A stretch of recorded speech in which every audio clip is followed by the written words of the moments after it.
Chapter 610. Flames rose and waves of heat rose from the furnace. All kinds of metal materials quickly heated up, softened, and finally melted. Immediately after, several gray dwarfs continuously threw in all kinds of materials. Sullen's storm war halberd was also smelted again, and the low-grade materials were separated out, and then continuously mixed. Scalding molten iron gushed out, and a fiery red torrent surged wantonly. Soon the embryonic form of a long spear appeared in the mold. The heavy hammer smashed the grinding tool, and the gray dwarf with a solemn expression carefully took out the spear embryo. Then, the spear embryo was once again sent into the furnace to be burned and forged. Old Han used a pair of pliers to clamp the spear embryo in front of him, and then fixed the spear embryo on the iron felt.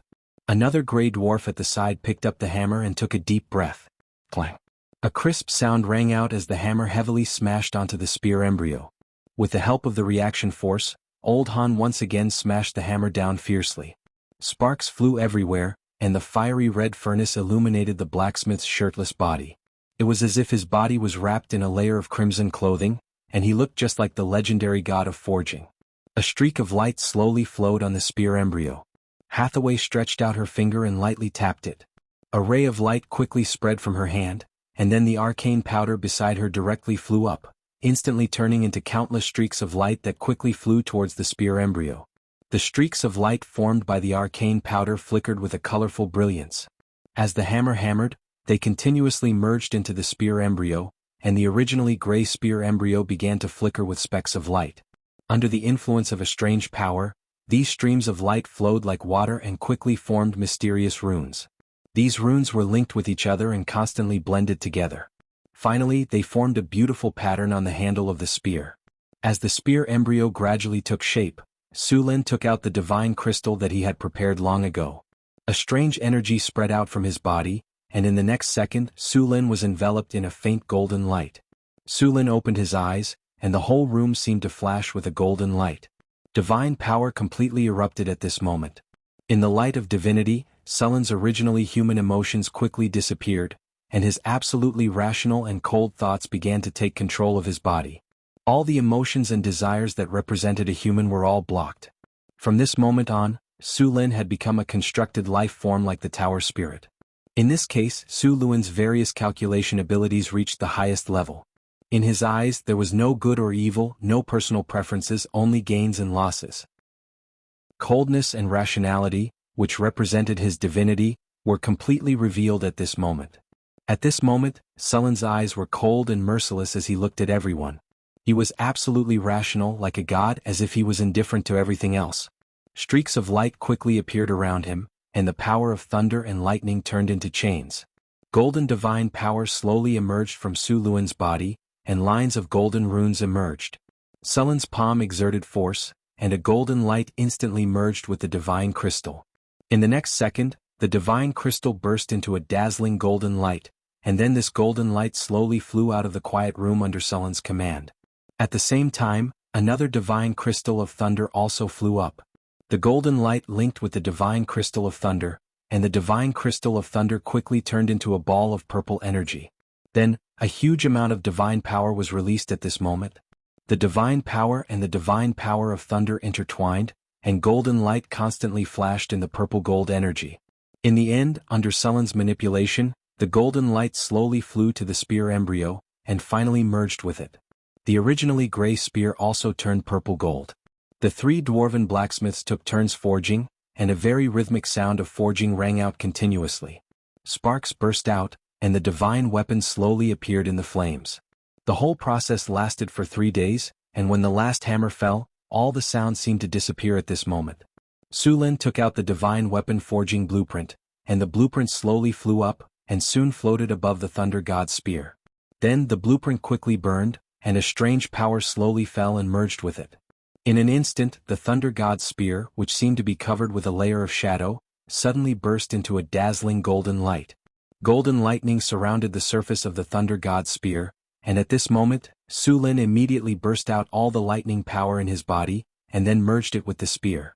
A dazzling divine light appeared, and with the complete integration of the divine power, the divine weapon forging blueprint also merged with the strange power of law. The thunder god spear was finally completed. Item type: Thunder God Spear Item Grade. Tier 2 Divine Weapon Item Description. This was once a weapon that had its fill of blood. This weapon had followed its owner into battle and killed countless enemies. One after another, experts had fallen under its sharp blade. This weapon was stained with the blood of legendary experts, demons, and abominations.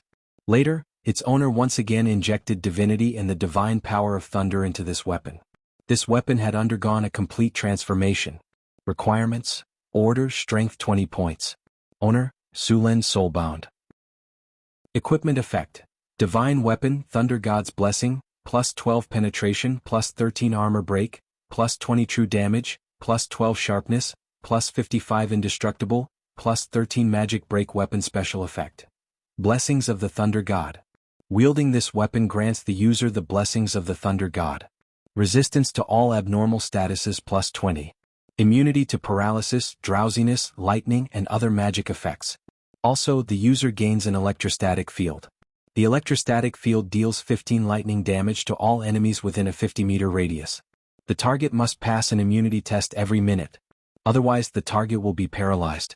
Weapon Special Effect: Indestructible. This is a powerful legendary weapon. It can't be destroyed by conventional means, and it is also immune to disintegrate. Only legendary disintegrate has a 0.1% chance of destroying this weapon, but the destroyer will also receive a backlash from the weapon. Weapon Special Effect: Power of Lightning. Each attack will deal an additional 80 points of lightning damage. The damage can be stacked. When the damage is dealt, the target will be paralyzed. Any target whose constitution is unable to resist will be paralyzed for 1 to 3 seconds. When using lightning energy, the damage of lightning energy will be increased by 100%, and the consumption will be reduced by 80%. Weapon Special Effect: Slow.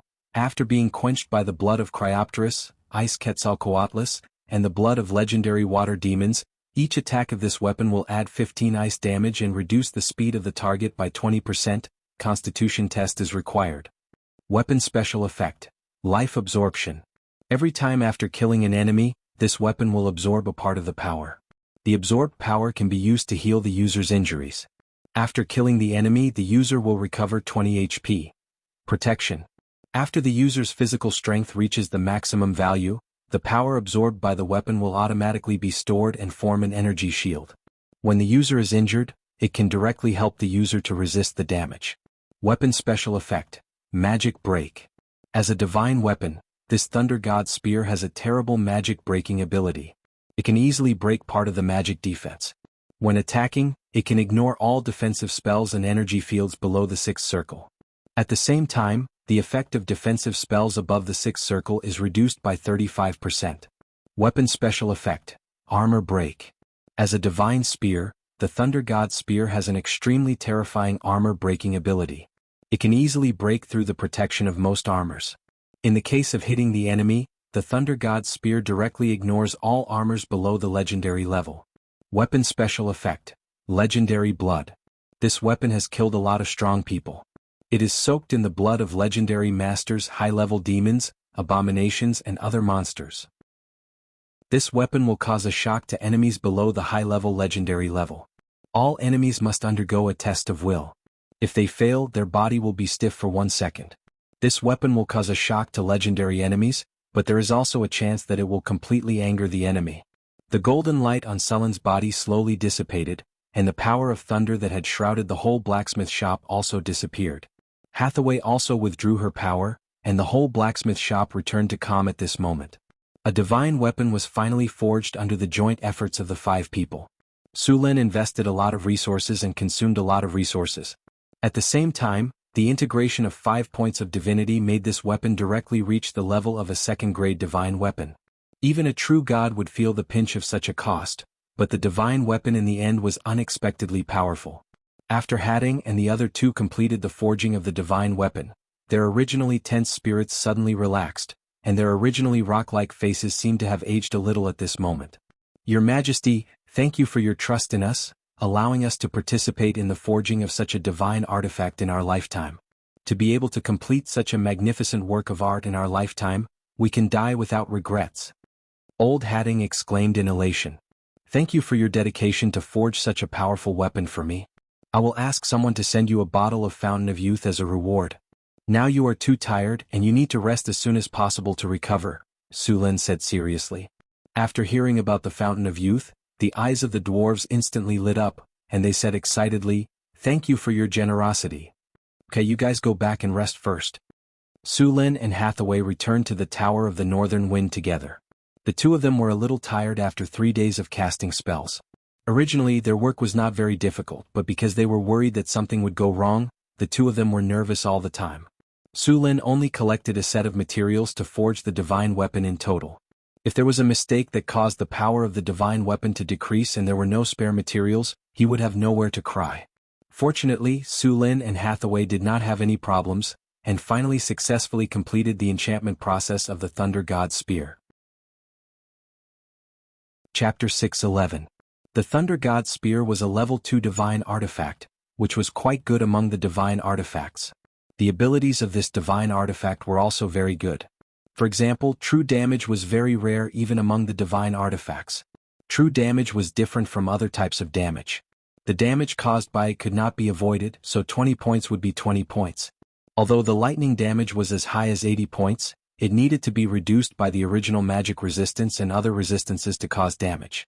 It was very effective against weak cannon fodder, but its effect was very limited against powerful enemies. Just like the abomination, this creature's body was surrounded by a divine force field. It had high resistance and all kinds of damage immunity. The lightning damage carried by the Thunder God's Spear could only cause single-digit damage to it. It was not even as strong as its recovery ability. Of course, if this ability was combined with another weapon's special effect, Life Drain, it would be very powerful. Life Drain was a very rare ability. After killing the enemy, it would draw the power of the enemy to recover. Individually, killing one person would only recover 20 points of HP. However, combined with the area of effect damage of the Thunder God's Blessing, one enemy would be 20 points, and 10 enemies would be 200 points. In a group battle, Sullen's HP recovery speed would be very exaggerated.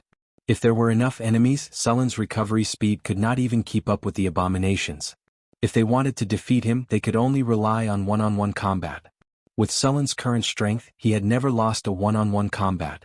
With his current physical fitness, unless he was in the form of a god saint, he would not care about anything else at all. Finally, he had a divine artifact. Su Lin was so excited that he almost ran out to show off. Fortunately, he forced himself to be rational. He should not show off his wealth. Moreover, this divine artifact was his trump card. He wouldn't reveal it so easily. The number of divine artifacts in this world was very small.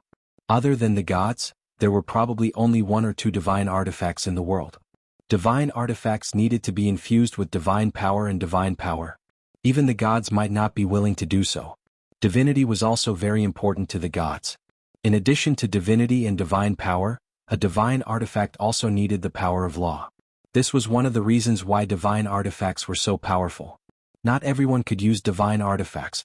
Even extraordinary items had profession and physical fitness requirements, not to mention powerful items like divine artifacts. The power of law that Su Lin infused into this divine artifact was a part of the Law of Thunder. This law was contained in the original divine artifact forging blueprint. This divine artifact could only be used to forge one divine artifact. Divine artifact.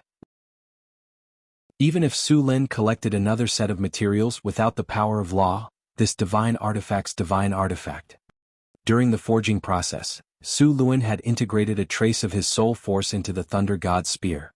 This way, the Thunder God's Spear would become Su Lin's personal divine artifact. Even if the Thunder God's Spear fell into someone else's hands, that person wouldn't be able to display its power and would even be attacked by the divine artifact. For example, there was once a divine artifact called the Lord of the Rings. The Lord of the Rings was very powerful. For some reason, this divine artifact fell into the material plane and was obtained by many people. However, the people who obtained the Lord of the Rings did not gain great power. Instead, most people were bewitched by the Lord of the Rings. They even became puppets and slaves of the Lord of the Rings. The Lord of the Rings would even control these slaves to go to the location of its real master, Su Lin. If others wanted to use this divine artifact, they had to obtain his approval. Only then could they use it in a limited way. Of course, Su Lin could also make some modifications. As long as one had his blood, they could also use this divine artifact. Of course, this right to use it was temporary. As long as Su Lin was willing, he could take it away at any time. Many powerful gods had left such divine artifacts such as the King of Dawn, the God of Justice, and the God of Light. For example, the strongest divine artifacts of the Paladins, the Pale Justice and the Holy Avenger, both of these divine artifacts required the user to be aligned with the lawful good, and the user had to be a paladin. Therefore, these two divine artifacts were also called holy swords. The Paladins were a group of very troublesome existences. This was because the Paladins seriously could not tolerate evil. However, this world had never been bright and righteous. Could be said that almost all cities were hiding evil. Even Sullen's northern city was no exception. There were a large number of slaves and serfs in the northern city. According to the standards of the Paladins, these were also evil. However, this world could not be without Paladins. They were the bottom line of this world and the hope of all the good people. As people who adhered to the lawful good, they had very strong will and beliefs. If wizards were 1 in 1,000 or 1 in 10,000, then paladins were 1 in 100,000. It was difficult to become a paladin not because one was not talented enough, but because one had to firmly believe in justice and kindness. If one could not uphold justice and kindness, then a paladin would quickly fall. Once a paladin fell, then the power they possessed would disappear, and they would eventually become an ordinary warrior. Of course, it was also possible that their beliefs would collapse and they would completely fall into darkness, becoming a dark warrior. Paladins pursued justice and kindness. Their beliefs were to protect kindness, pursue justice, and destroy evil. However, very few people could do it. Even the most ordinary civilians, if you used alignment testing spells, you would find that many of them leaned towards evil. Even in the 21st century, when technology was advanced, society was prosperous, and the legal system was improving day by day, there were all kinds of criminals, gray areas, collusion between officials and businessmen, and crimes committed by officials. Not to mention the Middle Ages. In this era where productivity was lagging behind and the power of the nobles was almost at its peak, who would expect the nobles to uphold justice? They only knew how to protect their own status and interests, not so-called justice. In any city in this world, if the paladins were to clean it up, a large number of people would be executed in the end. Corrupt officials, nobles who had no regard for human life, merchants who cheated and sold shoddy food, harmful food, expensive drugs, black-hearted minds, and so on would all be executed. How many of those nobles, officials, and merchants could be counted on to be clean? Just like the merchants who came to the northern city to trade, they were all well behaved in the city like good people, but if they encountered them in the wild, they would be very skilled in killing and robbing. One could tell at a glance that these people were veterans. As for those kind merchants, they only had two choices in this environment. Either they would wallow in the mire and become the same kind of people, or they would give up this path. According to Capital, when Capital came to the world again, blood and filth would drip from every pore from head to toe. So, according to the standards of the Paladins, the whole city was basically ruined. But if the Paladins were asked to ignore this, then the Paladins were asking them to give up their insistence, and they would no longer be Paladins. Although Su Lin did not like the Paladins, he respected them. If he was still the hot-blooded young man of the past, maybe Su Lin would also become a Paladin, but after experiencing so many things, he had long understood it, but he was powerless to change it. After completing the divine weapon Thor's lance, Su Lin began other work. Deepwater City needed to continue to open up new channels, in addition to the trade route to the eastern continent, and also the channel to the southern sea. If Deepwater City wanted to develop, it must have as many ships as possible docked here to trade. At the same time, the navy of Deepwater City began to guard the channel and fight against pirates after completing the primary training. The number of islands in the southern sea could be said to be the largest in the world. After all, the sea area was the busiest. Chapter 6:12. While Su Lin was busy opening up a new waterway, the development of Northern Citadel did not stop. Several towns and cities were built along the route from Northern Citadel to Deepwater Port. These towns and cities were small in size and only had a population of about 1,000 people. All of them were located along the Red Sand River. These towns and cities were originally built as supply stations for ships that came and went. The council hall saw that these settlements were developing well, so they directly assigned the immigrants who came in the past few months to these settlements along the river.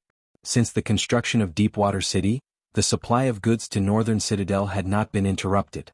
It could be said that the waterway of the Red Sand River had become unusually prosperous. There were more than a dozen ships coming in and out every day. These towns and cities along the way were developing very quickly. Deepwater City also sent out a fleet to sail to the Southern Sea. This time their destination was the Southern Sea.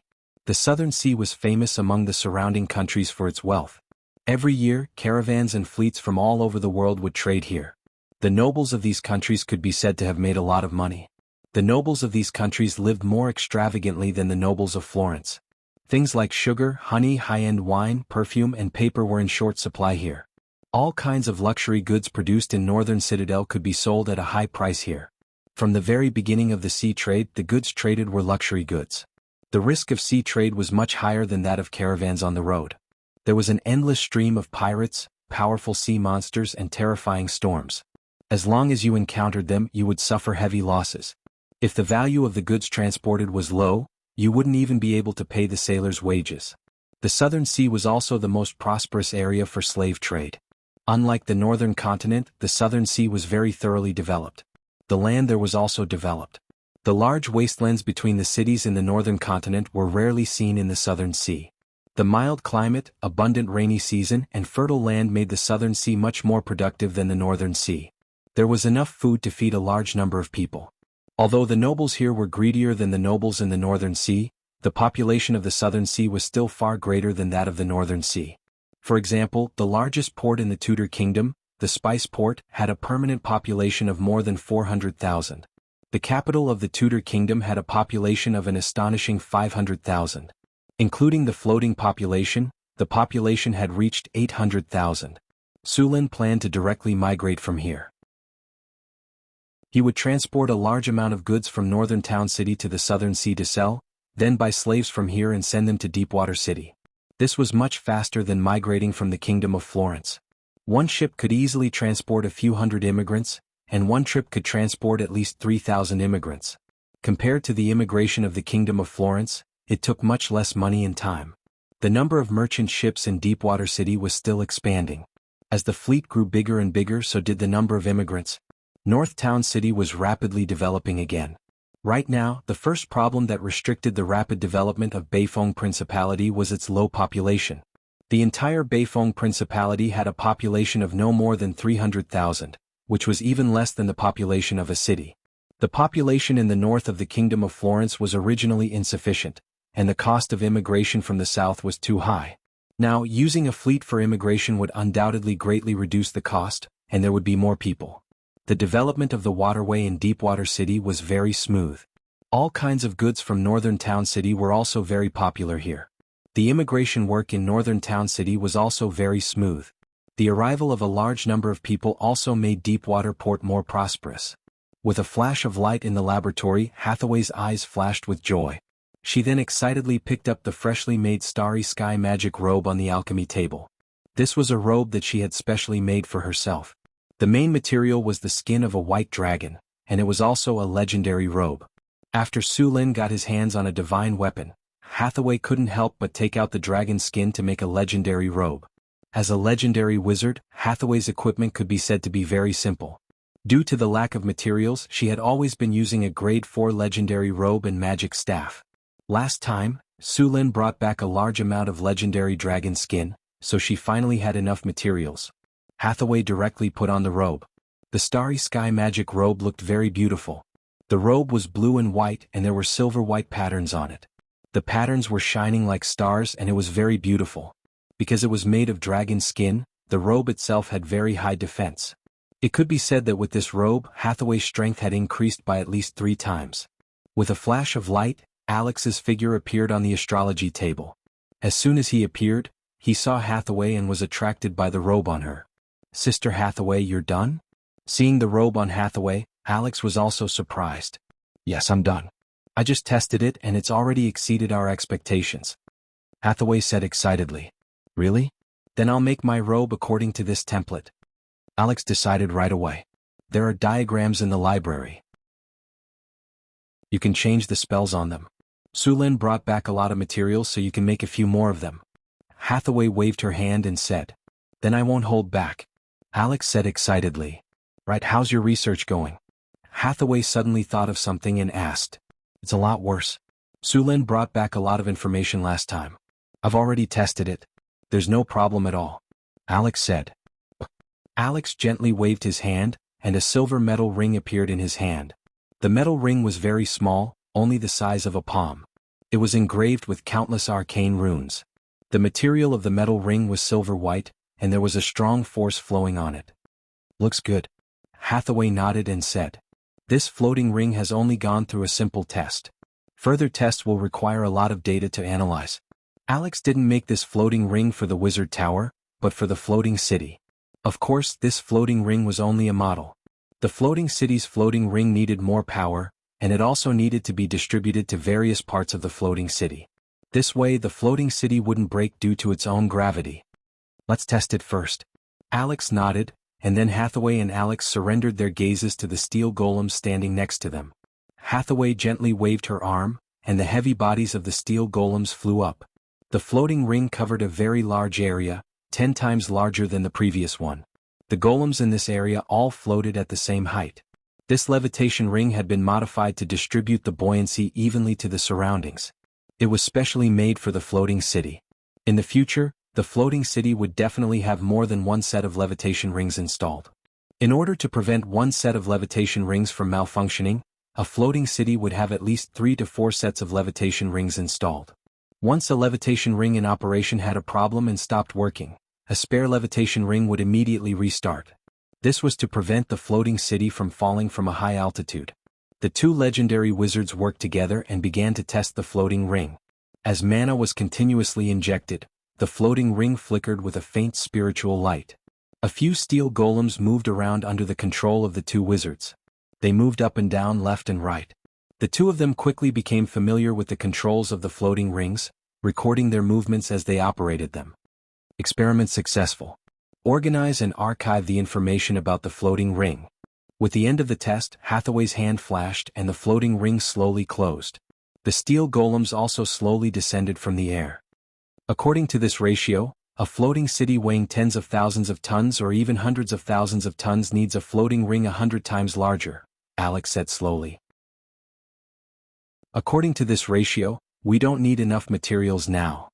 The manufacturing process of the floating ring was very difficult, and the materials needed were also very precious. After all, it had to lift a city weighing hundreds of thousands of tons into the sky. There could not be any mistakes. Part of the metal used in the floating ring was mithril. In addition, it also needed a lot of alloys. This alloy was a special metal researched during the Arcane Empire, and its main purpose was to build a floating city. The two major cores of the floating city, the energy system and the floating ring system, were very important. Only sufficient energy could maintain the floating ring's operation. After solving the problem of the floating ring, the next thing was the elemental fusion furnace. The theory of the elemental fusion furnace had been perfected long ago, and even the elemental fission furnace had been officially used. However, it was not a simple matter to actually build an elemental fusion furnace. In fact, during the Arcane Empire, the elemental fusion furnace had been widely used. Compared to the intense radiation and pollution of the elemental fission furnace, the elemental fusion furnace had almost no radiation, and the energy output was hundreds or even thousands of times higher. The elemental fission furnace could also be used as the energy core of the floating city, but it required the elemental fission furnaces to form an energy matrix and rely on several elemental fission furnaces to provide sufficient energy. However, this method consumed several times more elemental fuel, and the endurance would be greatly reduced. Sister Hathaway, how's the research on the elemental fusion furnace? Alex asked as he put away the floating ring. Hathaway shook her head. There are still some problems. The elemental fusion furnace produces too much energy, and ordinary materials can't support it, but I already have some ideas. Chapter 613. Death Canyon. After Su Luan had used mud to rock to block the entrance of the canyon, it had become an important resource and farming spot for northern Garrison City. At the entrance of the canyon, a military camp had been renovated. The new recruits from North Town would be sent here to kill zombies and skeletons to level up after completing their basic training. At the same time, they would collect all kinds of soul crystals. In this military camp, apart from the new recruits, there were 2 teams of Stage 3 elites. The leaders of these teams had reached Stage 4. In addition to protecting the new recruits, they were also responsible for killing the high-grade undead creatures in Death Canyon. There weren't many of these high-grade undead creatures. On average, there were about 5 of them per month. These high-grade undead creatures would produce high-grade soul crystals, which were the main material for making the soul cores of steel golems. Su Lin now had a clay golem assembly line, a rock golem assembly line, and a steel golem assembly line. He had already moved the steel golem assembly line from the secret realm to the wizard tower. The steel golem assembly line was different from the clay golems and rock golems. The entire steel golem factory looked like a modern production workshop. The surrounding walls were bright and clean, and the crystal pipes on the ground were transmitting energy. These crystal pipes were connected to the elemental pool in the wizard tower. Although the wizard tower had an elemental fission furnace installed, Su Lin didn't dismantle the elemental pool. Instead, he remade the elemental pool into an energy loop to power the wizard tower. The elemental fission furnace was used as the energy for the floating ring and the enigma lock. The energy supply of the wizard tower was not interfered with. In fact, the energy supply of the wizard tower was like electricity in Abel's previous life. The energy supply of a wizard tower was equivalent to a power station. The production process of steel golems was much more complicated than clay golems and rock golems. At this time, the standardized parts of the steel golem assembly line were transported to the corresponding position by the conveyor belt. These parts were then assembled by the clay golems one by one. In the back of the warehouse, there were already a few steel golems that had been assembled standing quietly. These steel golems hadn't been activated yet, and their soul cores hadn't been installed. The soul cores of high-grade golems were very complicated, and they needed to be activated by wizards. Under normal circumstances, Su Lin or Hathaway would come here once a month for activation. Soul crystals were rare and were one of the common currencies in the multiverse. Souls were a special kind of wealth, and the death god maintained that the souls in the multiverse would not be excessively plundered. He would send a large number of souls back to the Origin Sea for reincarnation, but there would always be many devils and demons who wanted to challenge the death god's bottom line. In order to obtain large amounts of soul crystals, wizards created the soul binding spell. After killing an enemy, they would use the soul binding stone to bind the enemy's soul and imprison it in a magic gem or other crystals. Demons and devils loved soul crystals. In the lower planes, soul crystals had an astonishing purchasing power. A legendary soul crystal was enough to hire a group of greater demons to serve you. As for demons, they preferred to rob rather than trade. The lowest level of soul crystals were gray soul crystals, which mostly came from low-level undead creatures such as ghosts and skeletons. They had a very low chance of dropping these low-level soul crystals, which could be used to activate the clay golem. The price of such a soul crystal was about 2,000 kinnar. Ordinary people would not drop soul crystals after death. Even if they used the soul binding spell, they could only obtain incomplete soul crystals. Dozens of the smallest soul crystals required at least grade 1 professions. Su Lin planned to build the Golem Legion. The main combat power of the Golem Legion was the Steel Golem. Making the Steel Golem not only required the use of living constructs but also the use of limited wishes. The Steel Golem's intelligence was already very high. Clay Golems and Rock Golems were now on sale. These Clay Golems and Rock Golems were absolutely loyal soldiers. They were strong and fearless of death. As long as they had energy, they would fight to the last quarter of an hour. In addition to fighting, the Clay Golems and Rock Golems could also do all kinds of heavy work. They had infinite strength and were much more useful than humans. Su Lin planned to place some Rock Golems at the dock of Deepwater City and let them guard the port. These Rock Golems were more suitable for guarding than humans. They would not accept bribes. As long as they were given an order, they would carry it out meticulously. The port could be said to be the most prone to disputes. Most of the time the guards could not be fair, but the Rock Golems could. The Clay Golems and Rock Golems sold in the Northern Citadel were not cheap. Moreover, the Golems needed to be recharged every once in a while. So, although many people coveted the Golem's powerful strength, there were not many who really wanted to buy them. Of course, Su Lin also promised that there would be after-sales service for those who did not have the technology to recharge the Golems. They only needed to spend a small amount of money to have the Northern Citadel recharge their Golems. For the sake of publicity, Su Lin also specially formed 2 teams of Rock Golems in the Northern Citadel. These 2 teams of Rock Golems would patrol the city every day. Compared to the warriors of the Northern Citadel, these 3-meter-tall Rock Golems were more oppressive. While Su Lin was promoting the Golems, a merchant ship slowly sailed in from the Southern Sea. The ship looked like it had gone through a great battle.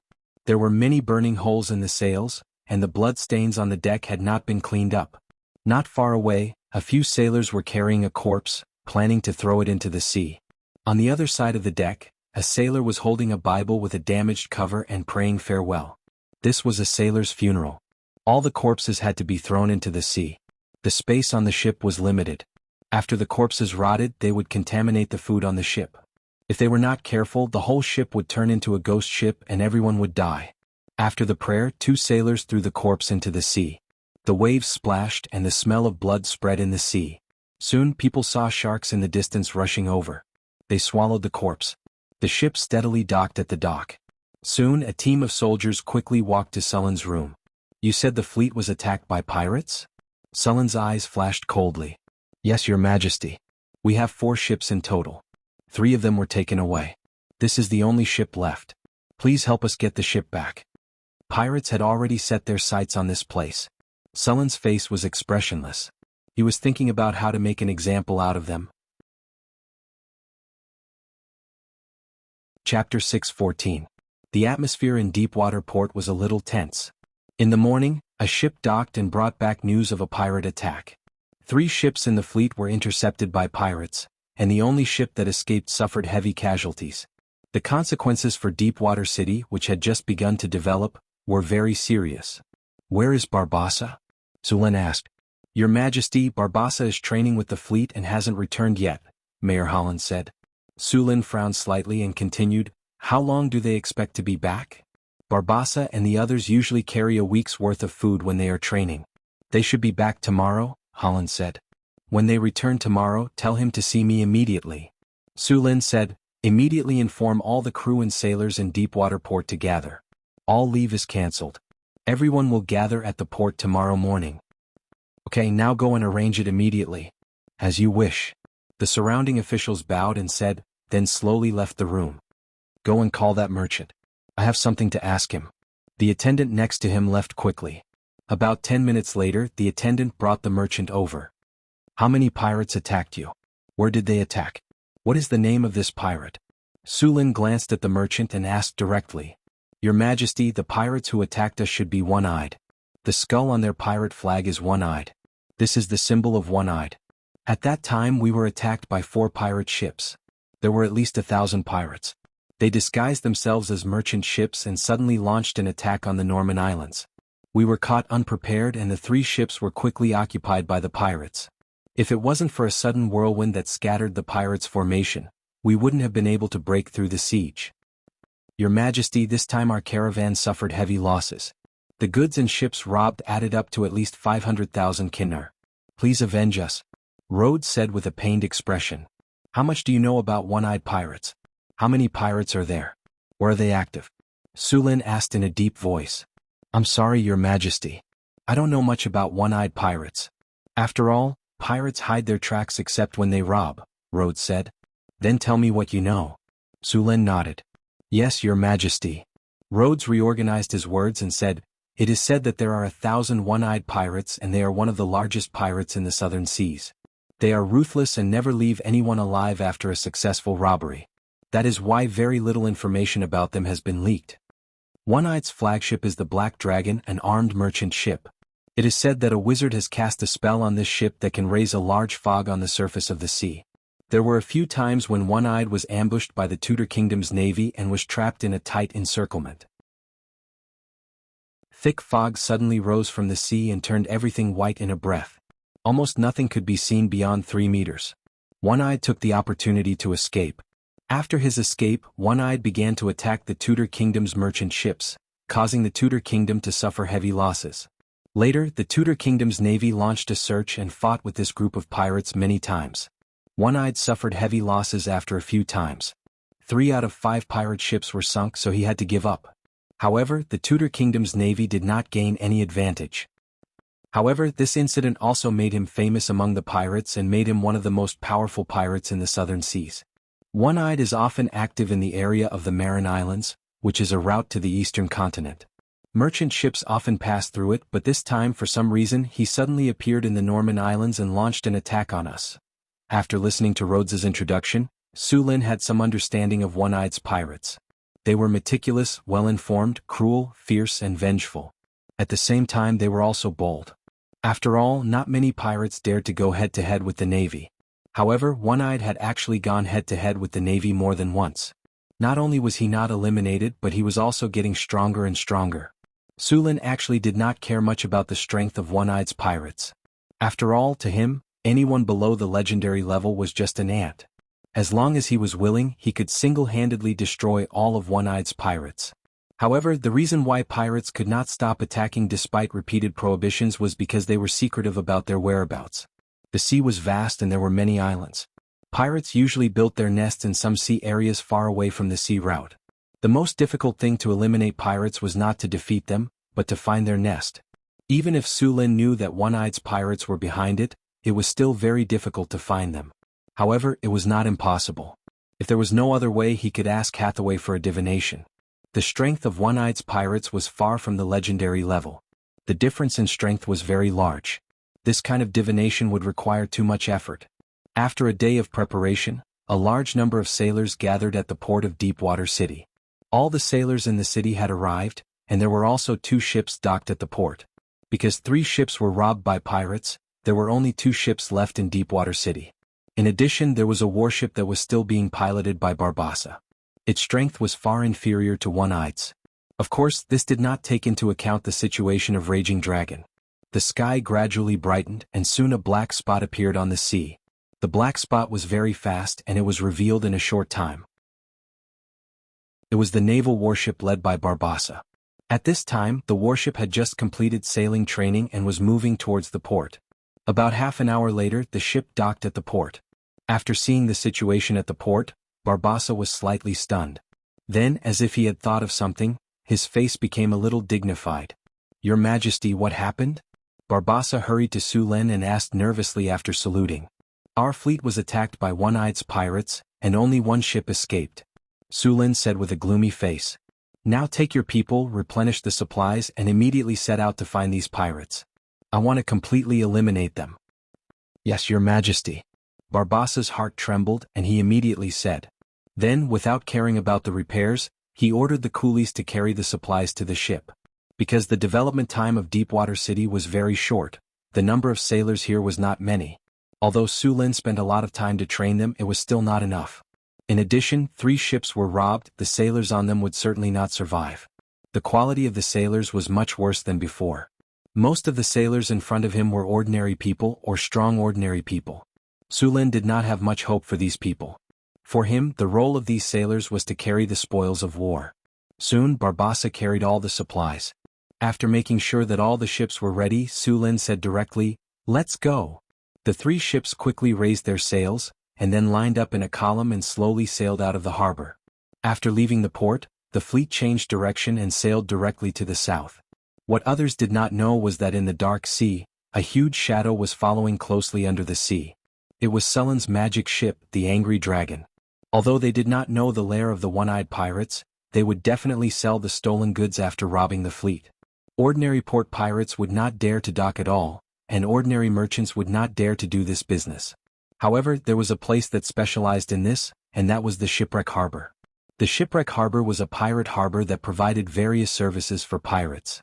The Shipwreck Harbor was hidden in countless islands in the Southern Sea. Not only could ships be repaired here, but there were also taverns, blacksmiths, and brothels. Most of the pirates in the Southern Sea dealt with their spoils here. In addition to pirates, there were also various smugglers. As long as you had money, those smugglers would even dare to sell warships. This was also the treasury of most pirates. After robbing, those pirates liked to come here to relax. It could be said that the prosperity of this harbor was not worse than ordinary ports. Although Su Lin did not know the specific location of the Shipwreck Harbor, Barbassa, as a former pirate captain, naturally knew the location of the Shipwreck Harbor. Therefore, he led the fleet directly to the Shipwreck Harbor. The attack of the One-Eyed pirates also made Su Lin realize the danger that Deepwater City was facing. After opening the channel, not only would there be caravans coming, but there would also be pirates eyeing this place. According to the current strength of Deepwater City, it would be very difficult to protect this channel. At present, Deepwater City only had Barbassa's navy, and the number of people was less than 300. It was impossible to ensure the safety of the channel. Therefore, to ensure the safety of the channel, Su Lin needed to use some other methods. The simplest and most violent method was to establish his power and directly eliminate a few pirates with thunderous means. This way, other pirates would be deterred. Su Lin was very clear about what pirates were. These guys were brave, ruthless, cruel, and greedy. They seemed to be very difficult to deal with. In reality, pirates were all a bunch of wretched wretches. They knew how to steer according to the wind. As long as you were strong enough and your fists were hard enough, they would know what humility was. Those who were disobedient would be chopped to death, and the rest would be obedient. The rule of bandits was the law of the jungle. They had no so-called loyalty. Betrayal could be said to be a common occurrence.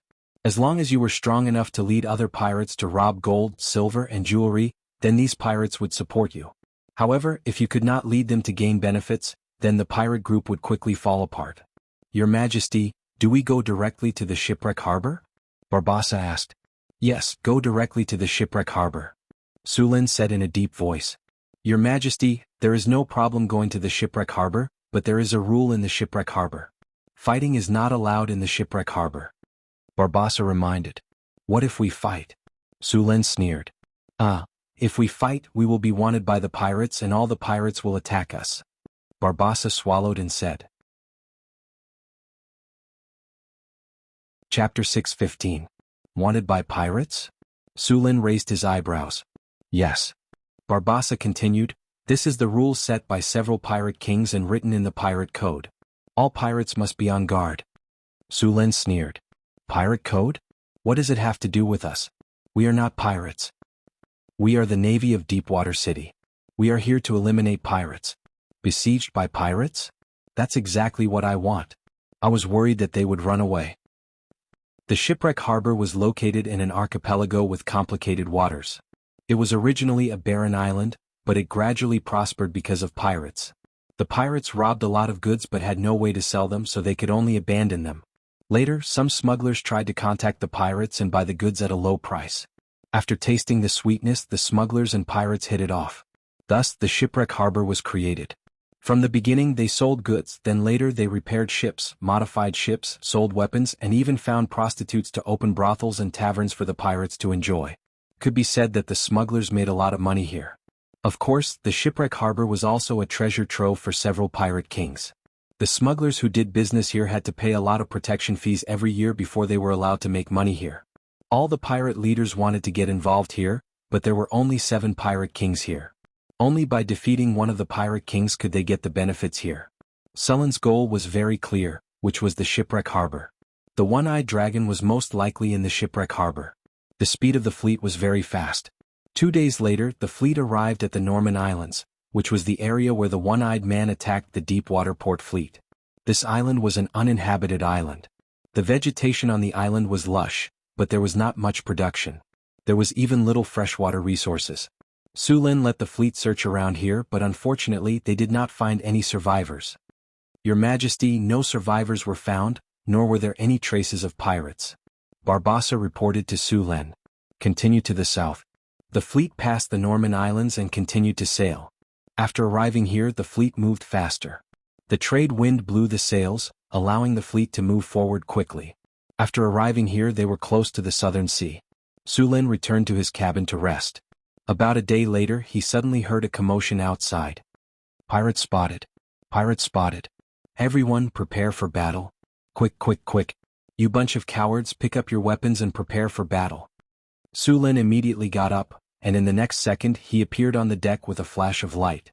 At this time, Barbassa was already standing on the bow, and next to him was the marine who had already picked up their weapons. The marines on the deck were still a little flustered. It was their first time encountering pirates, so they were very nervous.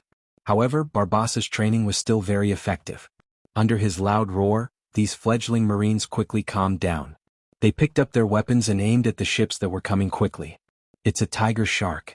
A marine quickly recognized the pirate ship. When Barbassa was training the marines, he told them about the pirates that were active on the sea. The tiger shark pirates were one of them. The leader of this pirate group was said to be a believer of Dagon. He was a mixed blood and had part of the mud giant's blood. His birth was entirely due to Dagon's sacrificial ceremony, so when he was born he received Dagon's blessing, which gave him the ability to control sea creatures. The reason why the tiger shark pirates were called the tiger shark pirates was because they raised a tiger shark. It seems that we are being treated as fat sheep, Barbassa said as he looked at the approaching pirate ship. Su Lin looked up, then he exerted force on his feet. His body instantly rose from the ground, then he turned around and landed on the mast. He then looked at the pirate ship in the distance. There was a pirate ship approaching. The pirate flag fluttered with a skull and a shark. Around the pirate ship, there were more than a dozen small sampans that could only seat 5 or 6 people. They had hooks and scimitars in their hands and they were looking at them with a grin. These pirates were prepared for boarding battle. The pirates rotated the hooks in their hands quickly.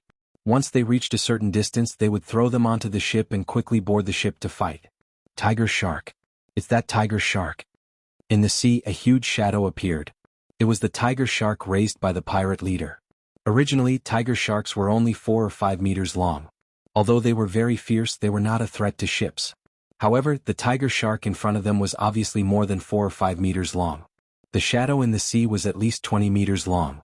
With such a huge body, it would not be an exaggeration to say that it was a whale, let alone a shark. It was clear that this tiger shark had become larger and larger for some reason. However, Su Lin did not feel any other aura from the tiger shark. Obviously, this tiger shark did not have Dagon's power. He did not know how the mixed-blood giant raised the tiger shark to such a size. With such a huge body, it could directly sink some ships. No wonder he dared to rob Sullen's fleet with only one ship. Want to use the tiger shark to deal with me? Su Lin sneered, then a light rose from his body. Dominate monster. A magical energy was instantly transmitted from Sullen's body. In the next second, the tiger shark that was constantly rushing towards the ship suddenly stopped. A trace of Sullen's spiritual power instantly enveloped the tiger shark.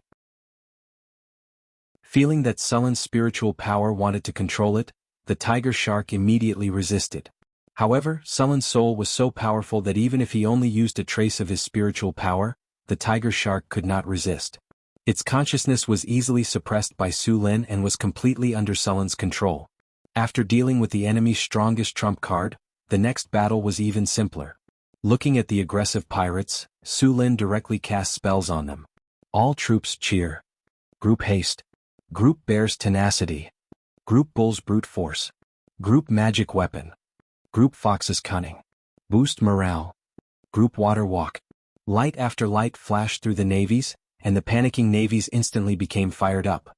Even the weakest of goblins would become incomparably courageous at this moment with the support of a spell that boosted morale and uplifted morale. Under the numerous spells, the fighting strength of all the soldiers soared by several levels. Feeling the formidable power in their body, many soldiers directly jumped down from the ship. Under the shocked eyes of those pirates, they stepped on the sea water as if they were walking on flat ground and rushed over. Chapter 6:16. Many of the soldiers jumped down from the ship and ran quickly on the surface of the water under the stunned eyes of the pirates. After being buffed with various statuses, the soldiers' combat power was off the charts. They quickly covered a distance of a few hundred meters. How is this possible? How can they run on the water? On the pirate ship, a pirate with a hideous scar on his face was in disbelief. Adepts. They have adepts. At this moment, one of the pirates cried out in panic. The face of the leader of the pirates changed slightly. With a sweep of his scimitar, a cold light flashed and the throat of the pirate who was shouting in panic was cut open. Blood gushed out in an instant. The pirate covered his neck with both hands and wanted to say something, but the light in his eyes quickly dimmed. What wizards? It's just a small trick. If you dare to disturb the morale of my troops again, you will be beheaded. The leader of the pirates shouted. A trace of fierceness flashed in his eyes as he swept his gaze across the surrounding pirates. All the pirates who met his gaze felt a chill in their hearts. Everyone get ready for battle immediately. Kill all those who dare to resist, and you will get an extra 30% of the rewards this time. Tiger Shark Walton immediately shouted when he saw the enemies rushing towards him. Behead one person and you will get 5 gold coins. Behead 2 people and you will get 12 gold coins. Behead 3 people and you will get 20 gold coins. Hearing Walton's reward, the eyes of these desperados lit up and their faces flushed. The morale of the pirates who were panicking because of those people running on the water was greatly boosted. However, this morale only lasted for a short few minutes. Soon, those people were already in close combat with the pirates on the small boats. These Navy soldiers who were buffed with various statuses were all very powerful. The pirates who were originally brandishing their scimitars were cut in half. Originally, the weapons were carefully crafted by the dwarves. After being enchanted by Su Lin, they became even sharper. The scrap metal of these pirates was no match for them at all. As soon as they clashed, a large number of pirates were killed on the spot. Run. Jump off the ship. It was unknown which pirate shouted, but the surrounding pirates reacted instantly. Without thinking, they dived into the sea. Unfortunately, although these pirates escaped the fate of being killed, they fell into a more dangerous situation.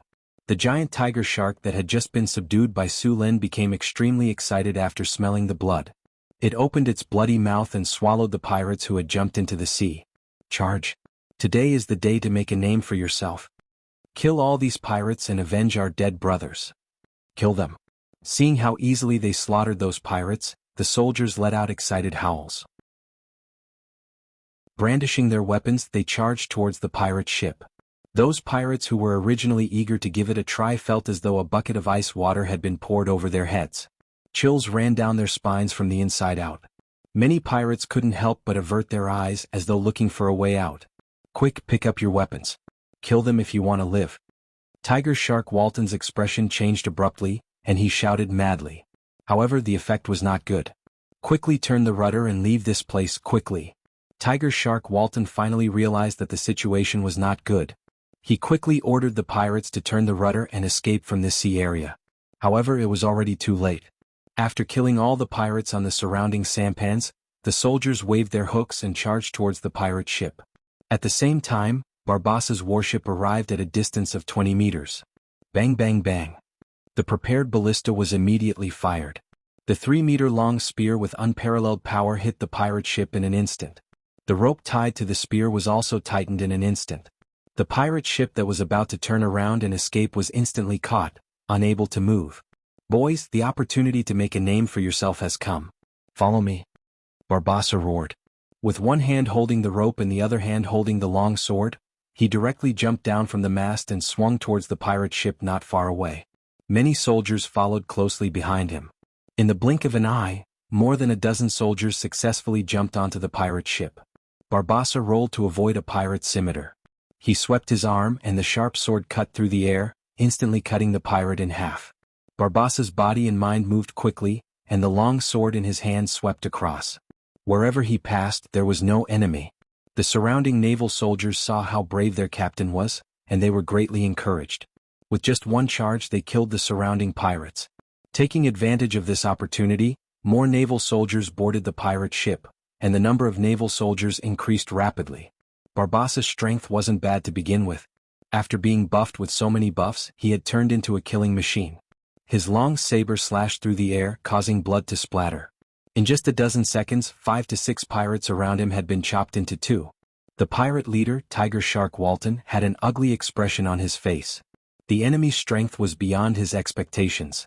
The surrounding pirates were no match for them. It hadn't been long, but they were already retreating. Now he didn't even have the chance to escape. Waves of Marines continued to rush onto the pirate ship, and the number of pirates was rapidly decreasing. Barbossa saw the pirate leader, and with a jump, he directly rushed up. With many buffs, Barbossa was simply unstoppable on the pirate ship. The long sword in his hand drew out a sword light and continuously slashed. Clang clang clang. A series of clashing sounds could be heard. At this moment, Walton's face was filled with fear. Barbossa was suppressing him both in terms of strength and speed. Facing Barbossa's attacks, Walton could only try his best to parry. The chain mail on the mountain had already been slashed until it was riddled with scars. There were even wounds on his body. Kacha. The sound of metal breaking was heard, and the curved sword in Walton's hand could no longer withstand the destruction and directly broke. Tiger Shark Walton's expression changed. However, before he could react, Barbassa's long blade had already swept towards him. A bright blade light flashed and Walton's head flew into the air, following which Walton's headless corpse fell to the ground. The battle ended quickly, and the fledgling Deepwater City Navy obtained a great victory. They successfully won the battle with a small price, and more than 60% of the pirates, including the pirate leader Walton, were directly beheaded. The sea was full of the smell of blood, and attracted by the smell of blood, many sharks wandered in the sea, but they were afraid of the tiger shark that Su Lin had just subdued, and did not dare to approach. Everyone start cleaning the battlefield and count the wounded and calculate the spoils and military achievements. All the spoils of war will be collected and distributed later. Su Lin gave a few simple instructions, and then ordered the soldiers to deal with the aftermath. Those who dare to hide the spoils of war, cut off one of their hands. Barbassa said loudly and then ordered people to clean up the battlefield. Su Lin was not surprised by the result of this naval battle. Naval battles in this era were still in the state of hand-to-hand combat, and even if there were fire crystal cannons, the effect was very limited. The battle between pirates was the most cruel and the most effective battle in naval battles. Pirates liked to fight with pirates the most, because it could end the battle in the shortest time and obtain a lot of spoils of war. In the end, there were only 30 to 40 tiger shark pirates left alive, and these pirates were all squatting on the deck. Su Lin would not kill all of these pirates. These pirates were people who made a living on the sea, and they were qualified sailors. Deepwater port needed a large number of sailors to carry out maritime trade, and these pirates would be qualified sailors after some training. Basically, these pirates had seen blood, and even if they encountered other pirates, they would dare to fight to the death. As long as the leader of the pirates was beheaded and sent to prison for reform, these pirates could be used. After cleaning up the battlefield, there were very few spoils of war from this battle. All kinds of gold coins added up to less than 1,000, and there were also some gems and other things.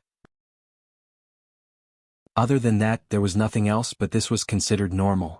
The tiger shark pirates were originally out to rob, and naturally they would not bring any wealth. After Barbossa finished his inspection, he began to interrogate these pirates. Although the tiger shark pirates weren't very strong, they had a giant tiger shark. The Waltons had run amok in this sea area for a while, and the money they had plundered was also a huge amount.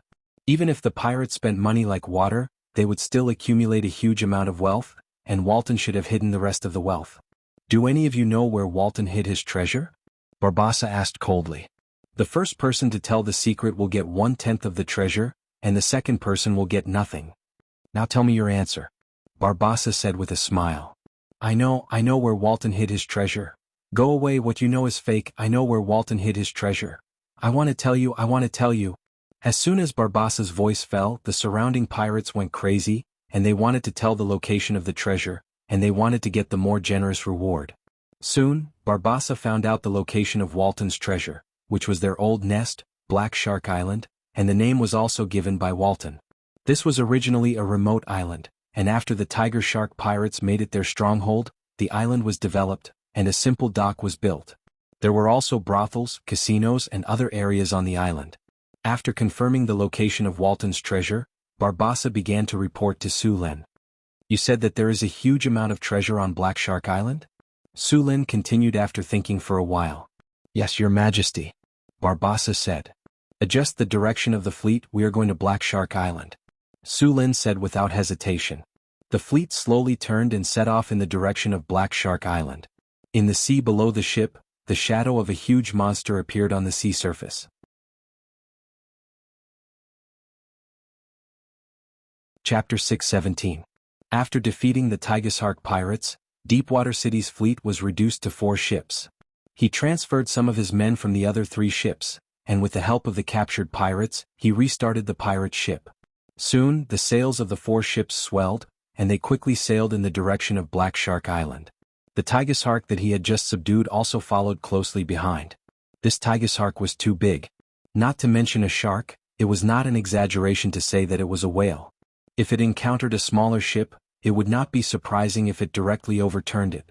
Otherwise, the tiger shark pirates would not have relied on him to become a powerful pirate group. Under the guidance of these pirates, the fleet bypassed the channel here, and then headed towards the Southern Sea area. The Southern Sea area was very large and there were many islands here. It was said that there were at least 10,000 islands of various sizes in this sea area. Because of this sea area had another name, Myriad Island Sea Area. Tens of thousands of islands were scattered all over this sea area, and because there were so many islands, the sea situation in this area was very complicated. Many pirates regarded this place as their lair.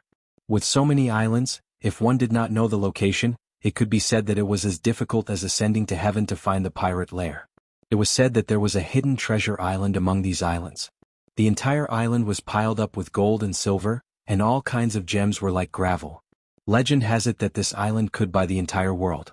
In the past, countless adventurers and pirates spent a lot of time and energy to collect this treasure island. In the end, most of them returned empty-handed, and many of them directly encountered all kinds of accidents and disappeared in the vast sea. Of course, there were some lucky people. Although they did not find the treasure island, they found other things and became rich. The most famous thing was the Spice Island. The whole island was grown with spices. One must know that the price of spices was not cheaper than white sugar, and it was even more expensive.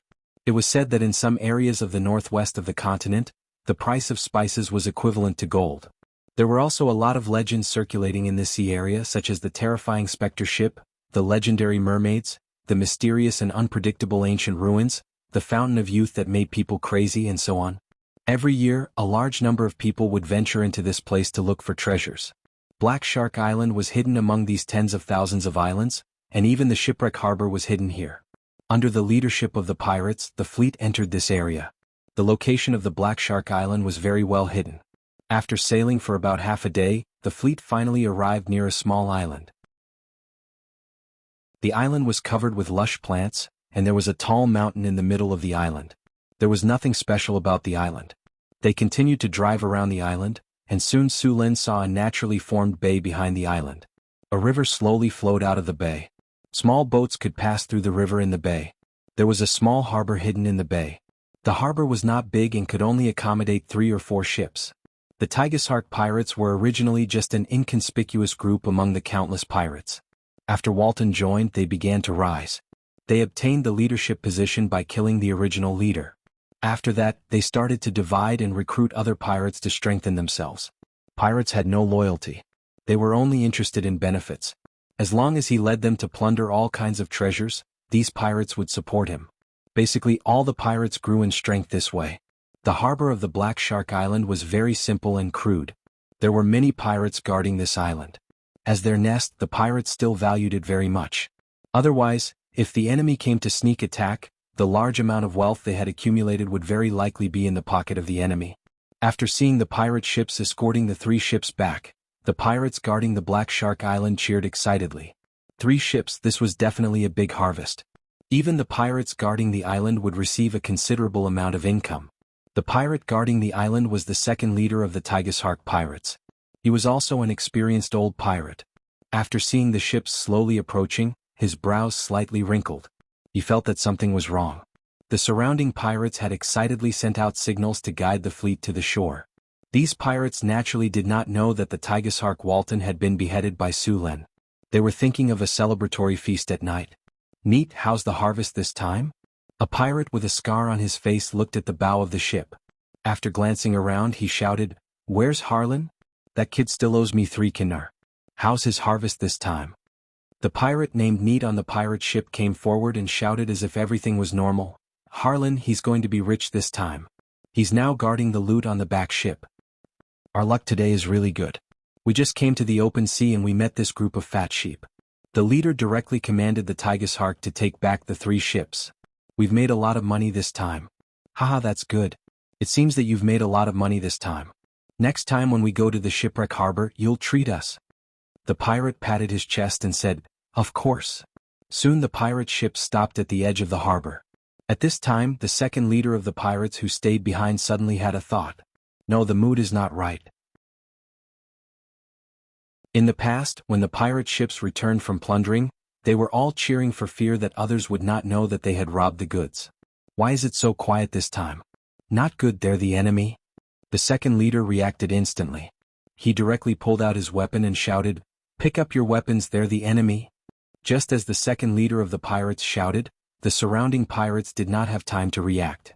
The ships that were docking suddenly shot a rain of arrows, directly turning the pirates on the shore into hedgehogs. Then a large number of Deepwater City's navy jumped off the ship and directly rushed to the other pirates on the shore. The Tigershark Walton has been beheaded. Everyone who surrenders will be spared. The Deepwater City's navy and the surrendered pirates attacked while shouting loudly. The remaining pirates were caught off guard and were killed in large numbers. After a burst of sword light, many pirates were beaten to the point that they could not fight back. The death of the Tigershark Walton shocked them. Coupled with the sneak attack, the pirates on the battlefield were defeated at an astonishing speed. Su Lin jumped off the deck and looked at the defeated pirates. He then shouted, "The Walton has been executed. Those who surrender will be interviewed. Those who resist will be killed without mercy. Those who surrender will be spared. Those who resist will be killed without mercy. Those who surrender will be spared. Those who resist will be killed without mercy. Those who surrender will be spared. Those who resist will be killed without mercy." Countless Marines shouted, and a fierce aura rose from their bodies. The pirates on Black Shark Island were so scared that their faces turned pale. Their legs trembled, and they no longer had their previous fierceness. Clang. A soft sound came. Not far away, a pirate's scimitar fell to the ground. He then knelt on the ground with a plop. This sound seemed to be a signal. The surrounding pirates also threw away their weapons. Then one by one they knelt on the ground like dominoes. Some of the pirates who were unwilling to surrender had a change in expression. They turned around and wanted to escape without thinking. But before they could run a few steps, lightning suddenly fell from the sky and struck them into charcoal. Soon the entire Black Shark Island fell into Sullen's hands. This time, more than 100 pirates left on Black Shark Island. Except for those who were killed at the beginning and those who fled after seeing the situation turn bad, the remaining 60 to 70 surrendered. All the pirates were gathered and interrogated.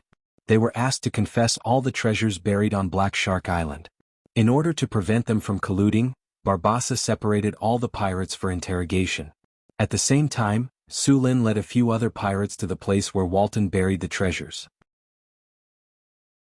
The place where Walton buried the treasures was very hidden.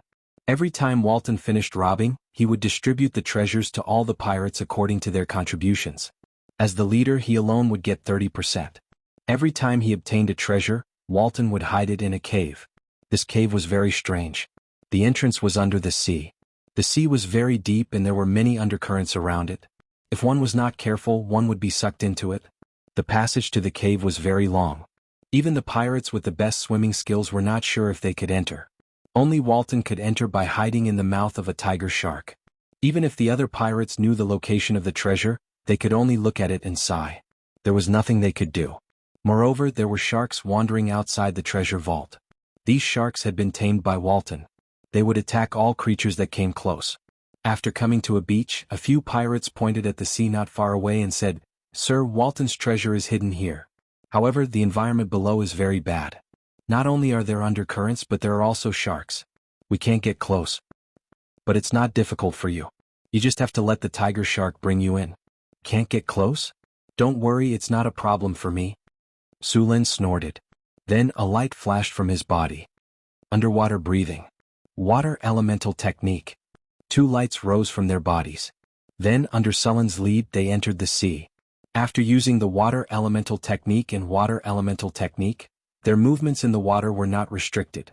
Moreover, their movement speed was very fast. After adapting to the surrounding environment, Hathaway directed them to move deeper into the sea. As they went deeper, the sea became darker. They continued to move forward along the passage under the sea. At this time, a few black shadows swam toward them. Chapter 6:18. The black shadows continued to approach. In just a few breaths' time they appeared not far away. In the dim seawater, these ferocious sharks could be seen clearly. Their sharp, dagger-like teeth gleamed with a cold light. A trace of panic flashed across the eyes of the people who were moving in the seawater. Although they were blessed with underwater breathing and water travel, their combat power in the water was still inferior to those sharks. Now they were in this sea passage. The faces of these ordinary pirates changed drastically when they suddenly encountered these sharks. Dominate the monsters. A flash of light flashed from Sullen's body. The aggressive sharks instantly stopped moving forward and became monsters under Sullen's control in the next second. With more than a dozen sharks, Su Lin continued to lead everyone to the treasure cave. After swimming for a few more minutes, they finally reached the end of the seawater passage. A ray of light shone through the dark seawater. After seeing the light, everyone floated up. In the blink of an eye they arrived at a cave. Above the cave, more than a dozen luminous pearls were inlaid. These luminous pearls quietly scattered soft light around the cave. Through this weak light, Su Lin could clearly see the entire cave. This cave was wrapped in rock and was very hard and sturdy. The space inside was very large. Su Lin casually looked around and found that this place was at least 1,000 square meters. This was incredible. In this cave, more than a dozen boxes were piled up. Su Lin waved at a pirate next to him and asked him to open the boxes. Very quickly, the pirate walked over in high spirits. Picking up his scimitar, he cut off the rusty lock on the chest. Crack. With a soft sound, the lock was directly cut off. Next, the pirate grabbed the box and opened it. Su Lin only saw a flash of golden light in front of his eyes. All kinds of gold, silver, and jewelry in the box appeared in front of him. Then the pirate waved his scimitar and passed through the boxes quickly. With a swing of his scimitar, more than a dozen boxes' locks were cut off. Boxes of gold appeared in front of everyone. For a moment, the entire cave was illuminated by these golden lights. Su Lin came closer to check. Among these boxes, some were filled with gold and various gold products, while others were filled with various gems. The value of this treasure was at least over 1 million. After a simple check, Su Lin waved his hand and stored the treasures into his storage space. He then began to search around the cave. After confirming that nothing had happened, Su Lin left the space and returned to the Black Shark Island. By the time Su Lin returned, the spoils of war on Shark Island had almost been cleaned up. Su Lin came to the hall built by the pirates, took a simple rest and ate something. After a while, Barbassa walked over like Su Lin. After putting down the food, Su Lin picked up the teacup and took a sip. He then looked up at Barbossa and asked slowly, "Is the celebration over?" "Your Majesty, it's done." Barbassa bowed slightly to Su Lin and said, "2 boxes of gold and jewelry were found in the treasure house on the island. The places that other pirates told us to search have been searched. Basically, all the places with hidden compartments have been searched. There are a lot of goods in the warehouse, but they need to be transported out. The total value should be about 130,000 kinnar. Among them, there are about 80,000 gold coins that can be spent directly. The rest are all valuable goods." Su Lin nodded. This time, the fleet obtained a lot of gold from occupying Black Shark Island. He was going to take out a part of it as a reward. Soon, Su Lin finished calculating in his mind. He then ordered, "Reward everyone who participated in the battle with 15 kinnar. Let them eat as much as they want, but no one is allowed to drink. Arrange some people to take turns to stand guard. Make an inventory of the goods that are easy to get rid of. Take a few thousand gold nars with you and bring a group of people to the hot spring port tomorrow morning to get rid of all the goods. Make sure to erase all the markings on the goods and sell them to the city as soon as possible. Even if the price is low, that's fine.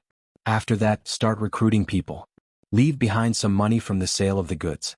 It should be enough for you to recruit a group of outlaws. We won't stay here for too long. Next, we need to go to the shipwreck port. Let the pirates recover as soon as possible, and then control them as soon as possible. Okay, you go do your work." Su Lin finished the simple assignment and then left in a hurry. After all, there were only a few literate people in this world. After all, many people didn't even have enough to eat. There were many good fighters among the pirates, but there were not many who could read or learn. After all, in this era the price to learn was not small. Barbassa's level of education was not bad. Barbassa used to be a worker in a bookstore. He was better than other pirates in knowledge, trade, and management. When he was a worker in the bookstore, Barbassa secretly learned a lot of knowledge. North Town City. As time passed, the population kept increasing.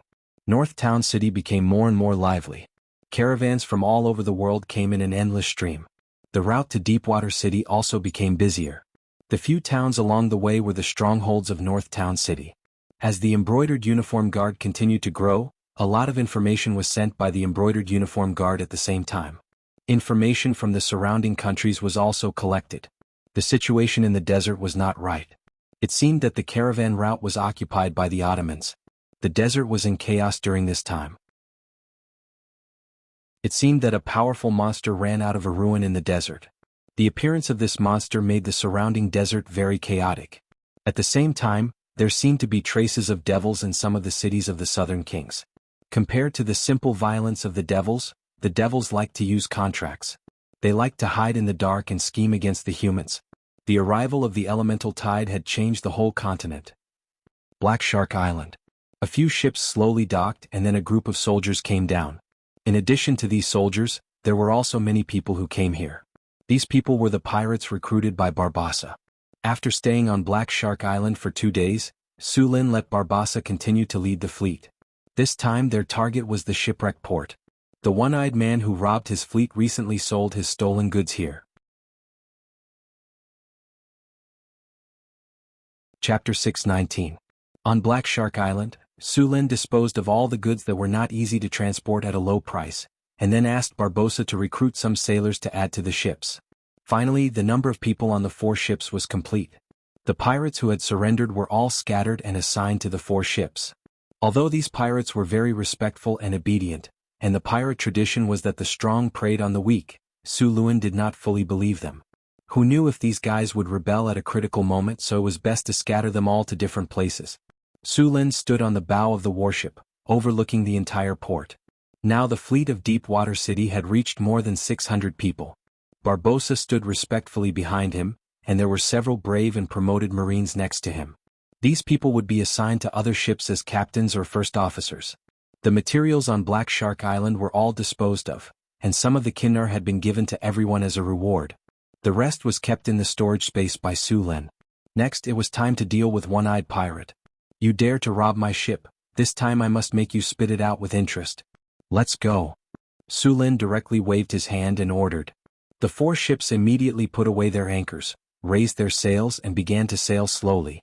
While Barbossa was recruiting sailors, he also inquired about information regarding the One-Eyed Pirates in the surrounding ports. During this time, One-Eyed Pirate did not continue to commit crimes. He should be dealing with the looted materials. In addition to the news of One-Eyed Pirate, Barbossa also collected information about Shipwreck Port. Everything was normal in Shipwreck Port during this time. Now the Pirate King in Shipwreck Port was Redbeard. He was a dragonborn sea giant. Originally he was just a mixed-blood sea giant. Although his strength was good, he did not reach the level of a Pirate King. But when he went out to sea to rob again, his ship encountered a storm and the whole ship sank in the storm. Because he had the blood of a sea giant, he escaped. But he was also washed to an unknown island by the sea. It had to be said that this Pirate King's luck was really good. After a series of setbacks, the dragon vein in his body actually awakened. He became a dragonborn sea giant. After awakening the dragon bloodline, the strength of the dragonborn sea giant increased greatly. Then it rose rapidly like a comet. In a short 10 years, it became the overlord of the southern sea region. The dragonborn sea giant had many pirates under him, including humans, lizardmen, murlocs and many other races. It could be said that he was one of the strongest pirate kings in the southern seas. There were a total of 7 pirate kings in the southern waters. These pirate kings had different backgrounds. One of them was said to have the shadow of the sea church behind him. Another pirate king had the shadow of the merfolk behind him. There were also the shadows of the human kingdom, the Amazons, the Dagon church and the wizards. Although the pirate kings were powerful, they were inextricably linked with the various forces around them. If Su Lin wanted to make a move in the shipwreck harbor, then he would have to face the power of the dragonborn sea giant, the Pirate King. The northern battlefront city was very famous in the north, but it was very common in the south. After all, it was too far away. But if Su Lin directly defeated a Pirate King this time, then other pirates would have to consider whether they could bear the anger of the Deepwater City before robbing the ships of the Deepwater City. The fleet slowly sailed south under the command of Barbossa. The location of the shipwreck harbor was very hidden. A day passed quickly, and the ships of the Deepwater City finally entered the shipwreck harbor. There were hundreds of large and small islands around the shipwreck harbor. The shipwreck harbor was the largest smuggling harbor in this sea region. Most of the pirates in the southern seas sold their stolen goods here, including the One-Eyed Dragon pirates. This time, Sullen's target was very clear. It was the One-Eyed Dragon pirates. At the shipwreck harbor, dozens of pirate ships gathered here. Compared to this place, the simple harbor of the Deepwater port was simply unsightly. Su Lin stood at the bow of the ship and looked at the pirate ships in the harbor. These pirate ships in front of him were full of all kinds of flags. Su Lin did not make a move directly. Instead, he asked people to dock the ships. Soon, the 4 ships were docked in a relatively remote location. Barbossa took people ashore and began to look for the One-Eyed Dragon pirates. The One-Eyed Dragon was still very famous in the southern seas. After all, he was second only to the Pirate Kings. Su Lin waited on the ship for about 3 hours before Barbossa finally returned. Found the One-Eyed Dragon? Su Lin asked directly. Barbossa nodded. Found him, Your Majesty.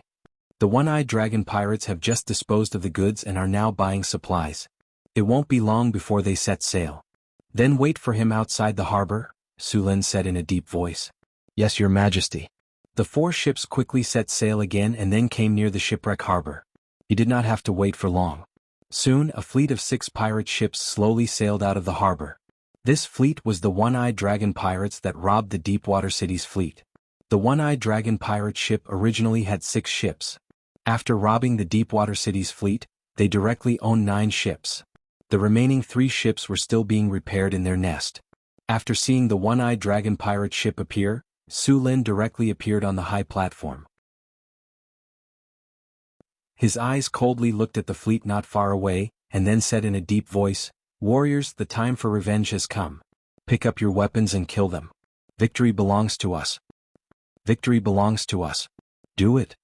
With Sullen's order, the 4 ships immediately rushed toward the one-eyed dragon pirate ship. At the same time in the sea, a huge shadow was moving quickly. A tiger shark of more than 20 meters long was approaching from the bottom of the sea. In the distance, the one-eyed dragon pirate ship, who was happily preparing to return to their nest, did not care that it was a ship on the sea. Although they saw 4 ships rushing toward them as soon as they left the harbor, the one-eyed dragon pirate ship was not too vigilant because they were in the shipwreck harbor area. After all, fighting was prohibited in this area. No one dared to disobey the orders of the 7 pirate kings, but they obviously miscalculated. This time their opponents were not pirates. It was not until the ships in the deep water port were only 200 or 300 meters away from them that the one-eyed dragon pirate ship reacted. Enemy attack. Enemy attack. Full rudder to the port. Everyone pick up your weapons and get ready to fight. Seeing that the 4 ships did not slow down at all, the one-eyed dragon pirate ship immediately realized that the situation was not right.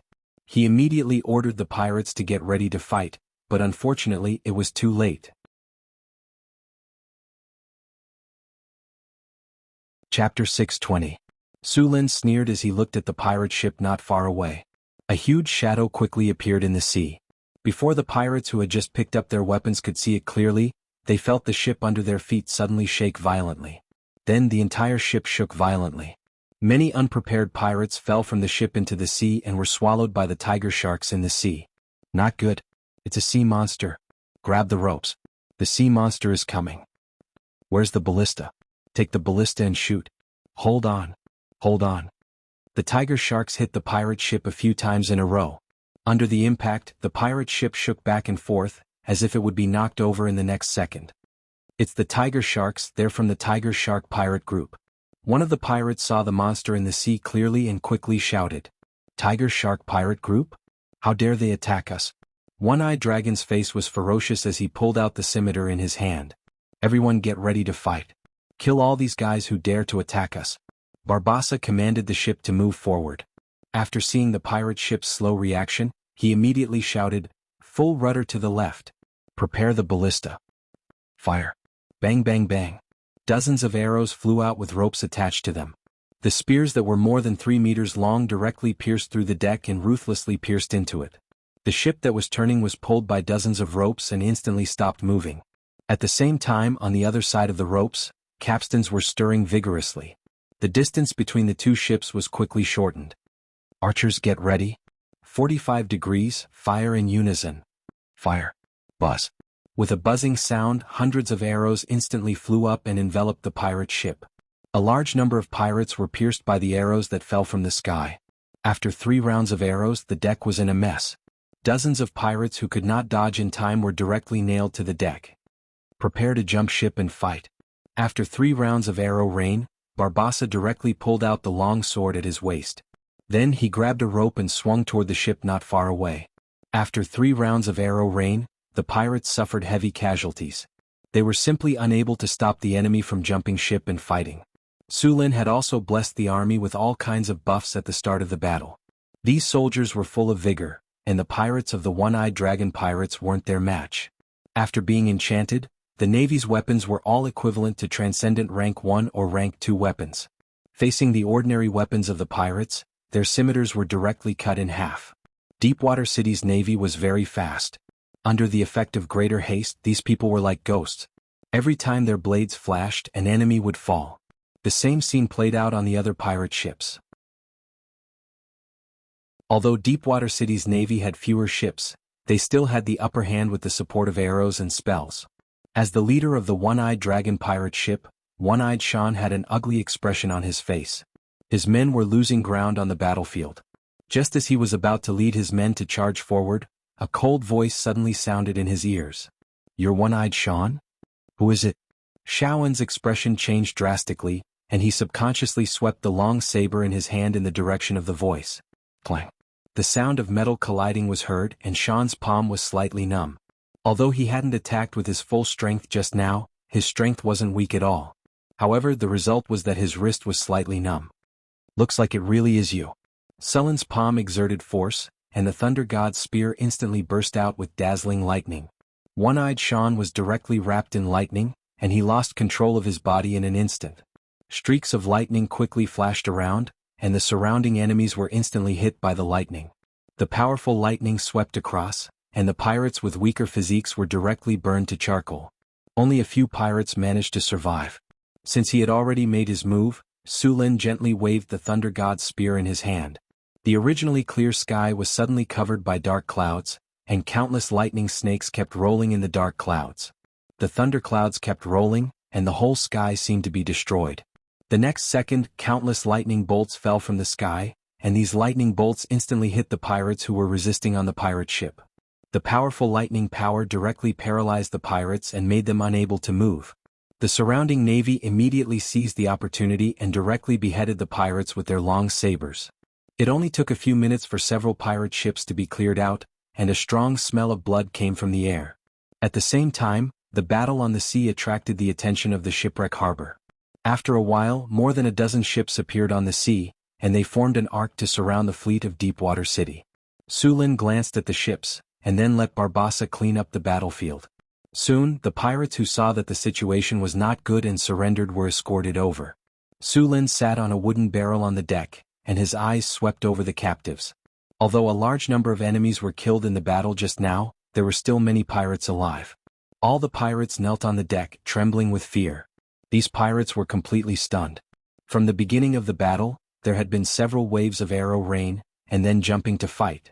These pirates were completely powerless to resist and were killed like vegetables.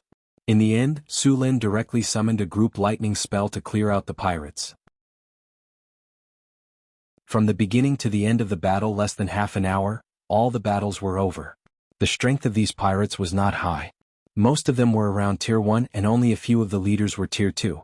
Only the leader, One-Eyed Shan, had reached Tier 4. However, even a Tier 4 powerhouse was not much stronger than a goblin when facing Su Lin. With the divine weapon, Thor's spear, coupled with a profession level of over level 30, he could defeat the enemy with just a flick of his finger. Do any of you know where One-Eyed Shan's lair is? Su Lin looked at the captives in front of him and asked. Sir, I know. Sir Shan. Bah, I know his lair. It's on Poison Dragon Island. Where is Poison Dragon Island? Su Lin asked in a deep voice. There were tens of thousands of small islands in the southern sea. Most of these islands did not have names and they did not even have numbers. For example, Poison Dragon Island should be what they called it in private. If there was no familiar person leading the way, it would be impossible to find this island. Poison Dragon Island is about 300 nautical miles away from Shipwreck Harbor. It's a small island, one of the pirate captives said. Very good. I'll give you a chance. Those who submit to me will be free. Su Lin glanced at them and said, You should feel lucky that you didn't die on the battlefield just now. Alright, I'll give you 30 seconds to consider. If you haven't made a choice by then, there's no need to choose.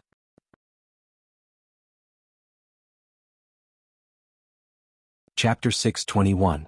After defeating the one-eyed pirate, most of the captured pirates chose to surrender, and some of the injured pirates were directly dealt with.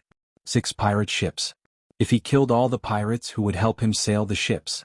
After accepting the surrender of a large number of pirates and taking control of all 6 pirate ships, Su Lin looked at the one-eyed Shan on the deck next to him. At this time, the one-eyed Shan looked a little miserable. The power of thunder just now had caused a lot of damage to him. The powerful electric current had electrocuted many parts of his body into charcoal. If it weren't for the fact that the body of a level 4 warrior was strong enough, such serious injuries would have killed him.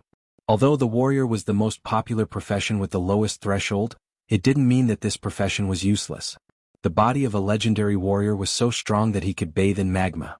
Even if his heart was pierced, his strong muscles could forcibly close the wound. If he could find a high-grade priest or wizard as soon as possible to cast a high-grade healing spell or a high-grade light of redemption on him, such fatal injuries could be quickly healed.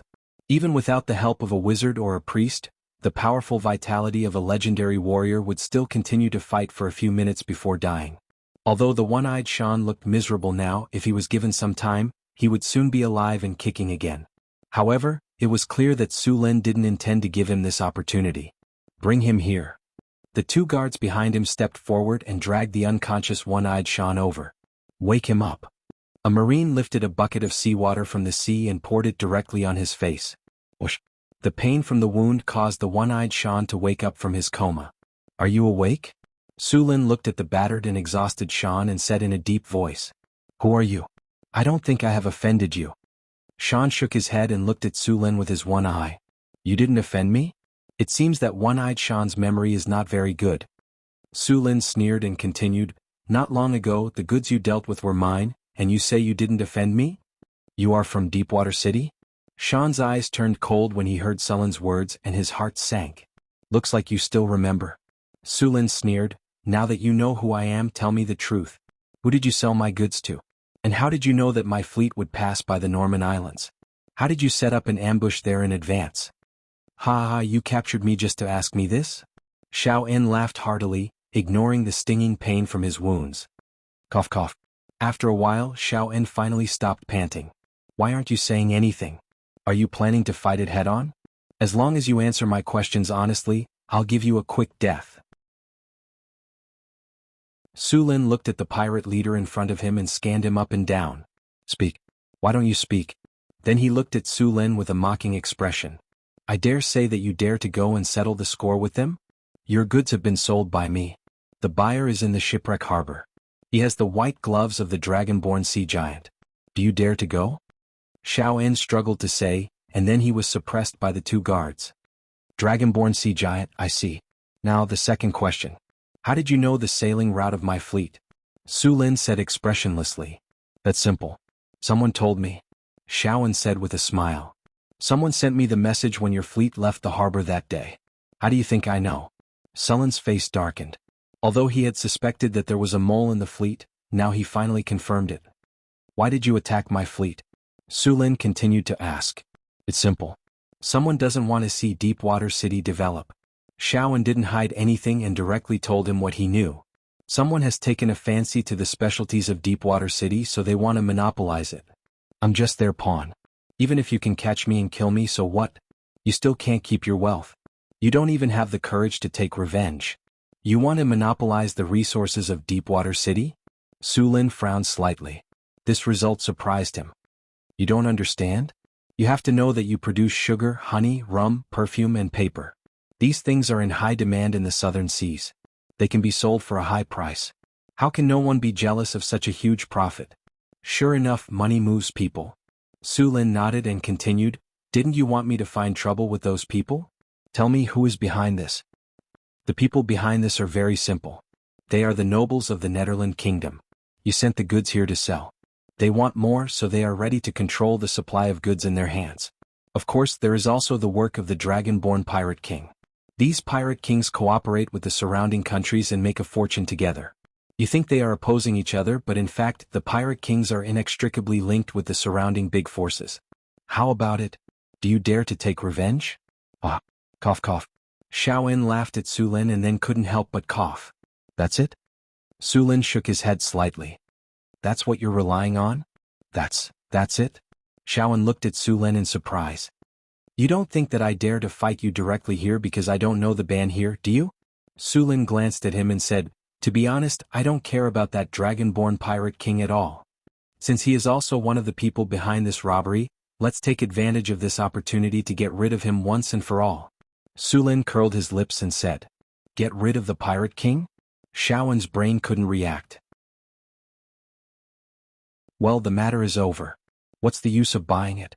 Kill him." Su Lin waved his hand at the two guards.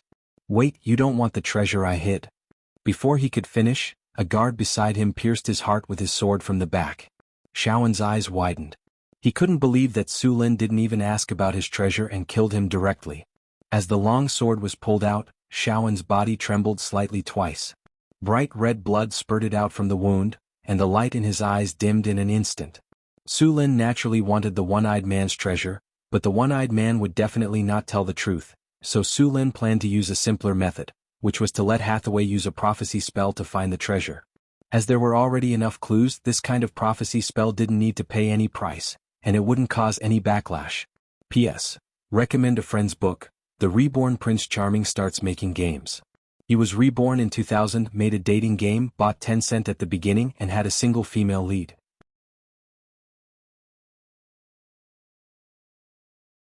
Chapter 622. Sir, there are pirates approaching us. They have crossed the warning distance. At this moment, a soldier hurriedly came to report. Su Lin looked at the sea not far away. He saw more than a dozen pirate ships on the sea rushing here aggressively, and all the pirate ships had raised their flags. It was obvious that they were going to attack. These pirate ships all belonged to the dragon-born pirate king. Several pirate kings took turns to be in charge of Shipwreck Harbor. During this period, the dragon-born pirate king was in charge. Now Su Lin directly attacked another pirate outside Shipwreck Harbor. This completely disregarded the pirate king's ban. The pirate king naturally would not let it go. Without any shouting, the pirates directly launched an attack. The pirate king hated Su Lin's behavior of breaking the rules. This was contempt of their authority. If these people were not dealt with as soon as possible, their so-called ban would become a piece of paper. This was not a situation they would allow. The largest of these pirate ships was a large warship that was 70 meters long. At the front of the warship was a dragon-head ram. This ship was not modified from an armed merchant ship like the other pirate ships. Instead, it was a warship, and even among warships it was a big guy. On this dragon-head warship, the dragon-born pirate king was staring coldly at Su Lin's fleet. There was a trace of coldness in his eyes. He was a hybrid giant monster. He had half sea giant blood and the other half human blood. However, the human blood was mixed with dragon blood. After awakening the dragon blood, he had become a dragon-born sea giant. Because of the dragon blood, there was a layer of dragon scales on the surface of his body. Even his palms had a dragon-like appearance. There was also a group of strange-looking dragon-born around him. These dragon-born were the products of some Euron creatures he hunted for dragon blood baptism. It was not only the blood of pure-blooded dragons that could be used for dragon blood baptism. Euron blood could also be used. However, the attribute bonus obtained from Euron blood baptism was far less than that of pure-blooded dragons. However, if there were many baptisms, the attribute bonus obtained from Euron blood baptism was still very good. In addition to these strange-looking dragonborn, there were also some sea creatures such as quatones, sharkmen, and so on. The draconic pirate king put down his alchemy binoculars and ordered, "Attack with full force, leave no survivors. Kill all these bastards who dare to violate the pirate code." The dragonborn pirate king said as he picked up a huge battle axe. This battle axe was more than 2 meters long and weighed at least a few hundred pounds. This kind of heavy weapon was difficult for even barbarians to use, but in his hand, it was as easy as a one-handed axe. The dragonborn pirate king was more than 3 meters tall. Because of the awakening of the dragon blood, his strength had increased. At the same time, he also had a part of the giant's bloodline. The giant subspecies strength was already high. Su Lin speculated that his strength was likely to exceed 35 points, or even 40 points. His dragon bloodline had toughened his skin, greatly increasing his defense and various other resistances. The layer of scales on his body allowed him to have a defense equivalent to iron armor even without wearing armor. Coupled with the heavy weapon he used, this weapon could completely suppress any opponent in melee combat. Even a Tier 4 warrior would be heavily injured if not killed. Moreover, the dragonborn pirate king was not only a warrior. Because of the awakening of the dragon bloodline, he also had some magic abilities. At the same time, having the sea giant's bloodline gave him a part of the sea giant's strength. In the southern sea, the dragonborn pirate king might not be the strongest pirate king, but he was definitely the strongest pirate king. Quatones and sharkmen, go to the sea. The dragonborn pirate king directly ordered after seeing the huge shadow of the tiger shark in the sea. Quatones and sharkmen immediately jumped into the sea. Their role was to restrain the tiger shark. Although these fishmen were not a match for the tiger shark, it would not be easy for the tiger shark to kill them. These sea creatures were very flexible in the sea, and with cooperation the tiger shark was not easy to deal with. "Summon my pet, let the fishmen cooperate with it to get rid of the tiger shark." Woo woo woo. A low conch horn sounded and the sound of the conch spread quickly. Soon, a huge shadow appeared from the bottom of the sea. It was a giant octopus. In terms of size, it was not smaller than Su Lin's tiger shark, and it was even bigger. With the appearance of this sea monster, the quatones and sharkmen sneered and dove into the sea. It seems that this pirate king is quite strong. Su Lin saw the sea monster at a glance. It would not be easy to determine the winner between these two giant sea monsters. However, the octopus had a helper, and Su Lin naturally could not let his tiger shark suffer. With a wave of his hand, a few spells directly covered the tiger shark's body, and its strength instantly increased by a lot. "Go kill all those monsters and fishmen." The tiger shark shook its tail and quickly rushed towards the giant octopus. The dragon-born pirate king did not underestimate Su Lin at all. The fact that he could kill the one-eyed dragon in such a short time was enough to prove how strong Su Lin was. Open the cabin and release the bloodthirsty bats. The bloodthirsty bats were creatures transformed by the dragon-born pirate king using some evil spells. They were mutated bats that lived on the island. They were ferocious and were even larger than an adult. After being transformed by the dragon-born pirate king, these bats were even larger and more bloodthirsty. With the pirate king's order, more than a dozen ships immediately opened the special cabins on the ships, and huge bats quickly flew out of the cabins. Hundreds of bloodthirsty bats gathered together and quickly flew towards Sullen's fleet. Flying monsters? You want to compete with Northern Battlefront City in the Air Force? Su Lin sneered, and then a powerful energy rushed out of his body in an instant, and this energy quickly formed a runic circle. In the name of my Su Lin, show yourself, my mount. The hexagram circle shone with a dazzling light, and then a spatial rift was directly torn open. The next second, a huge figure with a ferocious appearance appeared in mid-air. Then there was a sound of cold air being sucked in, and the figure of the red dragon Onyx Vaya appeared in front of them. As soon as it appeared, Onyx Vaya spread its huge dragon wings and flew up. A loud dragon roar resounded through the sea, and its body circled in mid-air.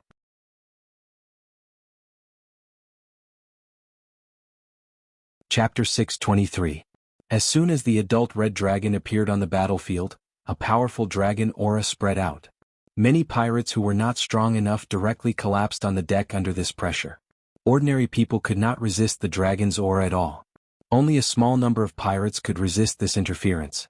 The bloodthirsty bats that were originally rushing over were also affected by the dragon's aura and became a little stagnant. Master, is this the sea? Onyx Vaya looked around and was a little excited. This was the first time she saw the sea. In the fire elemental plane she had only seen the magma sea at most. She only knew about the sea in the dragon's inheritance. It's the sea. Su Lin smiled slightly. Aren't you an adult? Sleep every day, move around, go and shoot down those big bats for me. Onyx Vaya glanced at the bloodthirsty bats not far away, then roared excitedly, I was just thinking about moving around. The dragon's huge body circled slightly, then its huge dragon wings flapped, and it rushed toward those big bats like a whirlwind.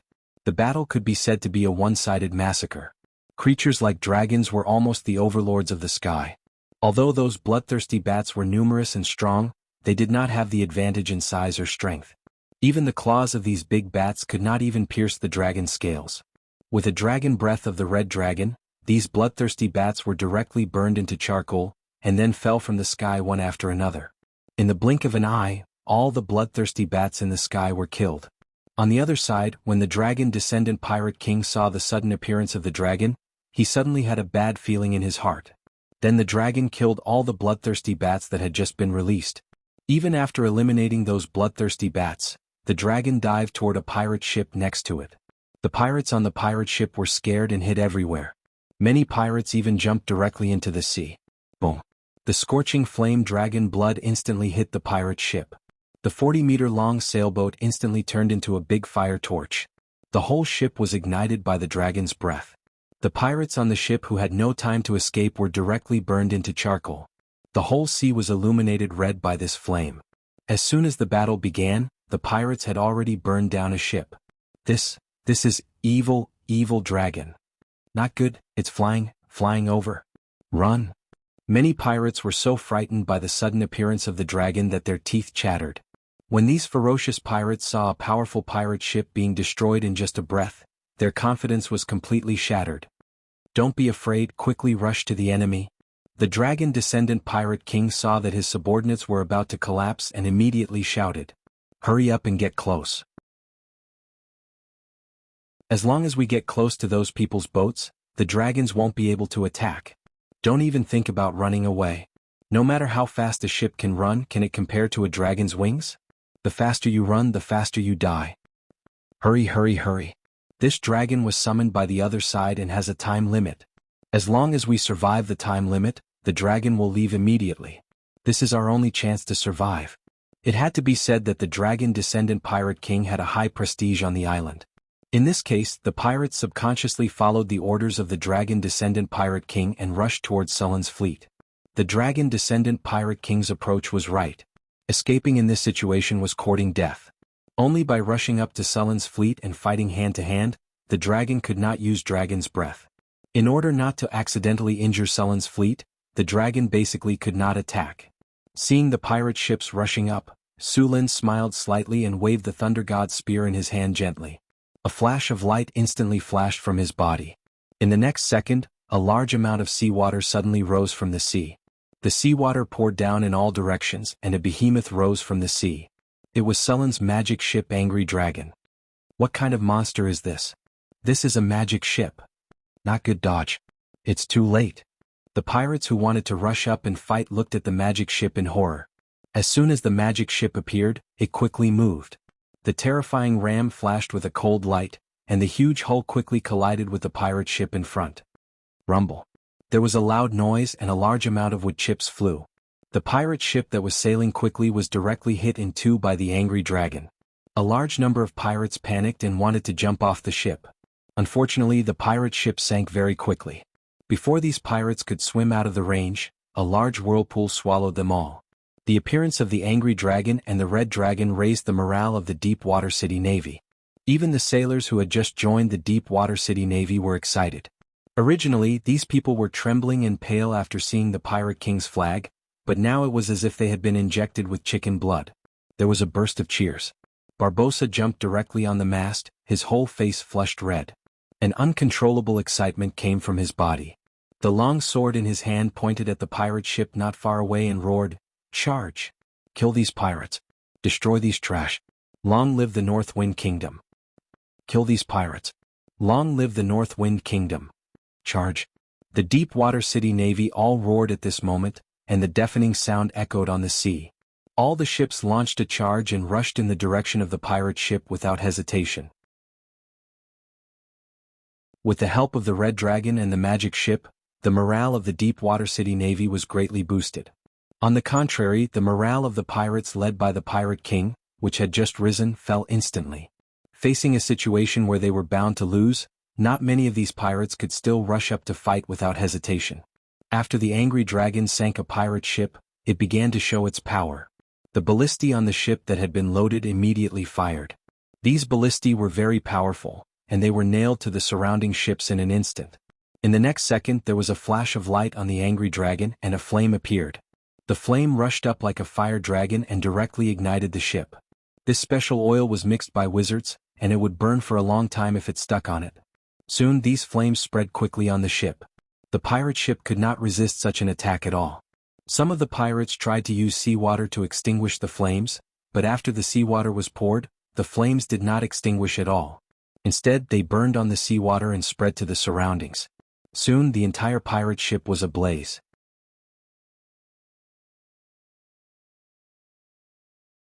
Chapter 624. We can't wait any longer. The Dragonborn Pirate King saw that the situation was getting worse and his expression was extremely unsightly. He originally thought that it was just an ordinary pirate infighting, that this trip would be easy and comfortable, and that he could even make a fortune. But in the end he discovered that this wasn't the case at all. The prey they regarded as prey had turned into a dragon in an instant, and it was a real dragon. Such a big dragon was happily flying around in the air. The entire fleet was in complete chaos. Fire crystal cannons ready. Target that magic ship. On the dragon-headed warship, the fire crystal cannons were pushed out by the pirates and quickly aimed at the Angry Dragon, which was attacking another pirate ship not far away. Fire. Boom, boom, boom. Continuous cannon fire was launched at this moment. Flames flashed from the muzzles and the hot shells quickly smashed towards the Angry Dragon. Just as they were about to hit the Angry Dragon, the shells instantly stopped in midair and could no longer descend. A faintly discernible energy barrier appeared under the shells and firmly blocked them. Activate ropes. Ropes that looked like tentacles flew up in an instant and wrapped around the cannonballs in midair. Then they swung back and forth twice before throwing the cannonballs back. The cannonballs drew a beautiful arc and quickly hit another pirate ship. After paying a large number of casualties, a pirate ship finally arrived near the Angry Dragon.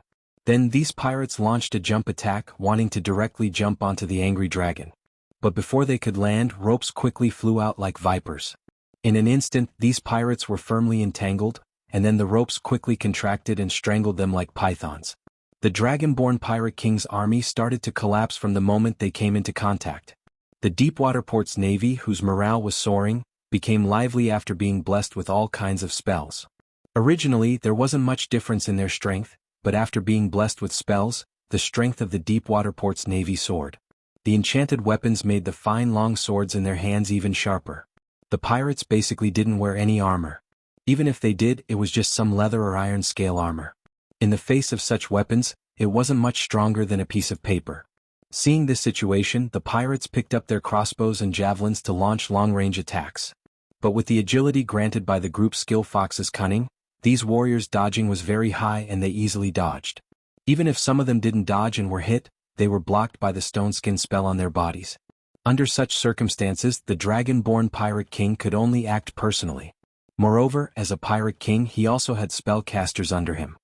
Fireball, Flame Arrow, Acid Arrow, Arcane Missile, Grease.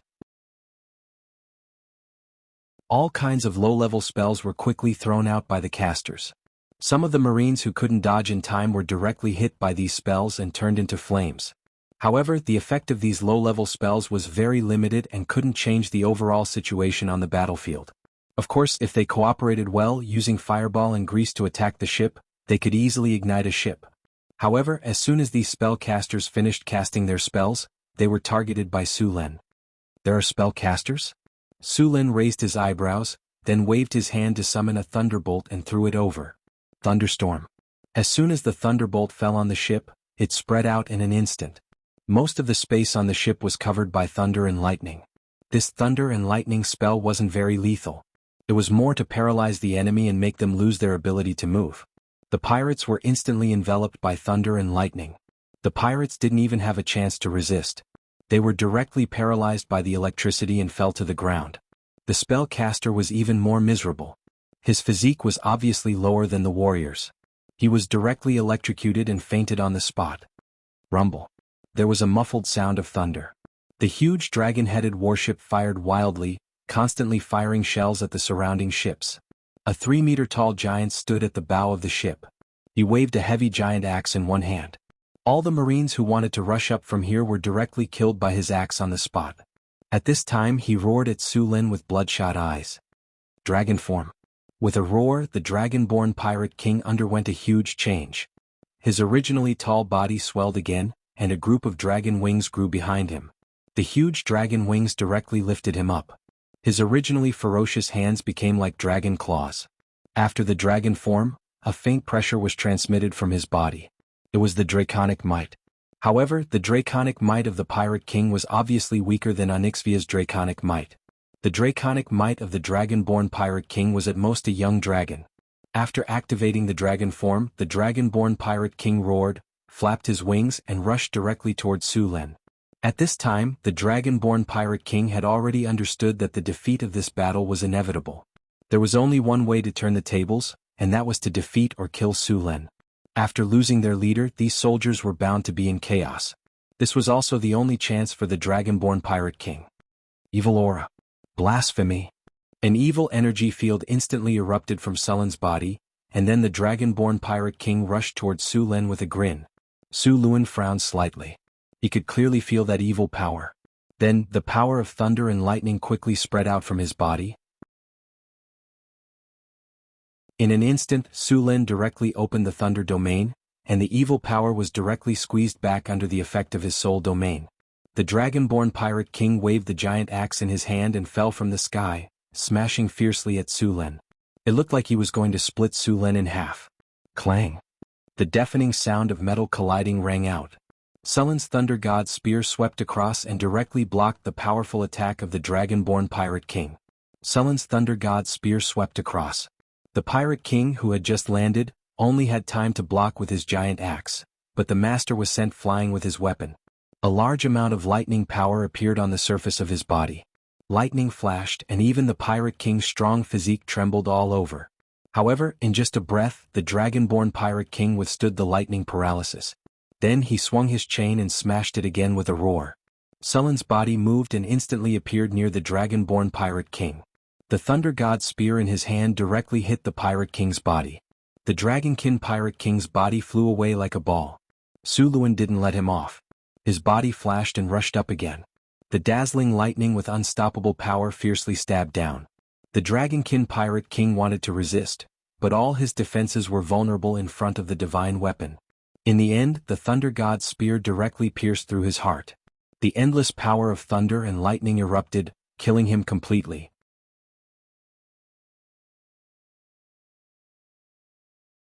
Chapter 625. With the death of the Dragonborn Pirate King, the remaining pirates completely lost their will to fight and no longer had any thoughts of resistance. The entire battlefield was filled with their fleeing figures. But where could they run to on the surface of the sea? With the red dragon Onyx patrolling back and forth in the sky and a mutant tiger shark eyeing them covetously in the sea, these pirates had long since lost the chance to escape. In the end, these pirates could only throw down their weapons and surrender in order to survive. The battle ended quickly, and Barbassa was already very familiar with cleaning up the battlefield and settling the captives. However, things were not over yet. After defeating the Dragonborn Pirate King, they still had to receive the spoils of war and retrieve Sullen's goods.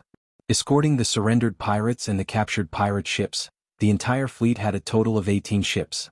They then majestically moved towards Shipwreck Harbor. Seeing the fleet approaching, the pirates left behind in Shipwreck Harbor did not have the slightest thought of resisting and directly threw down their weapons and surrendered. As for those who wanted to resist, after seeing the red dragon hovering in the sky, they directly threw down their weapons and wanted to escape. The appearance of the red dragon caused the entire Shipwreck Harbor to become chaotic. In almost all worlds, the red dragon represented disaster. Every time it appeared, it would be accompanied by a large amount of destruction. Almost every red dragon in the material world had robbed a city or a king. The mountain of wealth in the red dragon lair had basically come from this. Moreover, there was still the red dragon queen in the southern seas. She was the true ruler of the southern seas. Now that the red dragon had suddenly appeared here, could it be related to her? Many people with active minds were secretly wondering if she wanted to take control of this place as well. Arriving at Shipwreck Harbor again, the feeling this time was particularly different. Su Lin looked at the flustered Shipwreck Harbor and frowned slightly. He then waved his hand, and Barbassa immediately led the soldiers of Deepwater City to start maintaining order. Very quickly, under the influence of Barbassa and the navy of Deepwater City, the originally chaotic harbor was quickly restored to order. Where is Norland's lair?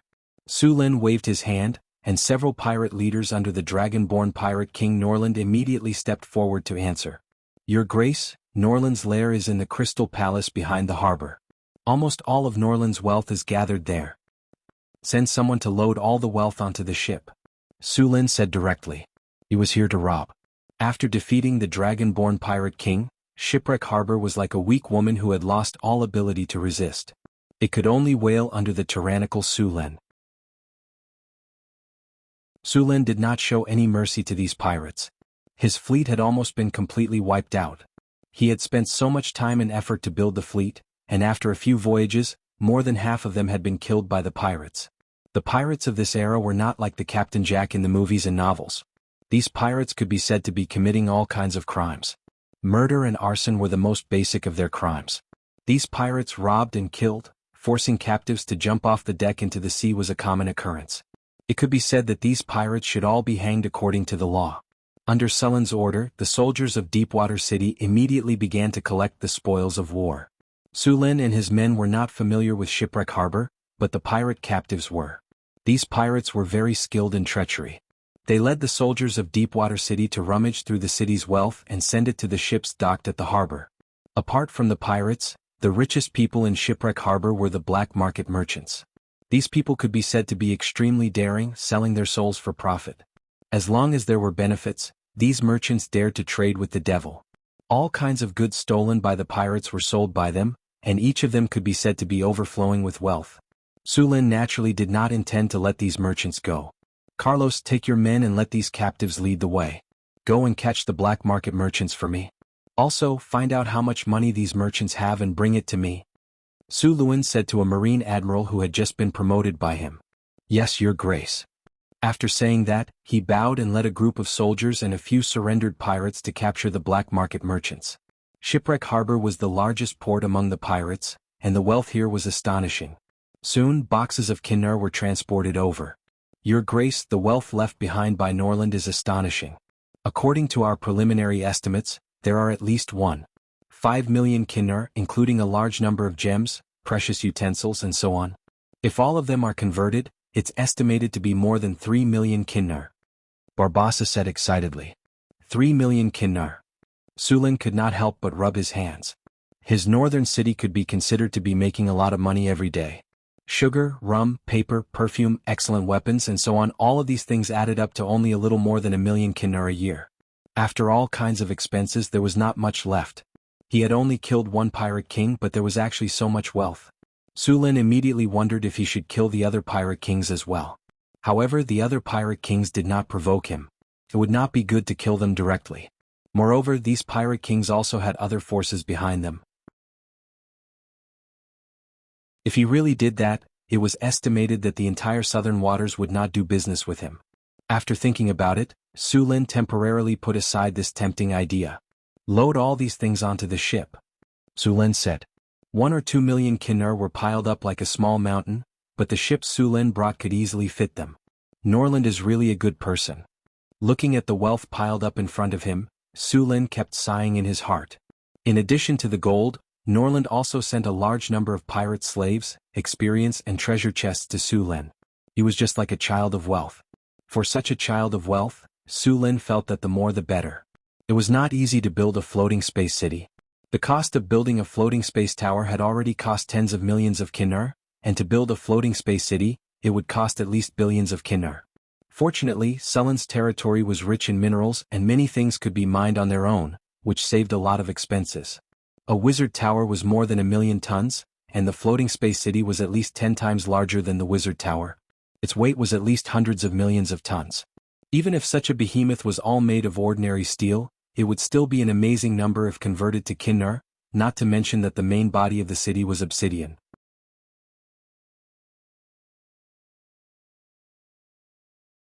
Chapter 626.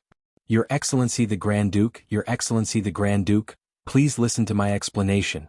We are honorable merchants. A fat merchant shouted in a panic. Grand Duke, I went to the northern city to give you gifts this year. Please listen to my explanation. I really don't have any money. I just want to earn some hard-earned money. The merchant tried to rush over, but he was very polite. The guard beside him pushed him back and squatted on the ground. Even so, he did not give up struggling. Honest merchant?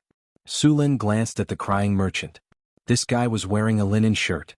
The shirt had been starched until it was a little white. There were even a few patches on it.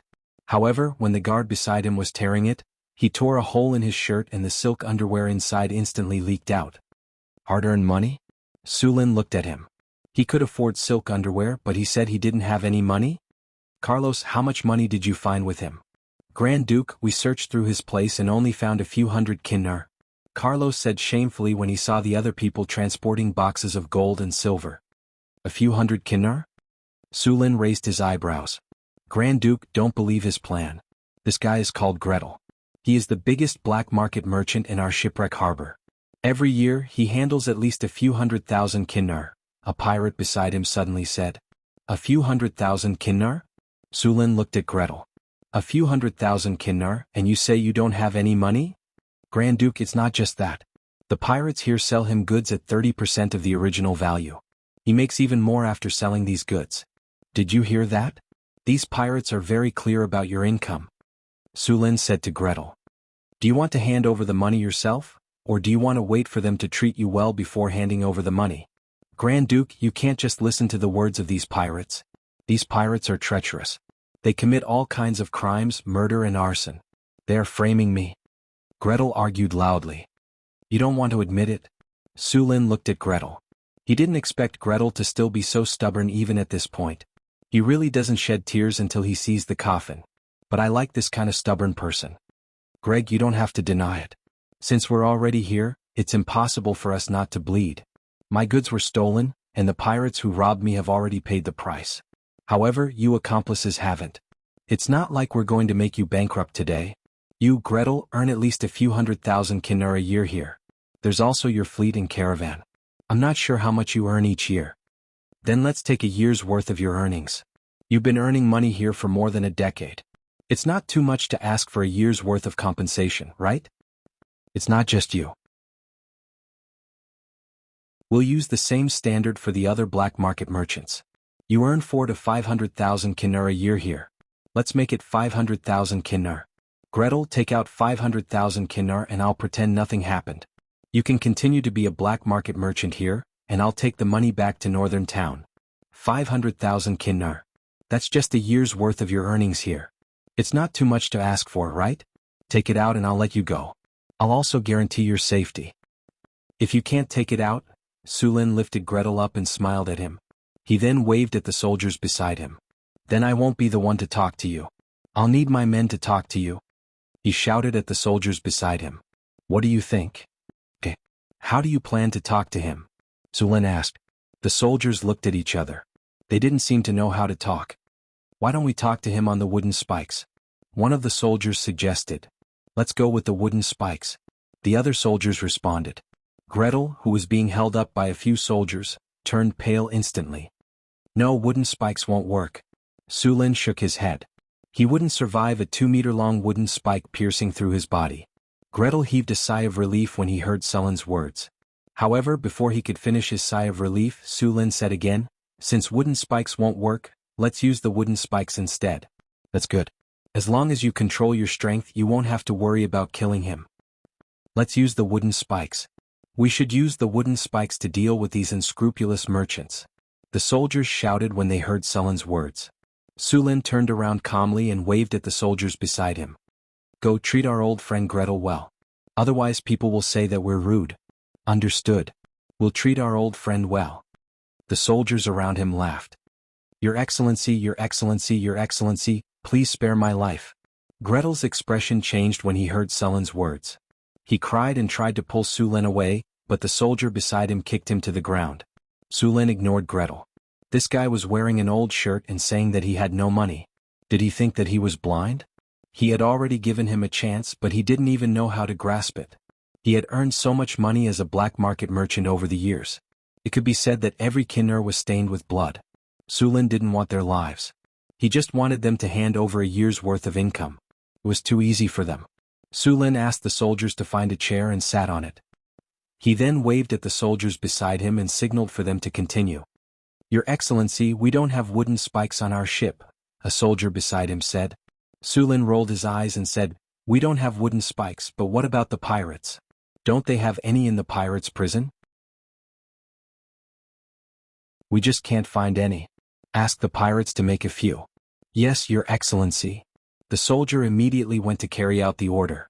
There was also a prison in Shipwreck Bay. It was used to imprison pirates who broke the rules. There were all kinds of torture tools in the prison. Soon a few pirates brought the torture tools over. Gretel's face turned pale when he saw the blood-stained torture tools. Then a few soldiers forced him to wear the spikes. Your Excellency, I'll donate. Please ask them to stop. Gretel shouted when he saw that they were serious. Wouldn't it be better if you cooperated earlier? Sulin put down his teacup and smiled. But since you've already brought the spikes, it's not good to just take them off. It's better to let Gretel experience our service. He waved at the soldiers and two of them immediately pulled the spikes down.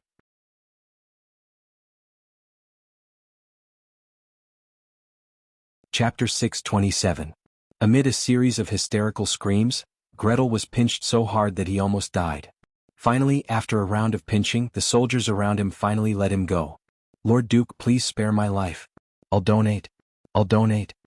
Gretel screamed as he begged for donations.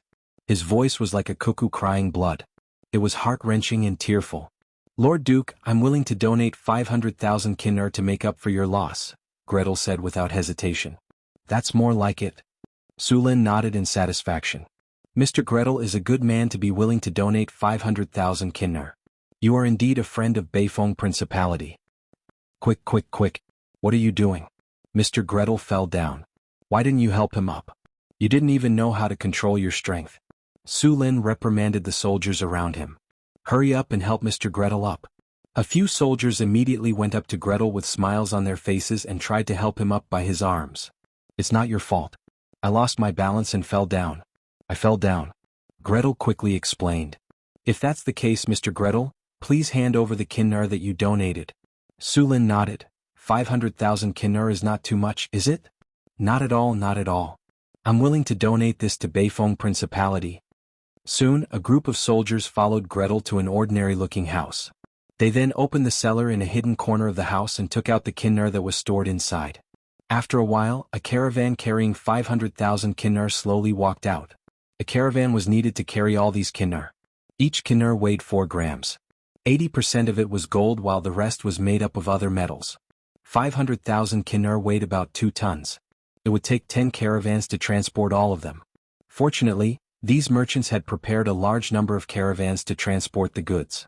Each caravan carried a few hundred pounds of kinnar. These kinnar were all packed in boxes. In order to make it easier to transport, each box weighed 100 pounds. There were exactly 4 boxes in a caravan. There were a total of 10 caravans in a row. With Gretel as a demonstration, dealing with the other black market merchants was a walk in the park. After sending kinnar to the port, Sulin waved his hand and said, "Mr. Gretel has donated everything. I'll leave the rest to you." Gretel donated 500,000 kinnar, but he is the biggest businessman in Shipwreck Harbor. The other businessmen have smaller businesses than him, so 500,000 kinnar is a bit too much. We have to calculate his annual income first, and then collect the compensation according to his annual income. Your Excellency, these merchants are used to cheating. If they hide their income, we won't know either. Carlos asked. That's easy. Although we don't know, someone else does. Sulin pointed at the pirates and said, "These pirates have been living here for a long time. Although they don't know the exact income of these merchants, they know all the warehouses and shops. It's enough to calculate. Besides, don't we have an expert here? I'll ask Mr. Gretel to help me calculate it. It'll definitely be accurate." Sulin patted Gretel's shoulder and said, "I'm sure Mr. Gretel will help us with this small matter." "Yes, Your Excellency, I'll definitely help you," Gretel said loudly. "Hurry up and call some of the pirates here. Let them help with the calculation." Sulin waved his hand and said to Carlos. The pirates were very happy to report these black market merchants. After all, these black market merchants opened all kinds of casinos, brothels and taverns in Shipwreck Harbor and made a lot of money from them. Soon, another black market merchant was brought over by the soldiers. When he saw Sulin, he immediately said, "Your Excellency, it must have been hard on you. I'm willing to give you 5,000 kinnar for a cup of tea." You're quite smart." Sulin looked at the black market merchant in front of him with a smile. "But 5,000 kinnar is too stingy. Look, Gretel. He donated 500,000 kinnar. You're still far from it." Sulin shook his head with a look of regret. 500,000 kinnar? The black market merchant was so surprised that he couldn't close his mouth. "Yes, 500,000 kinnar." Sulin nodded. "However, I won't force you to donate as much as you want. It's all up to you. If you want to be friends with us, then donate more. If you don't want to, then it doesn't matter," Sulin said generously as he patted the black market merchant's shoulder. Just as Sulin was speaking, a few soldiers beside him brought over the prepared pincers. These pincers from the prison were stained with blood and looked a little dirty. Pincers were considered the lightest punishment in the pirates' prison. The pincers were made of 3 pieces of wood that were then strung together with iron bars. Grooves were dug in the middle of the wood. These grooves were where the ankles were placed and were strung together with ropes. When it was used, the prisoner's feet would be placed in the grooves. Then 2 other people would pull the rope and tighten it. If they were lucky, they would make a frame for the prisoner to lie down. If they were in a bad mood, they would make the prisoner kneel on the ground and torture him. This kind of torture device depended on the size of the opening at the ankles. If the opening was too big, it wouldn't even clamp the ankles. The pincers that the pirates had prepared only had a shallow groove. It didn't feel good to be clamped. In fact, there were 2 other types of pincers. One used sticks as thick as chopsticks that were strung together in a row. This was specially used to clamp fingers. The most ruthless pincers were specially used to clamp the head. This kind of torture device could even crack a person's skull. How could Sulin use such inhumane torture devices? "Your Excellency the Grand Duke, Your Excellency the Grand Duke, I really don't have that much money," a black market merchant screamed. Then he was grabbed by a few ferocious soldiers as if they were grabbing a chick. Then they forcefully put torture equipment on him. "You dog, you still want to lie to Your Excellency the Grand Duke." A pirate next to him went up and kicked him. "You dog, you opened a casino here. You make money like water every day.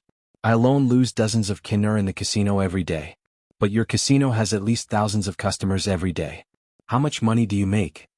This black market merchant was also raised to be a respectable person. When had he ever been treated like this? Garrett, it seems like our merchant doesn't intend to tell the truth. Calculate for him. We're not pirates, we're regular navies. We do things based on evidence and reason. Su Lin waved at Garrett, who was beside him. Garrett, who had become a lackey, immediately calculated according to the description of the pirates. It didn't take much effort for him to calculate the black market merchant's annual income.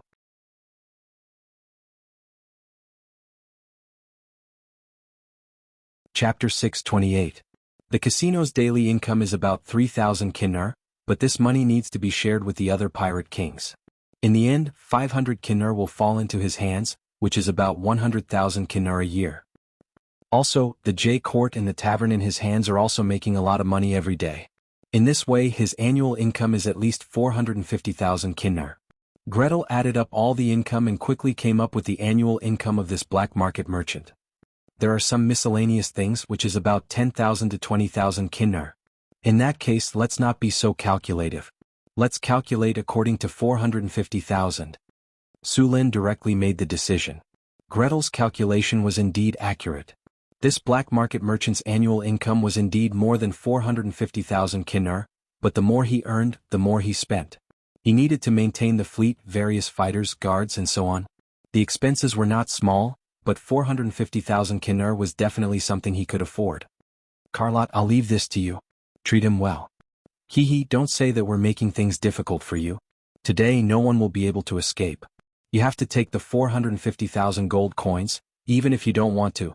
Now let us brothers serve you well. Carlot grinned, revealing a row of white teeth. Your Excellency Grand Duke, I really didn't earn that much money. That money is from the shares of the various pirate kings. I'm just a puppet on the table. I really don't have any money. The black market merchant cried out. Su Lin waved his hand and said, People's hearts are sinister, especially in this kind of pirate den. Do you think I dare to believe you? In comparison, I believe in the trap more. Come on, this is a lie detector. As long as you can pass the lie detector, I'll believe you. As he spoke, a few soldiers beside him carried up the lie detector that they had prepared beforehand. Then they directly propped up the black market merchants. The lie detector made of iron oak was hard and durable. Su Lin was considerate enough to prepare a bench for the merchants to lie down on during the test. Come, let's try it first. Carlot directly put the trap on the black market merchant, and then the two soldiers immediately grabbed the rope and exerted force. The black market merchant immediately let out a heart-wrenching scream. His whole face was red and the veins on his forehead were bulging. His two arms struggled to escape, but he was firmly pressed on the bench by the soldiers. His body twisted back and forth like a worm, but there was no effect. This is just the beginning. The rope is just the most basic. A few soldiers tied the trap tightly, and then stuffed the prepared wooden wedges in to compress the gap. Okay, let's officially start. One of the soldiers stood up, picked up a wooden mallet and said, Remember, if you agree, say it quickly. Otherwise it will be too late. Start the polygraph. Carlos shouted. The two soldiers raised their mallets and slammed them down on the wooden wedge without hesitation. Ouch! A far cry from the black market merchant's voice. The black market merchant howled in agony. Even his eyes could be seen protruding out of their sockets. I'll donate money, 450,000 kinar. The black market merchant could no longer care about anything else. Seeing that the two soldiers were about to hit him again, he quickly cried and shouted. Look, the lie detector is working again. Why is it so difficult to trust between people? Su Lin said bitterly. I've already told you so earnestly, but you just don't want to tell me the truth. Now we've finally reached an agreement. Then the soldiers put the black market merchant down from the lie detector. Then they took the carriage that had just been unloaded and followed the black market merchant to his manor. When the other black market merchants saw Sullen's actions, their faces turned ashen as if they had lost their parents. In the end they all gave in. One by one they accepted Sullen's friendship and became friends with Beifeng Duchy. They expressed that they were willing to donate all their income for a year to Beifeng Duchy. Of course, Su Lin couldn't refuse the sincerity of these businessmen. Soon a large number of kinar was transported over. The 7 black market merchants donated more than 3 million kinar to Su Lin. In addition to the income of the dragonborn pirate king, just the kinar alone gave Su Lin at least tens of millions of kinar. Sullen's first fund to build the floating city was finally settled. In addition to the Kinner, after killing the Dragonborn Pirate King, Su Lin also received a lot of rewards. After dealing with the shipwreck harbor, Su Lin had time to check the rewards. Congratulations, host. You have successfully killed a Dragonborn sea giant. You have received 53,400 experience points, you have received 1 legendary skill point, you have received 2 platinum treasure chests. The battle is over. You have received the item Sea Giant's Heart Blood *1. Rise of the Navy, Legendary Battle. September 1689 of the Huiwe calendar. Due to the wealth of the deep water port, it attracted the attention of others, leading to a pirate attack on the fleet. The newly born Huiwe port suffered huge losses. In order to take revenge, Su Lin led the fleet to continue the counterattack. You have defeated the Black Shark Pirates, the One-Eyed Dragon Pirates, and successfully killed the Pirate King in the final battle. You have received a huge reputation in this battle. Reputation +5. Hearing the familiar voice, Su Lin opened the storage space and took out the 2 platinum treasure chests. This Pirate King's strength is really weak. 2 platinum treasure chests, not even a diamond. I'll just make do with it. Su Lin took out the 2 platinum treasure chests from the storage space and chose to open them directly. After a flash of light, the system prompt sounded in Sullen's ear. Congratulations, host. You have successfully opened the platinum treasure chest. You have received the item Elemental Furnace Fuel. Congratulations, host. You have successfully opened the platinum treasure chest. You have received the item Legendary Soul Crystal. Su Lin looked at the 2 items in front of him, the Elemental Furnace Fuel and the Soul Crystal. As the name suggested, the Elemental Furnace Fuel was used to burn the elemental furnace. This type of elemental furnace fuel was not produced much, and it would only appear occasionally in some mines.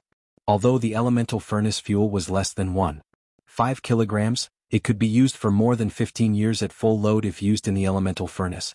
This was good news for Su Lin. At least he did not have to look for elemental furnace fuel all over the world. As for the soul crystal, Su Lin casually put it away. He planned to let Hathaway build a legendary golem construct with these soul crystals when he went back. A golem construct of this level was a true killer weapon.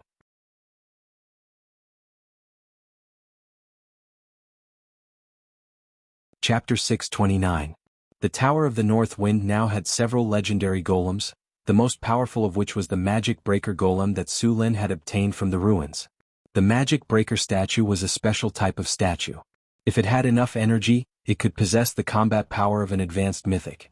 This was especially true for magic breakers like the Magic Breaker, which had very high magic resistance. The 2 Magic Breaker blades could even slice through advanced mythic magic barriers. The Magic Breaker was very fast and had a fast attack speed. Even legendary wizards could be killed if they were not careful. It could be said that this thing was completely developed to deal with wizards. Of course, the Magic Breaker was also very powerful against other classes. Its Magic Breaker blade was incomparably sharp, and its body of steel had shockingly high physical defense. It could be said that such a legendary magic puppet was a powerful killing machine. It had the attack power of a Grand Swordsman of the same level, but it did not have the weakness of a Grand Swordsman's low defense. If it were not for the expensive cost, it could almost be said to have no shortcomings. After Hathaway got the Magic Breaker Golem, she deliberately checked its manufacturing process and the materials needed.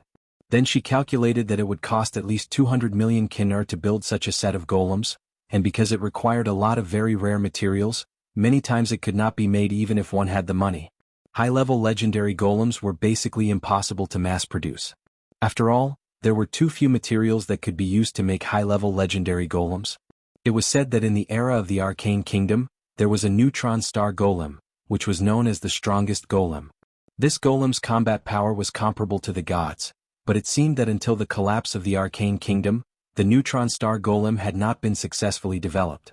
When the Arcane Kingdom developed the neutron star golem, they used the gods as a reference, but before they could complete it, the Arcane Kingdom had collapsed. Hathaway had now made 2 diamond golems, which had a challenge rating of 21.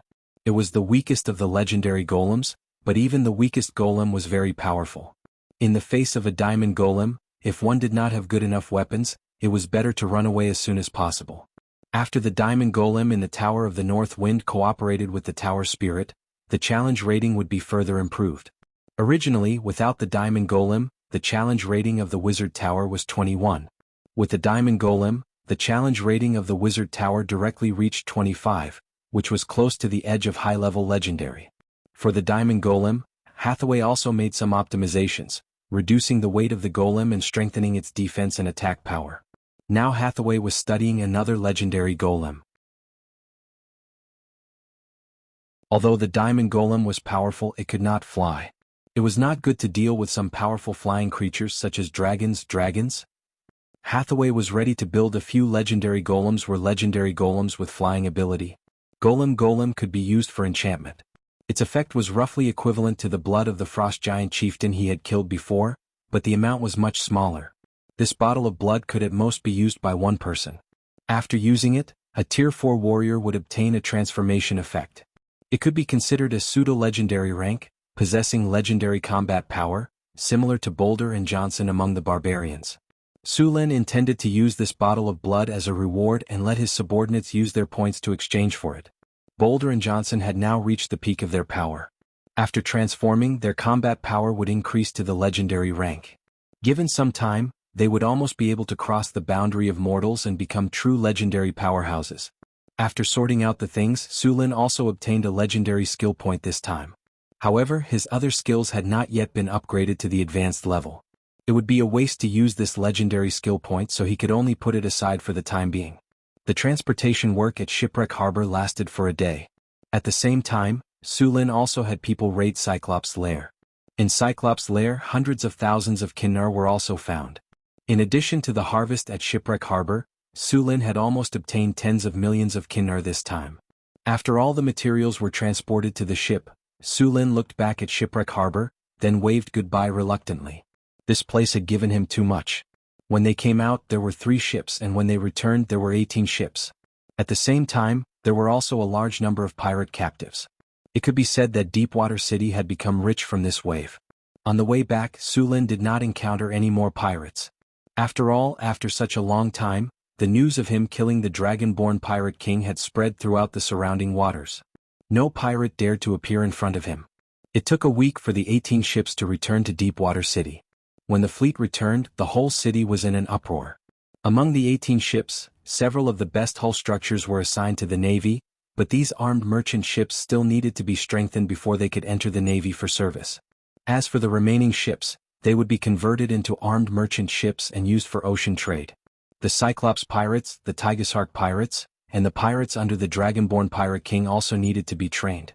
These pirate captives added up to an astonishing 1,500 people, and now the number of Navy in Deepwater City was less than 500 people. Without Sullen's suppression, these pirates would not be so obedient. For these pirates, Su Lin gave them 2 choices. One was to become slaves in Deepwater City. After working here for 3 years, they could obtain the status of a free person and live an ordinary life. The other was to join the Navy. However, whether joining the Navy or becoming a slave, they needed to go to the prison in the city to learn. In order to avoid these pirates from causing trouble in Deepwater City. In fact, Su Lin thought too much. These pirates had seen Sullen's power with their own eyes, especially when he could summon a dragon and a magic ship. After defeating the Pirate King, they were even more in awe of him. In the end, 300 of the 1,500 pirate captives decided not to join the Navy, but to become slaves. After 3 years of work in Deepwater City, they would obtain the status of a free person and start a new life. Although the pirates drank big bowls of wine, ate big mouthfuls of meat and spent a lot of money, in fact they also wanted a stable life. Therefore, after Su Lin promised that these pirates could retire after a few years of service, they were very surprised and their morale was high.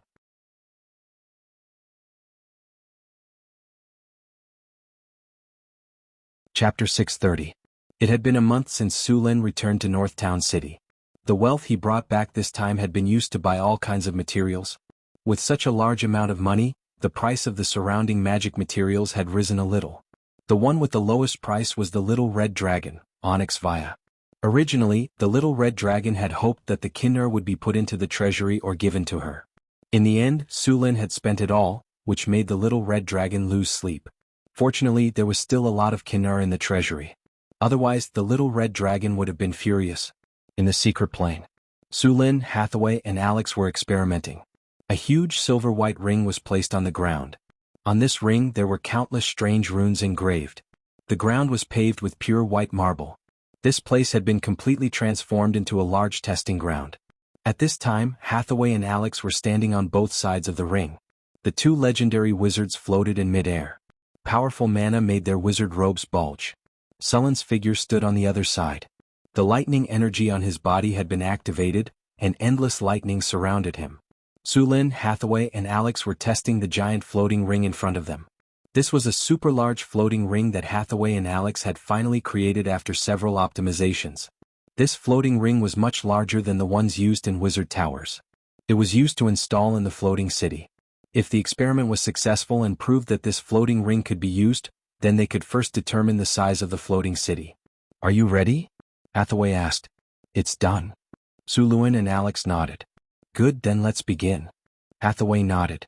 "Sulin, if anything goes wrong, immediately open an energy barrier and cut off the energy link of the floating ring. Testing the floating ring requires Alex and I to be fully focused. If there's a mistake in our design, it could lead to serious consequences and damage the floating ring. This thing is too expensive to make. We don't have that much money to make a new one. Remember, you must cut off the energy link as soon as possible." Sulin nodded with a serious expression. "Don't worry, leave it to me. If there is any problem, I will cut off the energy supply immediately. Also, you two have to be careful. If you can't avoid it, then protect yourself first. If the floating ring is damaged, we can continue to make it." "Okay." Hathaway and Alex nodded at Sulin. "Let's begin." As soon as Hathaway's voice fell, a spiritual light rose from the werewolf's body. Then a powerful mana rose from the two of them. As the powerful mana surged, the runes on the floating ring began to light up one by one. Two powerful mana surged from the two of them and entered the floating ring. The powerful mana flowed quickly, creating a circle of energy vortex around them. As the runes lit up one after another, finally, all the runes on the floating ring in front of them flickered with spiritual light.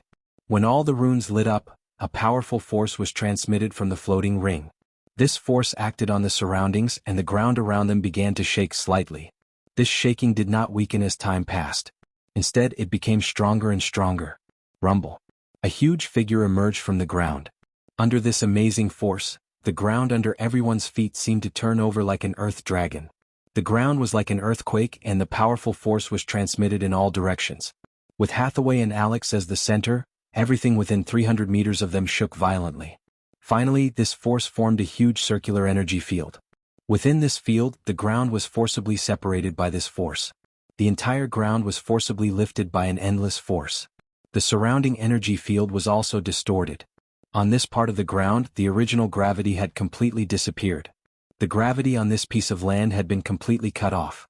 The floating ring was actually controlling gravity. By controlling gravity, the floating city could float in the air. There were many kinds of technology needed to build a floating city. Gravity was only one of them. In fact, a qualified floating city was like a miniature world. The top few topics in this world were the half-plane transformation technology, also known as Genesis, the floating city technology, the neutron star golem technology, and so on. Building a floating city required changing the internal structure, changing space, riddles, ecological systems, and so on. With Hathaway and Alex's magic transmission, this piece of land successfully lifted off the ground and flew up. Because of the spread of this force, many of the surrounding rocks had already flown up. Tower Spirit 1, begin collecting all kinds of data from the floating ring.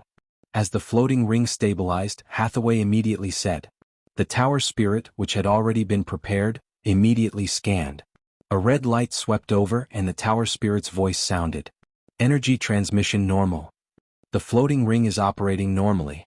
Current operation rate is 50%. Current experimental results have been achieved.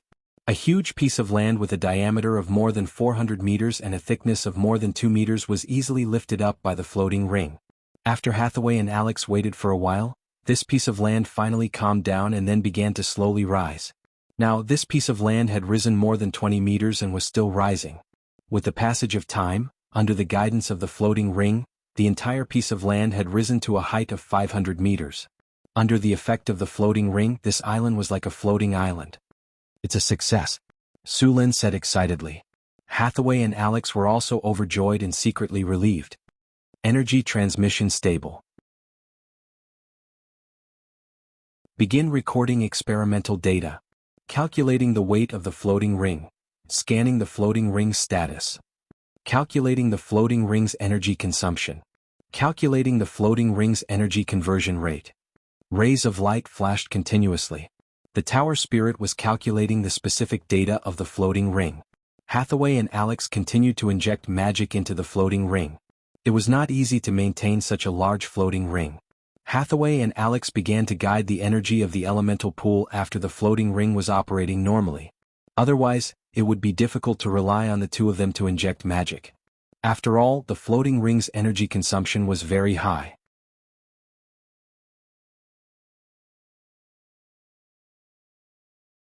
Chapter 631. As Tower Spirit Number 1 continued to scan and record data, Hathaway and Alex began to operate more on the floating space ring. The floating space ring used on the floating space city had to deal with a lot of bad situations, so the floating space tower had stricter requirements. Rumble. There was a loud rumbling sound, and some cracks suddenly appeared in the middle of the huge piece of land that was originally floating in the sky. Cracks began to appear on the originally flat ground. The anti-gravity force field of the floating space ring is in disorder. The force field is deviated and the land is broken. Scanning for the cause of the force field deviation. Tower Spirit Number 1 immediately scanned the surroundings, and Hathaway and Alex immediately controlled the energy output. Scanning complete, the 39th rune design has deviated, causing the anti-gravity force field in the area to deviate after reaching a certain value, and it will interfere with the surrounding force field. Hathaway was slightly relieved. It's not a big problem, we'll modify it after the experiment, and now continue the test. Okay. Sulin nodded and then the test continued. Then Hathaway and Alex continued to control the floating space ring and began to conduct other tests. The floating space ring controlled the piece of land and began to move slowly, and the huge piece of land slowly moved back and forth under the influence of the floating space ring. Tower Spirit Number 1 constantly scanned and recorded the floating piece of land. The land has an unknown vibration in the horizontal state. Cracks appear in the land. The anti-gravity force field is tilted in the descending state. The anti-gravity force field is deviated in the fast horizontal movement, and slight cracks appear in the land. The energy efficiency of the floating space ring is 63.7% on average. Soon, all the tests of the floating space ring were over, and Hathaway and Alex controlled the floating space ring to descend slowly. Although there were many problems in the test, overall it was very good. This time, the floating space ring held up a large area of land, and although it was still some distance away from the floating space city, the test was considered a success. The weight of the land held up this time was calculated by Tower Spirit Number 1, and it was almost more than 3 million tons, which was heavier than the floating space tower. Furthermore, this was not the limit of the floating ring. If the floating ring were to operate at full capacity, the power output would be very high. The energy of the elemental pool in the Arcana realm was not enough to support the test. As for Hathaway and Alex, they had to bear a lot of pressure. As Hathaway and Alex slowly reduced the energy supply, the floating island began to descend slowly, finally stopping 3 meters in the air. At this height, they needed to be careful if they wanted to continue descending. Sulin's energy was quickly released and enveloped the entire floating island. Prepare to land. Prepare to cut off the energy of the elemental pool. Prepare to count down. 10, 9, 8. Increase the magic output. It has reached the critical point. Begin landing. The floating island trembled slightly before descending steadily. After a series of noises, the huge floating island slowly landed on the ground. Success. Hathaway breathed a sigh of relief. It seems that our theory is correct. Next, we need to make various improvements to this gigantic floating ring. Alex said. Yes. Although it's a success, there are still many problems with the floating ring. For example, the energy conversion efficiency is only 63.7%. You should know that the floating ring in the Tower of the Northern Winds has an energy conversion efficiency of more than 95%. This difference is more than 30%. We need to optimize it again. There's also the energy field deviation that occurred during the test. These problems need to be solved. Otherwise, even if the floating ring flies, it will fly in a slanted direction. I've already noted it down. We'll make changes when we get back. Sulin slowly retracted his energy. When they were descending, he had released a large amount of energy to protect the entire floating island. We need to upgrade the energy center as soon as possible, Sulin said. We plan to build a floating ring that can accommodate 50,000 to 100,000 people. This is the level of a medium-sized floating ring. The current elemental fission furnace cannot support such a large floating ring. Got it? Hathaway made a face at Su Lin. The theoretical verification of the elemental fusion furnace has been completed, but some of the materials required are very high. We don't have a good solution yet. We need materials that can withstand high temperatures. Materials with high magic conductivity are not so easy to make. I don't know what materials the Arcanists used, Alex said with some curiosity. Anyway, it should be a very magical material. The gap between the current wizard civilization and the arcane empire is still very big. In terms of magic material science, magic theory, magic energy use, and supermagic characteristics, they can't be compared at all. Just like in the arcane empire era, the high-grade golems they used could basically self-recover. The main reason for this was the use of a kind of memory metal. After this memory metal is formed, if it is damaged it will quickly recover. In the Arcane Empire era, those high-grade golems were notoriously difficult to deal with. It was only after the Arcane Empire era disappeared that golems that could self-recover could not be made because of the lack of key materials. Since then, golems made of other materials slowly began to become popular.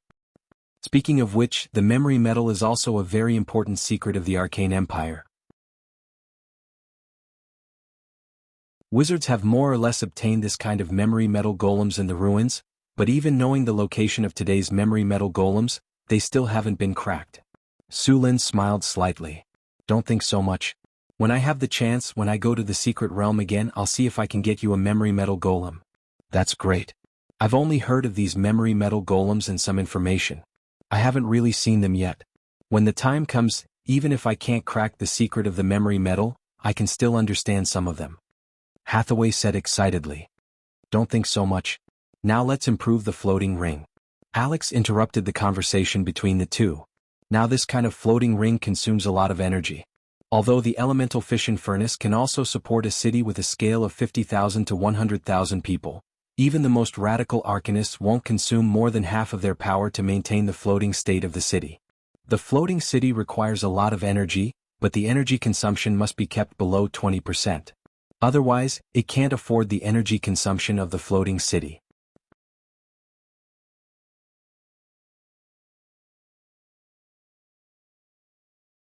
Chapter 632. The elemental fission furnace could indeed be used as the energy core of a floating space city, but it could only drive a miniature floating space city. This kind of floating space city was larger than a floating space tower and could accommodate 5,000 to 10,000 people. The floating space city Su Lin intended to build was a medium-sized floating space city. This kind of floating space city was the most numerous floating space city in the era of the Arcane Empire. A large floating space city was a floating space city with more than 100,000 people. The upper limit of this kind of floating space city could reach an astonishing 300,000 people.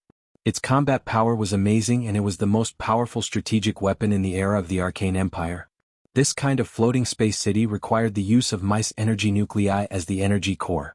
In the era of the Arcane Empire, only mice energy nuclei could drive a floating space city of this scale. However, with the fall of the Arcane Empire, the manufacturing process of mice energy nuclei had long disappeared. Not to mention this kind of large floating space city, even a miniature floating space city had never appeared. The great arcanists in the era of the Arcane Empire also studied a substitute for mice energy nuclei, which was the element annihilation furnace. This kind of element annihilation furnace provided a huge amount of energy, thousands of times more than elemental fusion. It could easily lift a large floating space city. The arcanists even designed a giant floating space city. The concept of a giant floating space city had been around for a long time.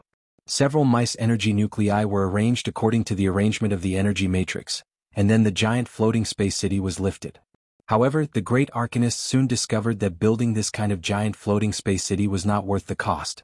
A giant floating space city could accommodate 500,000 people, but it required 4 to 5 mice energy nuclei. However, if used separately, 4 to 5 large floating space cities were more practical than this kind of giant floating space city.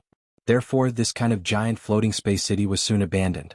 Now, the floating space ring of North City could theoretically lift a land with a diameter of 800 to 1,000 meters into the sky, which was basically equivalent to connecting the surface of a miniature floating space city. If the current city of North Wind Principality was calculated, A city of this size would at most be a town. This area was really nothing. During the era of the Arcane Empire, few people would build this kind of floating space city. This size of floating space city was from the age of thorium. At that time, the floating city's energy transmission efficiency was low, and the floating ring technology used was very limited. Any of the famous floating cities of the Arcane Kingdom had an area of more than 10 square kilometers. Basically, the entire North Town City and a large amount of surrounding farmland were lifted into the air. Hathaway and Alex continued to make adjustments to the floating ring. Some of the runes on the floating ring needed to be removed. Then it was replaced with another rune inscription. At the same time, with the help of the Tower Genie, Hathaway and Alex started adjusting the anti-gravity field after the activation of the floating ring. There were some problems with the anti-gravity energy on the floating ring, and there were repeated problems in some areas. This was also the reason for the crack in the center of the floating island. If he didn't make any adjustments, there would be some problems when he used the floating city.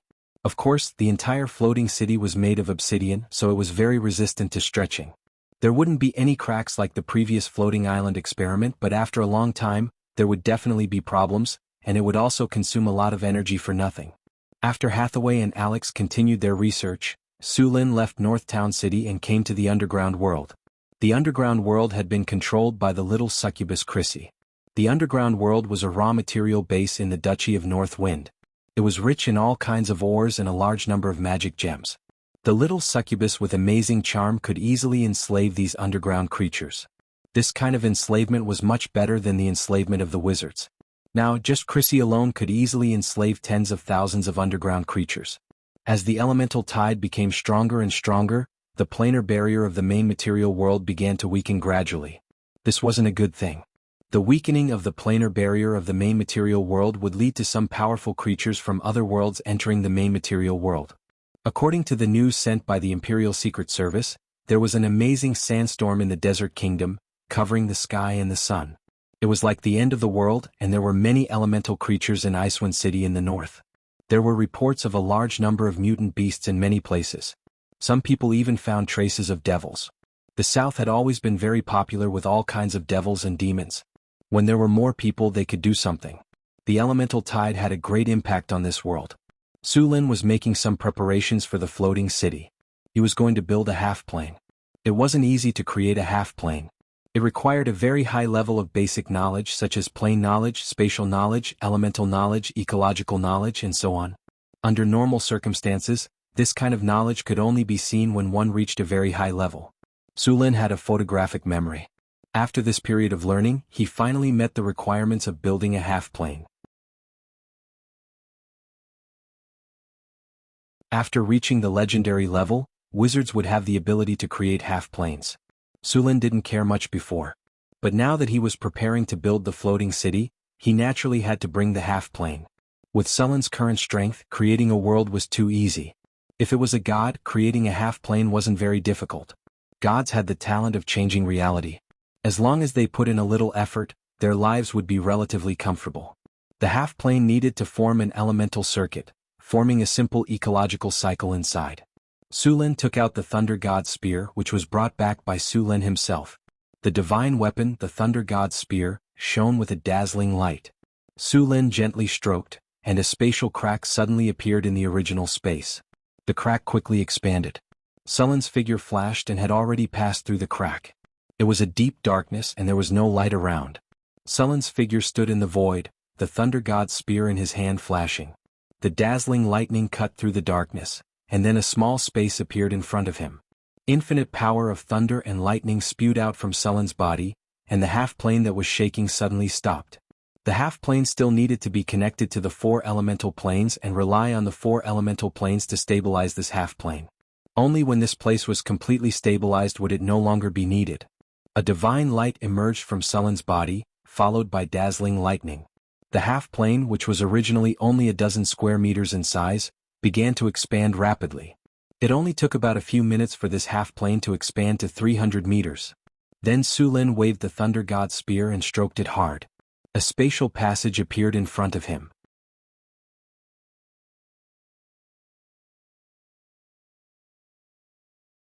Chapter 633. A golden bolt of lightning flashed across the dark world. The dark world was illuminated by this bolt of lightning. After the expansion of the half-plane ended, the space inside had reached a diameter of 500 meters. After the half-plane expanded to this size, the space barrier at the edge began to tremble slightly, and some areas even showed signs of collapsing. Seeing this, Su Lin decisively stopped the expansion of the half-plane. Then a ray of light rose from his body. Mana reshaping plus space construction. A pale golden brilliance flickered, and a golden light appeared on the space barrier of the half-plane. The planar barrier that was showing signs of collapsing instantly stabilized. The newly established demi-plane was completely empty. Apart from Su Lin, there was nothing else. If he wanted to enrich the demi-plane, he would have to connect the 4 elemental planes and extract elemental energy, or he could directly connect the demi-plane to the prime material plane.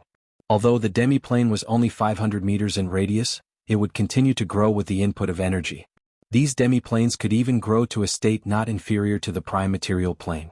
Of course, the amount of energy needed to grow to this extent could be said to be an astronomical figure, and it would also take an astonishing amount of time. Perhaps only those large wizard organizations had the time and energy to cultivate a half-plane to a state close to the main material plane. Su Lin looked at the empty half-plane, then drew a line in the air with the Thunder God's spear in his hand. A powerful force instantly broke the space barrier. Planar channel.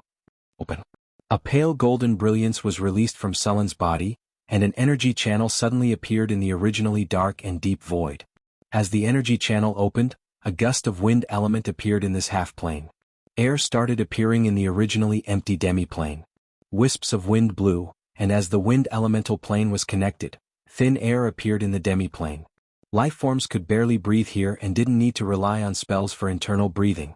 However, although there was air, this half-plane was still empty. Next, Su Lin connected to the earth elemental plane again. An invisible gravity appeared here, and at the same time, traces of soil began to appear in the originally empty half-plane. As the earth elemental plane continued to input energy into the half-plane, soil began to quickly appear in this half-plane. The soil was very barren and unsuitable for planting. Only when the earth element reached a certain concentration would the soil slowly become fertile. A breeze blew and the air was slightly moist. After the water elemental plane was connected, this half-plane was no longer dry. Streams of water began to gather quietly. As the water elemental energy continued to increase, a new small lake appeared in the half-plane.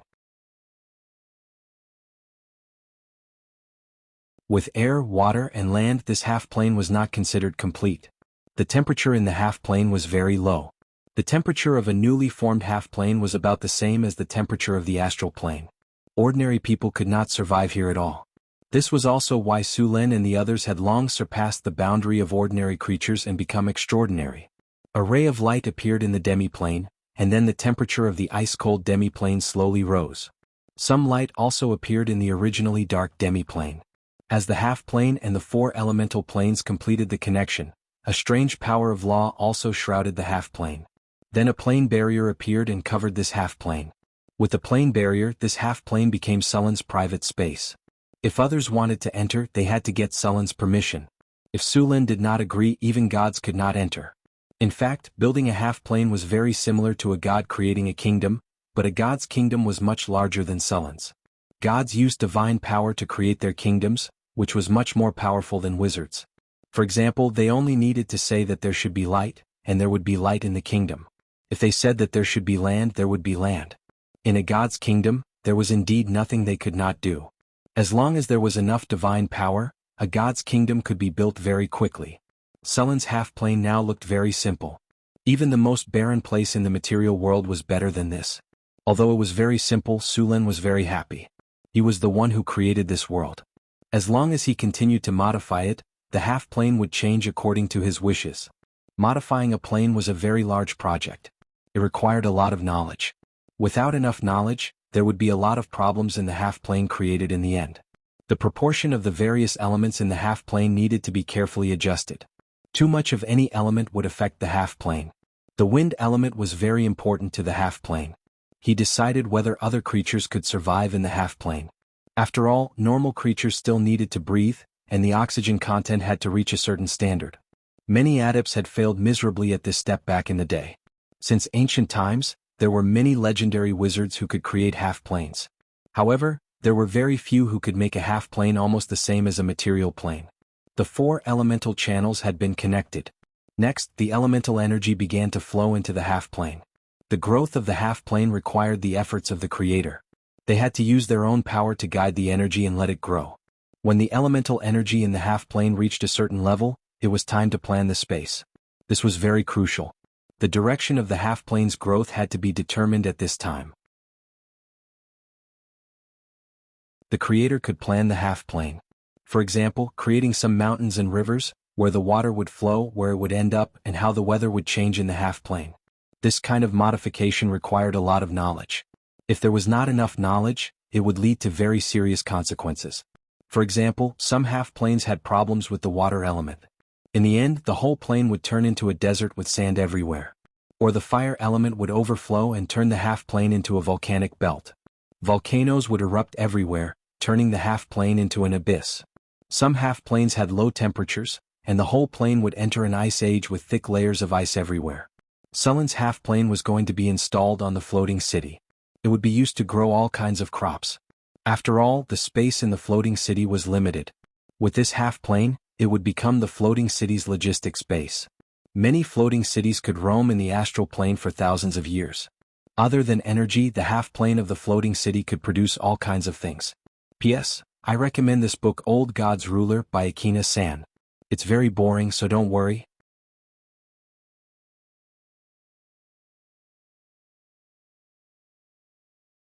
Chapter 634.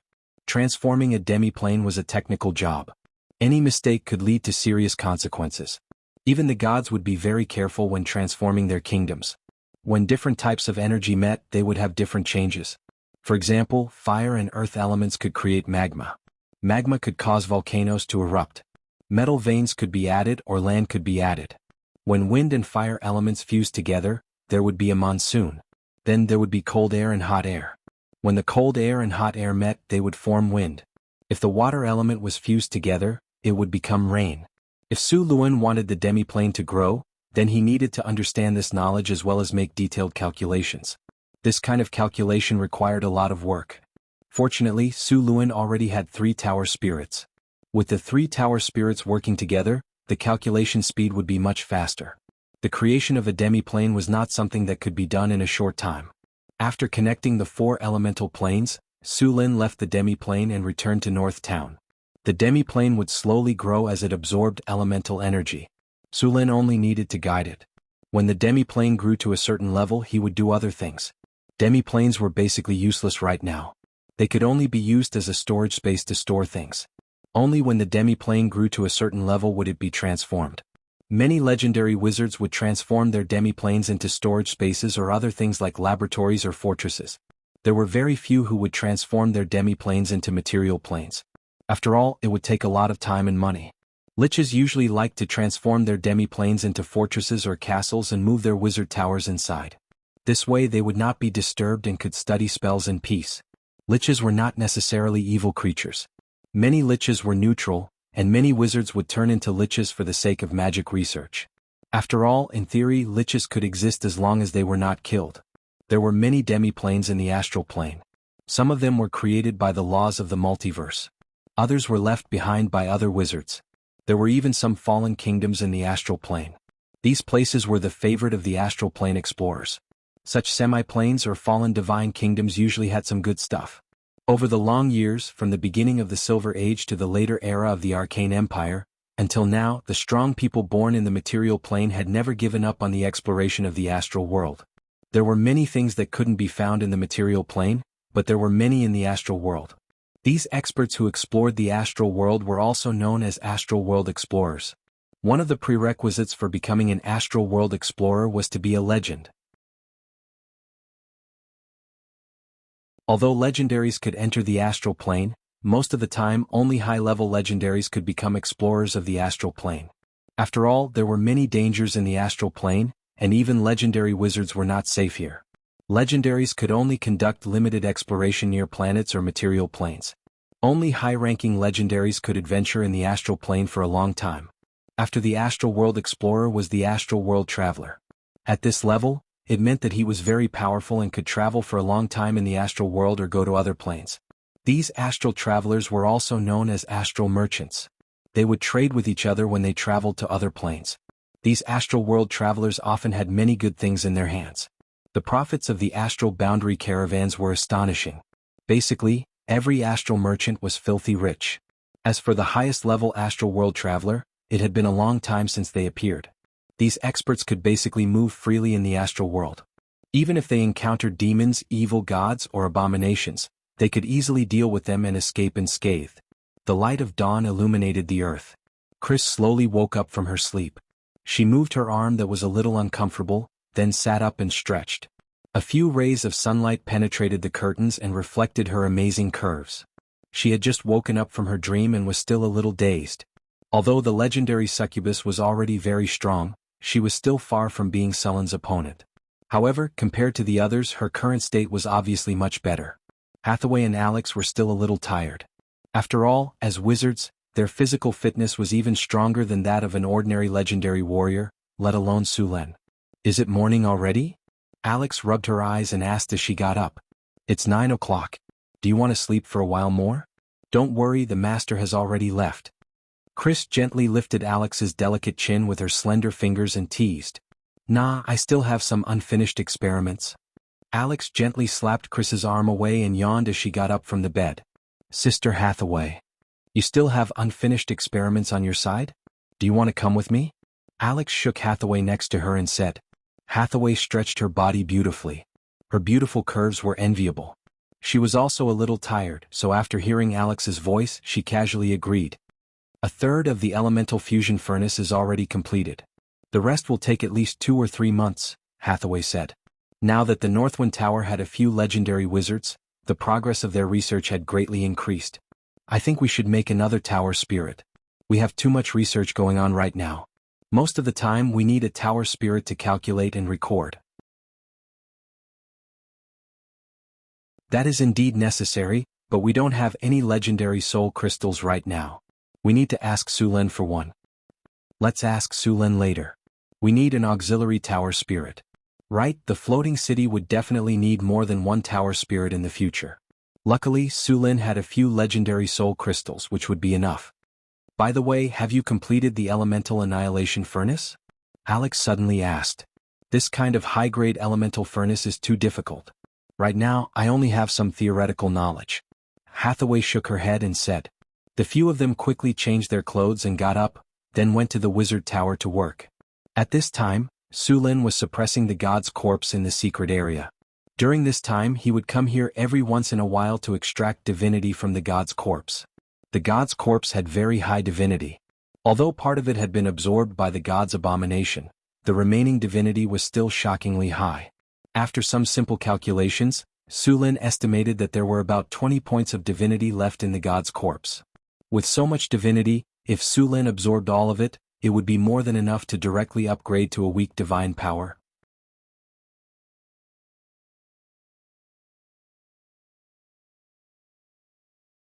Chapter 635. Although it was not the first time that Sulen had stood near this corpse, he still felt a sense of awe. This awe came from the depths of his bloodline. It was the awe that mortals had for gods. Although Sulen was already a demigod, he was not a god. It was unknown how long the god's corpse had been dead, but it still contained some vitality. The god's corpse was broken. Because it had once given birth to an abomination, most of the vitality in the god's corpse had been extracted by the abomination. Now, the remaining power could no longer give birth to another abomination. The corpse, which was more than 30 meters long, lay quietly on the ground. It exuded a sense of oppression, and there was still a residual divine power on the surface of its body. In addition to this divine power, the corpse was also shrouded in the power of death and decay, which was emitted after the death of a god. Sullen's body flashed and then his body flew up gently. This ancient god's corpse must have died quite miserably. There were many wounds on the corpse, and the most serious injury was on the head. The head of this corpse was severely injured, and half of its head was missing. Ancient gods were very powerful. Although they had been dead for thousands or even tens of thousands of years, they still retained a fragment of consciousness. If one used telepathy to communicate with this corpse, it would talk about the glory of the ancient gods in a strange tone and a special language. The birth of the world, the emergence of the multiverse, the ancient gods of order began to rule the world. In the lower planes, endless chaotic rules and consciousness also appeared, and the birth of the first generation of chaos demons. There was even some information about the origin of demons. In its narration, demons did not originate from the bottomless abyss. They seemed to have migrated from another place. Sometimes, Su Luan wanted to know more secrets, but unfortunately this god's corpse didn't have any consciousness. The remnant fragments of consciousness were more like an NPC, and they just kept repeating these things. Dazzling golden light slowly emitted from the corpse. Su Lin gently touched it, and the golden light converged into a beam of light that was slowly extracted. Extracting divinity from the corpse of an ancient god was not as easy as extracting it from an abomination. Su Lin had to fight against the corpse of the ancient god. After all, the divinity originally belonged to this ancient god. Although the ancient god had fallen, the divinity would resist anyone other than the ancient god. Su Lin needed to remove all the remaining consciousness in the divinity. Energy absorption. Su Lin's body floated in the air as the enormous energy formed a torrent of magic power. He reached out and grabbed the ancient god's corpse, and the pale golden energy was forcibly extracted by him. The god power surrounding the god spirit suddenly surged. Su Lin's extraction of the god's divinity triggered the ancient god's instinctive reaction. Fortunately, the ancient god had already fallen. Although its resistance was strong, it still could not stop Su Lin. The faint golden light slowly flowed towards Su Lin like a trickle. Above the golden light, there was also a feeling of death, madness, and destruction. These forces had to be removed carefully. This was the terrible evil and hatred born after the death of a god. The abominations were born because of the accumulation of this power. However, because the ancient god's corpse had given birth to the abomination, 70% to 80% of the power of hatred and destruction had been consumed. This power was carefully separated by Su Lin, and the rest was absorbed.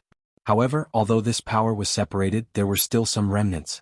After every extraction of the god's divinity, Su Lin needed time to remove the remaining evil thoughts. The wisdom tree had the ability to purify, so under normal circumstances after extracting the god's divinity, he would come to the wisdom tree in the mystery land to purify it. So far, this method was the most efficient and safest. In fact, if the wisdom tree evolved into the legendary tree of life or the world tree, purifying these evil thoughts would be done by just moving its branches. Unfortunately, the wisdom tree had a long way to go before it could evolve. A faint golden energy appeared in front of Su Lin. This golden energy was the power of the god's divinity. Su Lin gently waved his hand, and the power of the god's divinity was integrated into Su Lin's body.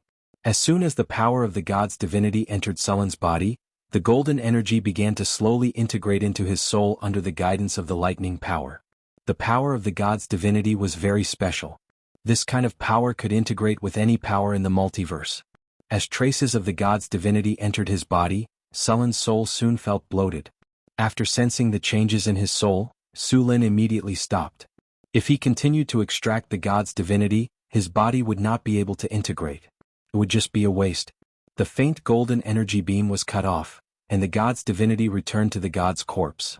The strange scene around him also slowly disappeared. As some of the god's divinity was extracted, the glow on the god's corpse seemed to have dimmed a little. The god's corpse also had a trace of decaying aura. Su Lin resisted the urge to destroy and resealed the space used to seal the god's corpse. He then closed the wizard tower again and let the tower genie continue to watch over the place. Only then did he use a teleportation spell to leave this place. North Town Mystery Land. Su Lin hurried to the vicinity of the wisdom tree. After greeting Sandy and the others, he returned to his room. As soon as he got close to the wisdom tree, Su Lin's original irritable impulse to destroy everything began to weaken. What followed was a tranquil and natural smell. In fact, the best target to extract divinity was not the god's corpse, nor the ancient evil creatures. It was the unicorn, the eastern condor, the feathered serpent god, the totem spirit, and so on. The divinity contained in these divine creatures or divine spirits was very pure. It was not like the one Su Lin extracted, which was full of chaos, evil, and destruction. Of course, the unicorn, the eastern condor, the feathered serpent god, and the totem spirit were not to be trifled with. After the arcane kingdom, the unicorn had become very rare. The eastern condor had also disappeared. The feathered serpent god had also left the material plane. As for the totem spirit, if one wanted to find this kind of intelligence, one had to go deep into the mountains and forests to find the uncivilized natives. The totem spirit was the god that the primitive tribes worshipped. Although they were not true gods, they had part of the power of the gods. It could be said that they were very difficult to deal with. The strength of the totem spirit was usually at the level of a demigod. However, there were some who worshipped a large number of people or worshipped for a long time. Their strength would not be inferior to that of a true god. Su Lin meditated while slowly removing the remnant thoughts in his body. At the same time, he integrated the god's power into his body.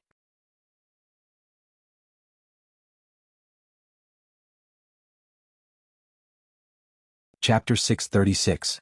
The faint aura of nature shrouded him, and the ancient tree of wisdom constantly emitted the power of nature. Su Lin woke up from meditation, and the remaining evil thoughts in his body had dissipated a lot. Looking at the situation, it would be completely eliminated in about 2 more times. Without the ancient tree of wisdom, Su Lin usually needed a week or even longer to use meditation to get rid of the remaining evil thoughts. According to the research on the ancient god's corpse, the divinity in the ancient god's corpse can be extracted more than 20 times. In addition to the divinity extracted from the ancient god's corpse when the abomination was born, this ancient god's corpse originally had more than 40 or even 50 points of divinity. Su Lin rubbed his forehead and calculated, an ancient god's corpse contains 40 or 50 points of divinity, so how much divinity did he have when he was alive? A demigod needs 10 points, a weak god needs 20 points of divinity, and a weak god needs 50 points. This giant ancient god's corpse is at least a weak divine power god.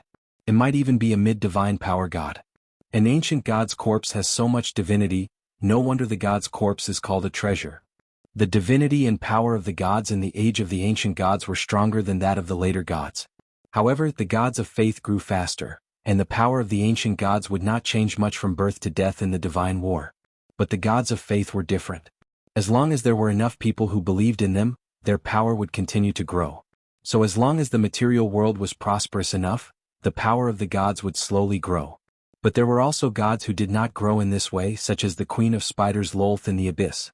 After the death of a believer, the soul would enter the divine kingdom and become a petitioner.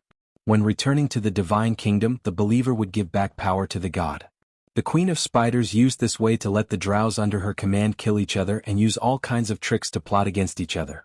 At the same time, she gave these drows the characteristics of sexual chaos, which also led to the drows having the highest fertility rate of all elves. Of course, if the fertility rate of the drows was the same as that of other elves, maybe the drows would have disappeared by now. After all, the drows had learned all kinds of infighting, backstabbing, betrayal, and so on. Clans would kill each other for revenge.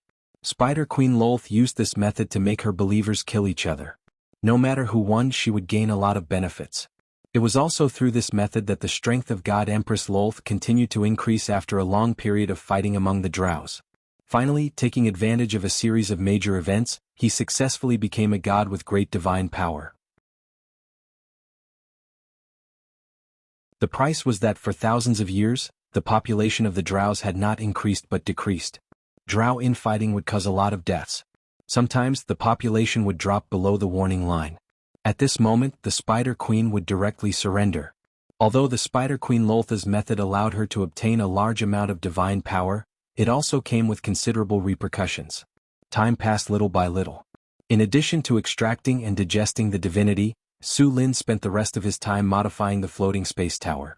Su Lin had already decided to build a floating city, and various preparations had already begun.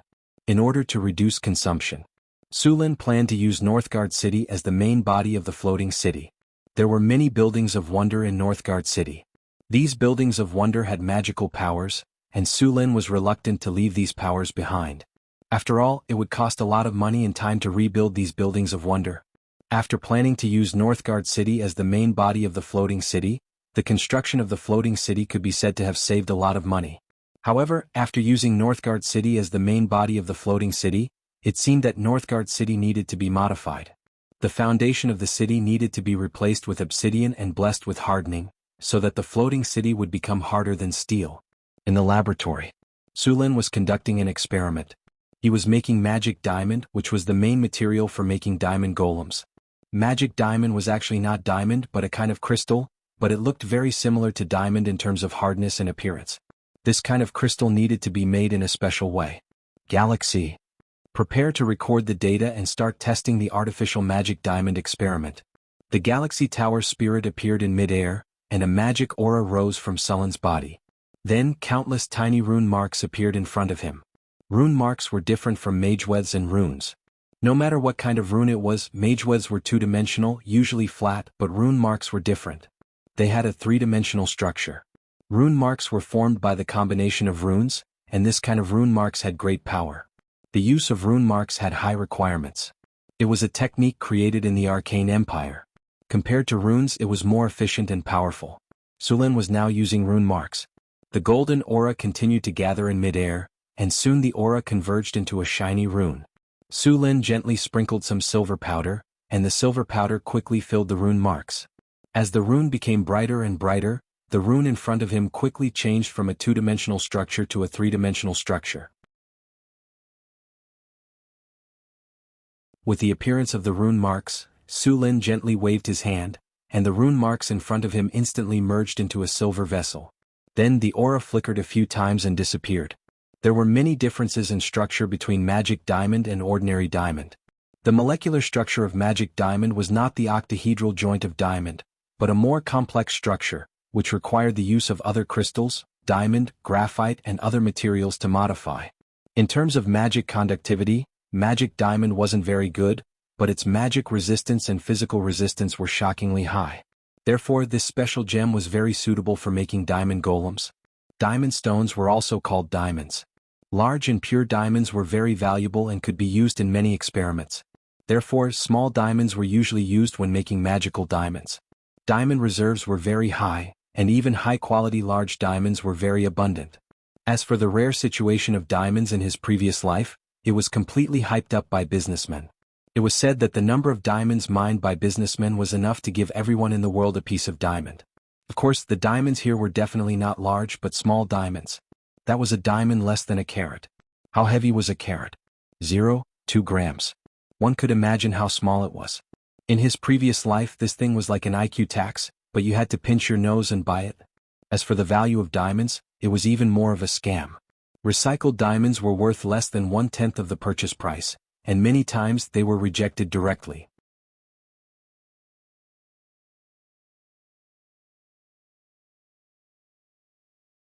Chapter 637. Magical adamantine used a part of diamond as raw materials, and another part was magical crystals and colorful gemstone powder. After mixing these materials according to a certain ratio and using some other methods to fuse and refine, the magical adamantine could be obtained. The ratio of this kind of magic diamond could be adjusted. Basically, every wizard had their own secret recipe.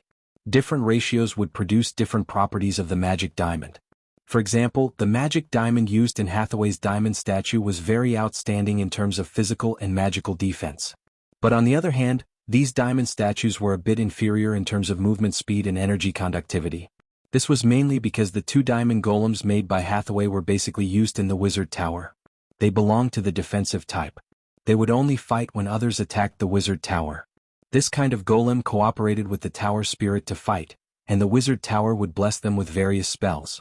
Others, such as the offensive diamond golems, used magic diamond golems with better magic conductivity and decent physical and magic defense. This kind of diamond golem had powerful attack power, fast movement speed, and all kinds of support spells. The golem army often used this kind of diamond golem. In addition to making diamond golems, magical adamantine could also be used to make another kind of golem, the arcane guard. The arcane guard was a legendary golem that was stronger than the diamond golem. The challenge level of the diamond golem was level 21, while the arcane guard was level 24. It was only a step away from high-level legendary. For example, the ratio of magical adamantine used by the arcane guard was completely different from that of the diamond golem. This kind of magical adamantine had high magic conductivity, and this kind of magical adamantine also had high physical and magical resistance. The only problem was that it was also very expensive. The arcane guard not only had strong melee ability, but it could also release various spells.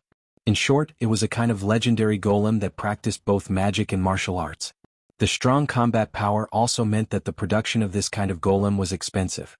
In the era of the Arcane Empire, there was a famous arcanist who said that the golem army was a combat power that was piled up with money. Sullen was now experimenting with the magical adamantine used to make the arcane guard.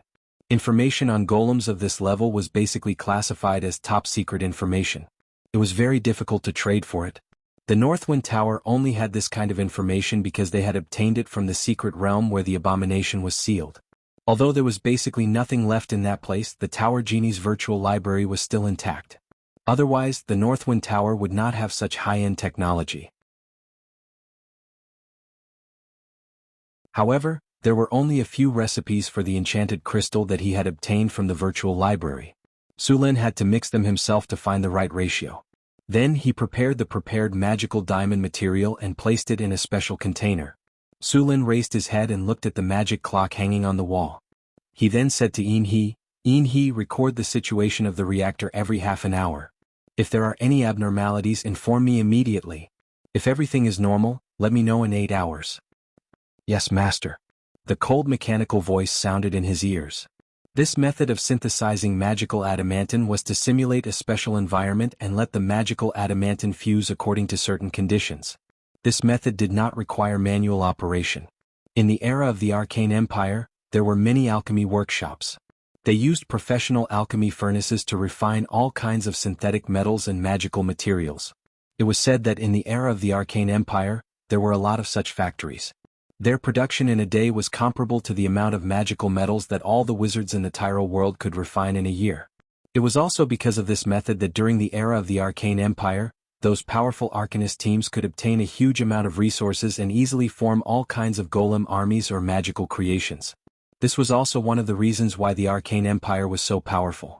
As long as they were willing, the number of various golems would increase tremendously under the full production of the factories. Moreover, there were many benefits to the factory. Although the factory standard could not produce high-quality golems, it could control the quality within a very small range, and the advantage of doing so was that the price was reduced.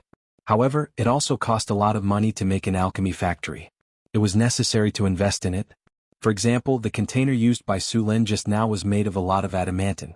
The interior was made of some arcane steel, and the runes on it were engraved with mithril. The cost of this set of equipment was as high as millions of kinnur, which was more expensive than a diamond golem. The amount of money an adept had was also an indication of how powerful that adept was. Of course, some of the guys who were favored by the goddess of luck needed to be distinguished. The world was very unfair. It was destined from the moment of birth. Family, power, and so on, there was a very special existence among them. These people's luck was so good that it made people jealous. It was not an exaggeration to say that they were blessed by the goddess of luck. For example, the Arcanist who found the body of the ancient god. In the boundless astral world, the probability of finding the body of an ancient god was basically 1 in tens of millions or even 1 in a billion. The Arcanist who found the body of the ancient god was favored by the goddess of luck. It was just that the Arcanist had some problems with the use of the ancient god's body. How exaggerated would it be to be favored by the goddess of luck? It could be said that it was more powerful than having a protagonist's halo. When one went out to pick up money, one could do whatever one wanted. One could find treasures by just running around, and enemies would come knocking on one's door by just waving one's sword. Could be said that when the time came, the heavens and the earth worked together. Of course, the goddess of luck liked the new and hated the old. She was temperamental. You might be favored by the goddess of luck 1 second, but the next second, the goddess of luck had already left. The goddess of luck and the goddess of misfortune were a pair of twin goddesses, and the two of them did not get along well. The goddess of misfortune was jealous that the goddess of luck was loved by humans, while she, as a goddess, was feared by humans. This made the goddess of misfortune very jealous, so she deliberately went against the goddess of luck. The result was that after being favored by the goddess of luck, once this favor was lost, they would be cursed by the goddess of misfortune. As a result, many people ended up dying because they believed too much in luck. It was said that in the multiverse, there was a mithril mine that was entirely made of mithril. Perhaps only those who were favored by the goddess of luck could find this mithril mine. After about 8 hours, Sulin walked out of the meditation room. The tower spirit, Milky Way, had already told him that the alchemy reactor had stopped working. Sulin came in front of the reactor and checked the various data on the tower spirit, Milky Way's record. After confirming that everything was normal, he gently pressed a few times on the reactor. Accompanied by a burst of energy fluctuation, the sealed container on the reactor slowly opened at this moment. Sulin snapped his fingers and a wizard's hand appeared in front of him. Sulin skillfully operated the wizard's hand and took out the item from the reactor. A purple crystal the size of an egg appeared in front of him. This purple crystal was very transparent and hard. It looked like a purple diamond. It was the enchanted diamond, also known as the enchanted crystal. Looks like the effect is not bad. Su Lin picked up the enchanted diamond and examined it carefully. The enchanted diamond made in this way had completely met the requirements. A ray of light rose from Su Lin's hand and checked the enchanted diamond. He nodded and said, "The quality is not bad. It's qualified." The enchanted diamond's conductivity was excellent. At the same time, its physical and magical resistance was also very high. It completely met the requirements of making an arcane guard. The next step was to start producing these enchanted diamonds. But before that, he planned to build an automatic alchemy factory. Since he had already experienced the convenience of the alchemy reactor, Su Lin did not plan to give up just like that. Although this kind of alchemy reactor wasn't cheap, it was convenient to use. Another reason was that although the investment was huge, it would be very cost-effective in the long run. Moreover, Bignar wasn't taking it all out at once, he was using it for a long time. Tower Spirit Milky Way. "Give me the blueprint of the automatic alchemy factory," Su Lin said. The automatic alchemy factory was mainly controlled by the Tower Genie. There were various clay golems that were responsible for the specific operations. Su Lin only needed to set the program, and the clay golems would be produced according to the program. The Tower Genie Milky Way only needed to command the golems to carry out the work. At the same time, she would also be responsible for the daily maintenance of the alchemy factory. With the alchemy factory, the arcane steel, thorium, and other metals that required Su Lin or Hathaway to synthesize could also be produced in the alchemy factory. It was convenient, fast, stable, and had a high success rate. Of course, in addition to the high cost, the alchemy factory also required a large amount of energy. If it was the old wizard tower, after installing the alchemy factory, there would be a shortage of energy in the elemental pool. This would require some reduction in other aspects. But now, the Northwind Tower had already installed the elemental fission furnace, and its energy was many times more than before. Not to mention an alchemy factory, even if the energy consumption of the alchemy factory was increased tenfold, the Northwind Tower's energy would be more than enough. Although the elemental fission furnace is good, it is still far inferior to the elemental fusion furnace.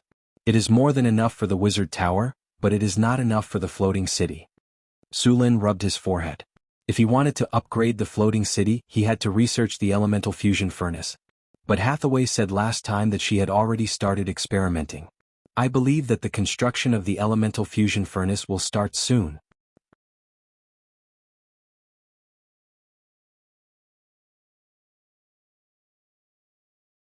Chapter 638.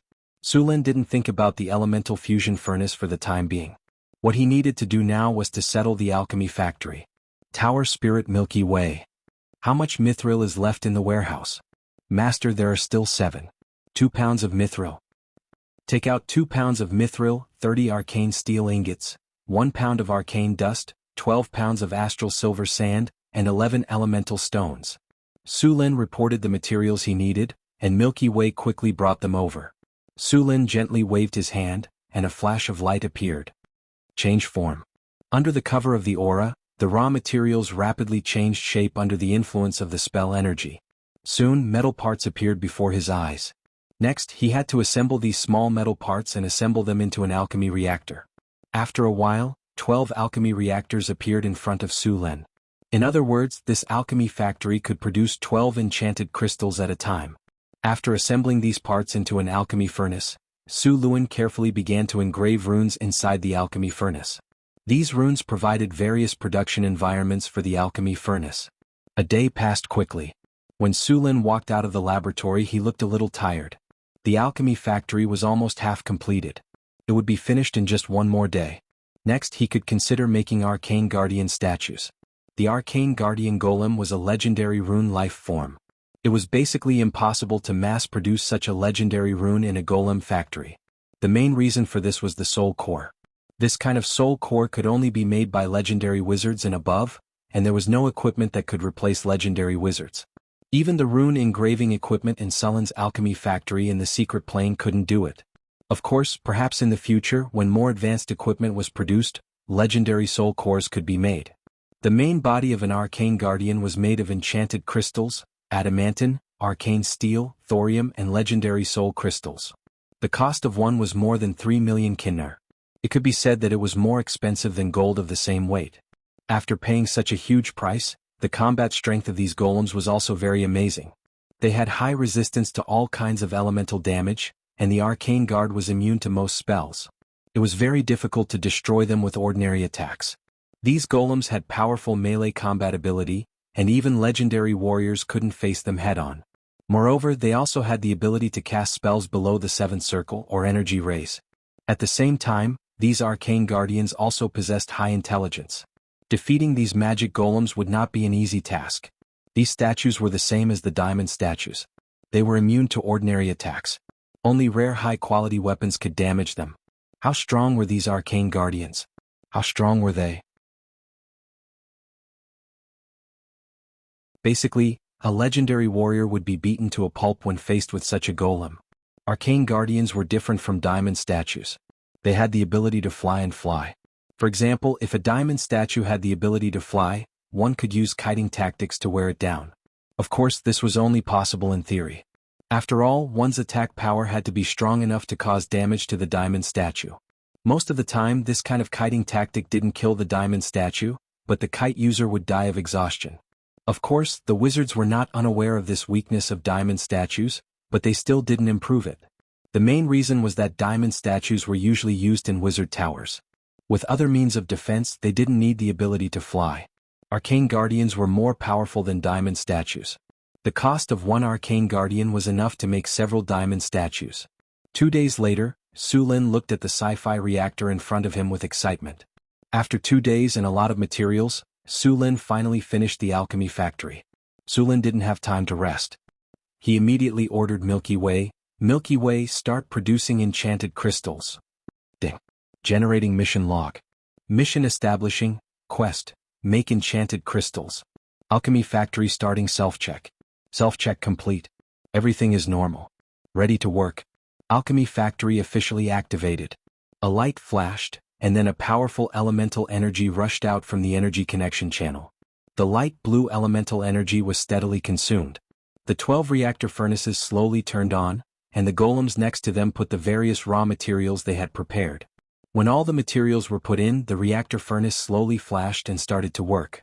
It took 8 hours to produce a piece of enchanted crystal. Of course, this time wasn't fixed. The longer the reactor furnace was in production, the more enchanted crystals it would get in the end.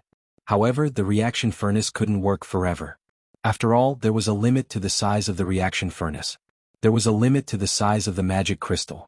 Once it reached that size, even if no one ordered it, the reaction furnace wouldn't continue to operate. This was the insurance that Su Lin had set to protect the alchemy furnace. In the blink of an eye, 8 hours had passed. Following Milky Way's order, the 12 reactor furnaces in front of him slowly stopped. When the reactor furnace opened, Sullen's eyes lit up. The enchanted crystals that had just been produced appeared in front of Sullen's eyes. The light purple enchanted crystals were very beautiful. Su Lin snapped his fingers and a light flashed, and the appraisal of the enchanted crystals in front of him was completed. The appraisal results were good. After the appraisal, the 12 enchanted crystals in this batch all met the requirements. All of them pass. Su Lin nodded in satisfaction, and then put the enchanted crystals on the table next to him. "Oh right, Milky Way, try refining other alloys," Su Lin immediately said. As soon as Sullen's voice fell, Milky Way controlled the alchemy factory to start work again. The refining of arcane steel took far less time than the refining of enchanted crystals. After about half an hour, the 12 reactor furnaces opened again, and the finished arcane steel appeared in front of Sullen's eyes. Su Lin picked up a piece of arcane steel ingot and checked it. Although it wasn't as good as the ones he made himself, it was still of high quality and could be used. Next, Su Lin seemed to have found a new toy. He kept letting Milky Way use the alchemy factory to refine other enchanted materials. And as expected, the alchemy factory completed the task quickly and well.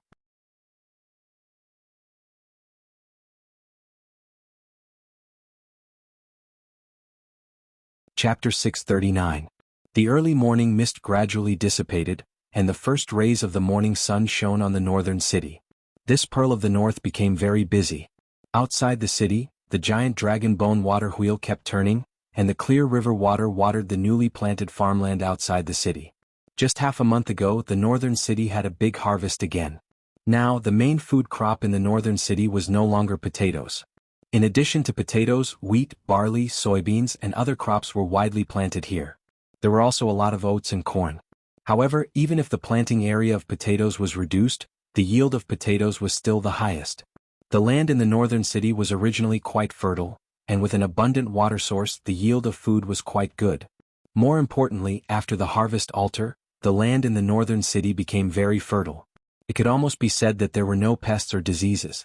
Therefore, although it was in the north, the yield of food here was enough to supply the entire Northwind Principality and the northern provinces of the Kingdom of Florence.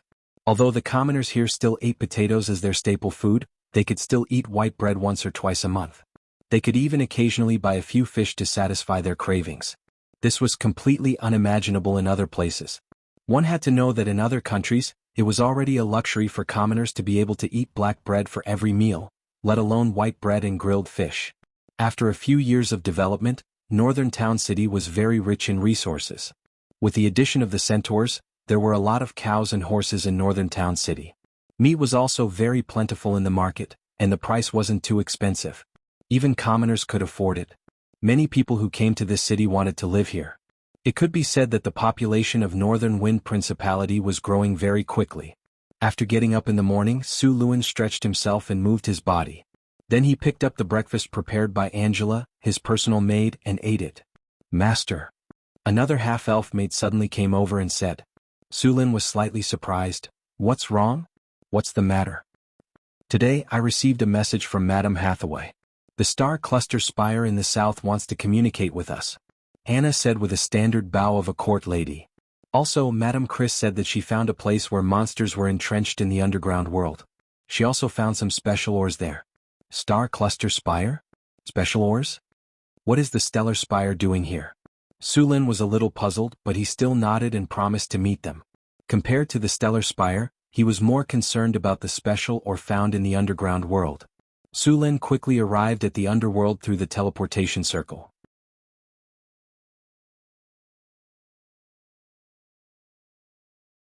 Due to the underworld's environment, a small number of monsters would often appear, so there were always patrols to clean up.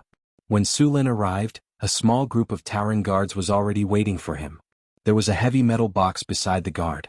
Seeing Su Lin coming over, the guard respectfully opened the box. Su Lin took a look inside and found some gray-looking ores without any luster. Su Lin slightly frowned. There didn't seem to be anything strange about these ores. However, at this moment, Su Lin suddenly sensed a very weak energy fluctuation. Moreover, this energy fluctuation was somewhat familiar. Is this uranium ore? Su Lin looked at the ores in front of him with a look of surprise. Although the radiation on it was very weak, he still recognized it. The last time he opened the box, he got some fuel for the elemental furnace from the system. The energy fluctuation in it was very similar to these ores. "Sorry, Your Majesty, the master didn't tell us what this ore is." The Tauren shook his head in confusion. Su Lin didn't pay attention to him. He reached out and picked up the ore, then used identification on the ore. Soon, the identification result appeared in front of him. It was indeed uranium ore, but the content of uranium was very low. The raw material for the elemental furnace. It seems that my luck is really good. Su Lin thought for a moment. It was difficult to use elemental fuel of this concentration directly, but he could slowly purify it in the future.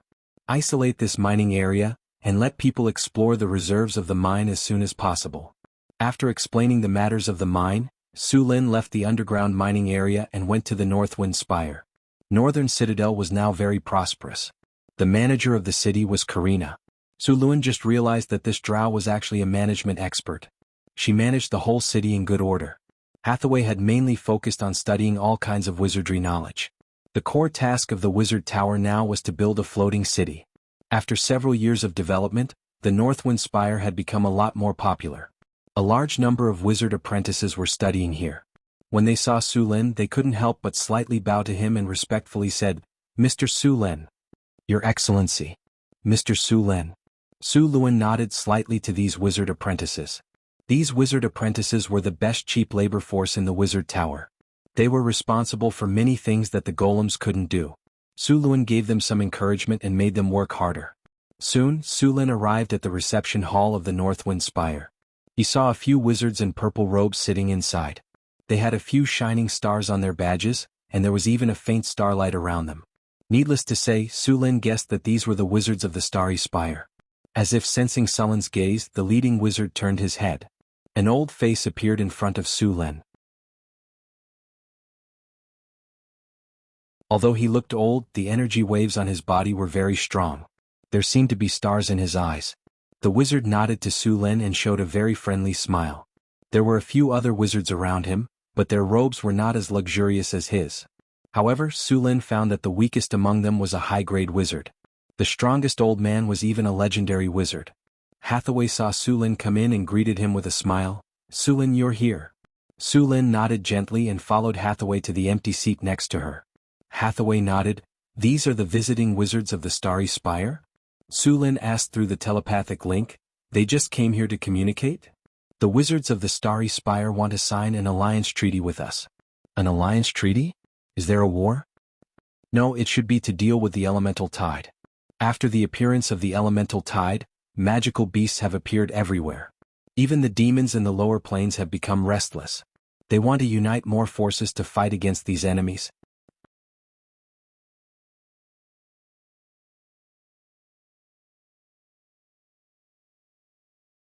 Chapter 640. In the hall, almost all the wizards of the North Wind Tower were there, including Hathaway, Alex, Sulin, Wizard Lorraine, and Wizard Andre. Although there were not many of them, their quality was much better. With the help of sufficient resources in Northtown City, these two wizards had also been promoted to Grade 4, but they still had a long way to go before they could become legendary. Legendary wizards could not be made by piling up resources. On the opposite side of the long table were the wizards of the Star Cluster Tower. These wizards of the Star Cluster Tower were surrounded by strange starlight, which should be the effect of their special meditation method. Sulin sat on the main seat, looked around, and said in a deep voice, "Now that everyone is here, let's start the formal meeting. You have all come from afar. As the Master of the North Wind Tower, I welcome you to come for an exchange." "Thank you, Master Sulin, for your warm hospitality." Wizard Victor said with a smile, "We came here for two purposes. One is to exchange some knowledge with the North Wind Tower, and the other is to form an alliance with the North Wind Tower.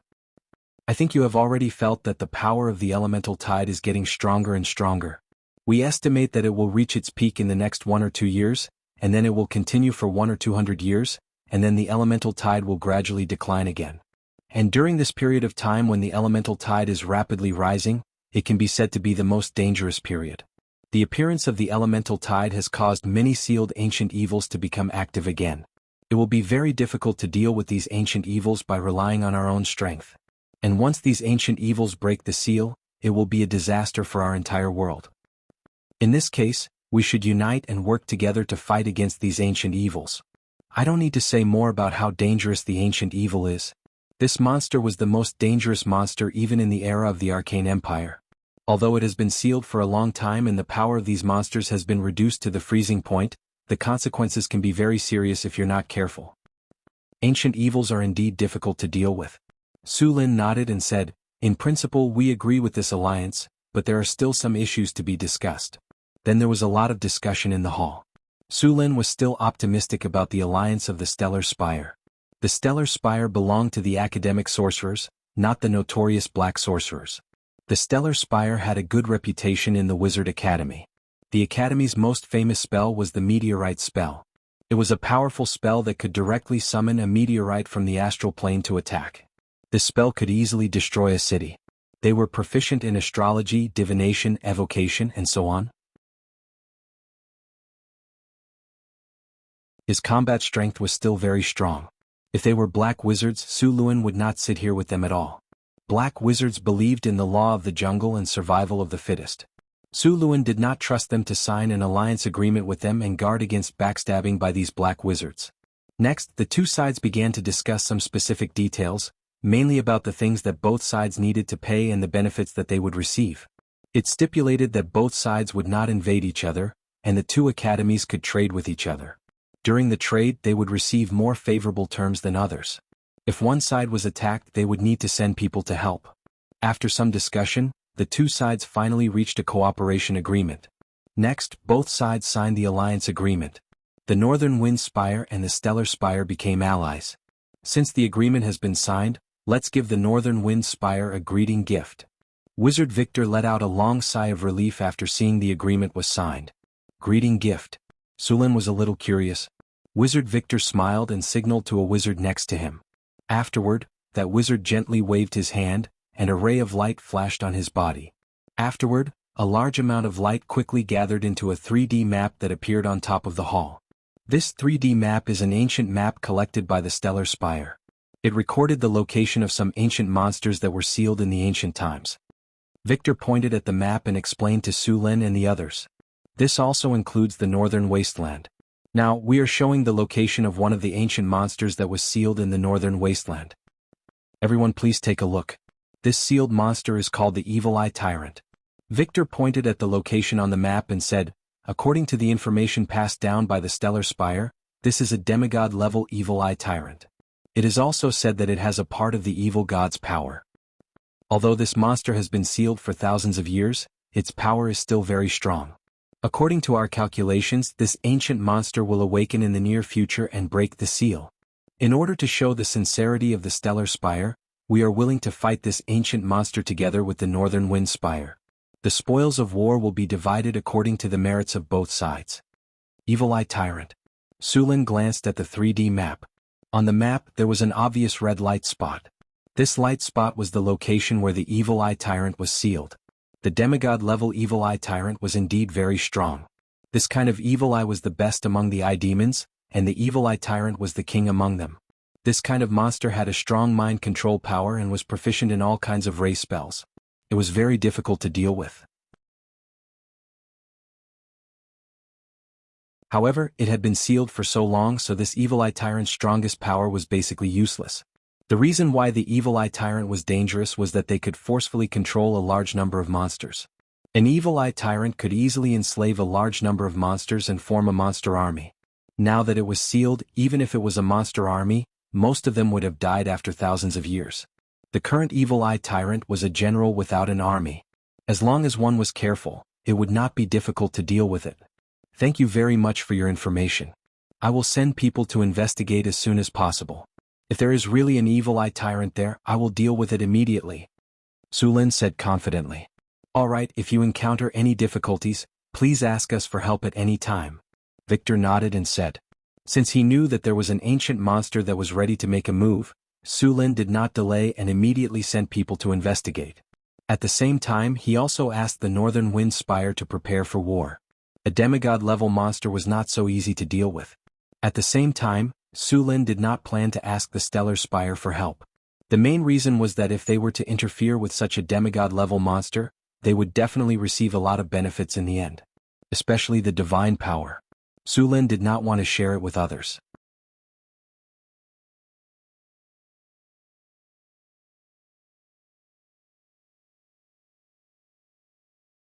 Chapter 641. Alright. Victor wasn't surprised when he heard that Sulin was going to deal with the Evil Eye Tyrant himself. After all, there were at least 3 legendary wizards in front of him. After the discussion ended, Sulin left the hall. The wizards of the Stellar Spire were arranged to rest in the city. These wizards of the Stellar Spire were going to stay in the Northern Wind Spire for a while.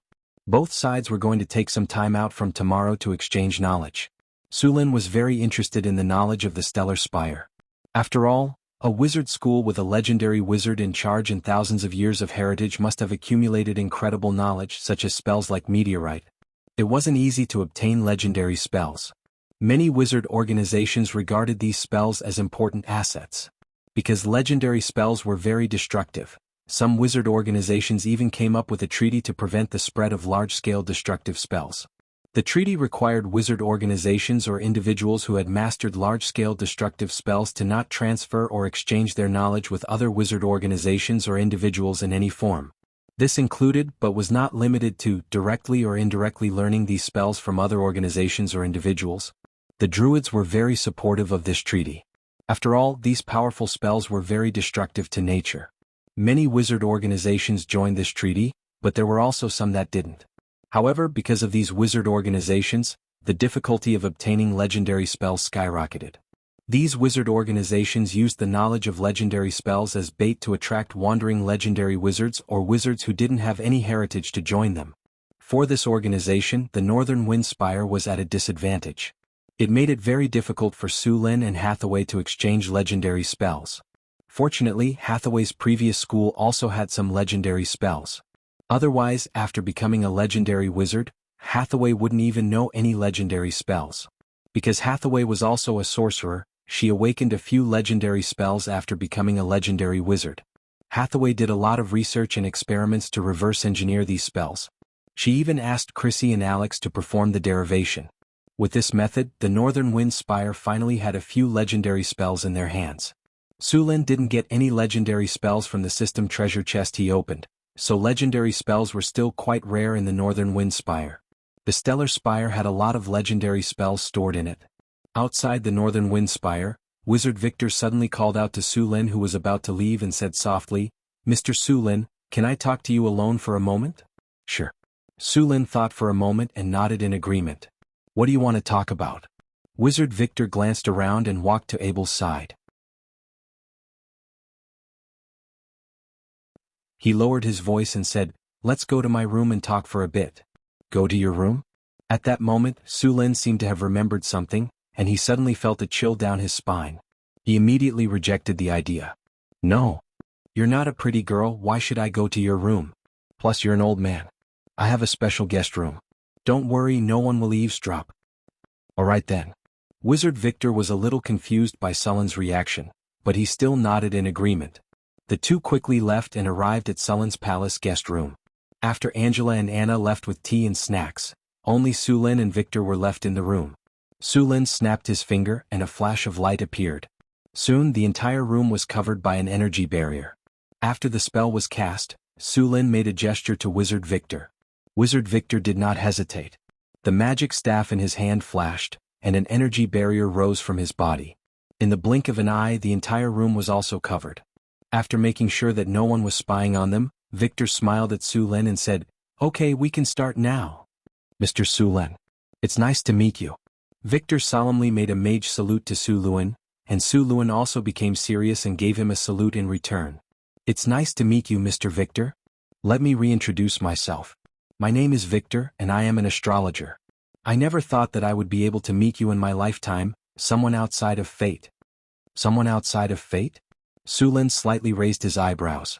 He knew a little about this title. Wizards also did some research on fate. This was the knowledge of the language school. Hathaway was also from this school. The Northern Witches were very famous for their prophecy spells. In the research of the language school, they found that most people's fate was already determined when they were born. Maybe they could make some changes, but there was a limit to this change. Of course, this limit was already very big in the eyes of ordinary people. Under normal circumstances, a person's fate was like flipping a coin. When it landed, it would either be heads or tails. However, there were very few people who had the power to change fate. In the study of prophecy, after these coins were flipped, they would land upright, neither heads nor tails. This kind of person had more initiative in fate. They could rely on their own power to change the path of fate. It could be said that this kind of person had more freedom than the gods. Although the gods were very powerful, they were not free. They were also bound by fate. This kind of person was not within the observation range of prophecy spells. Strictly speaking, Su Lin was indeed a person who was not within fate. After all, Su Lin was a traveler. His soul was not a matter of this world. Therefore, he was not on the line of fate of this world. Someone outside of fate. Su Lin looked up and down at the astrologer in front of him. He looked like a wise old man. Although he looked very old, Su Lin could clearly feel the abundant vitality in his body. Even a young man in his 20s could not compare to him. Obviously, this old man's appearance was deliberately presented by him. As long as he wanted to, there were many ways to prevent him from aging. Wizards of the School of Prophecy were generally very old because many prophecy spells consumed vitality. Su Lin curled his lips and said, "You wizards of the School of Prophecy like to predict the future. How come you found something this time?" "I wanted to see the future of the Tower of the North Wind, but when I used the prophecy spell I found that it was blank.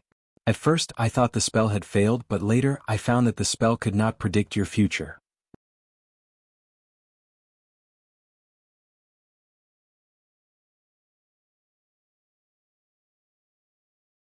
Chapter 642. I think the stupidest people among the Magi are you divination school members.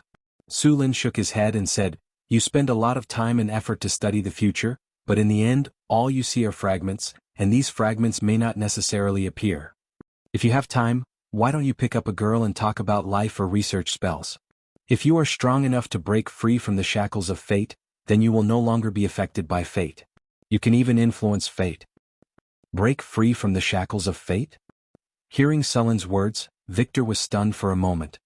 He then murmured, but how can we break free from the shackles of fate? After a while, Victor woke up from his contemplation, adjusted his mood and looked at Su Lin. Mr. Su Lin, I'm here to exchange some important knowledge with you.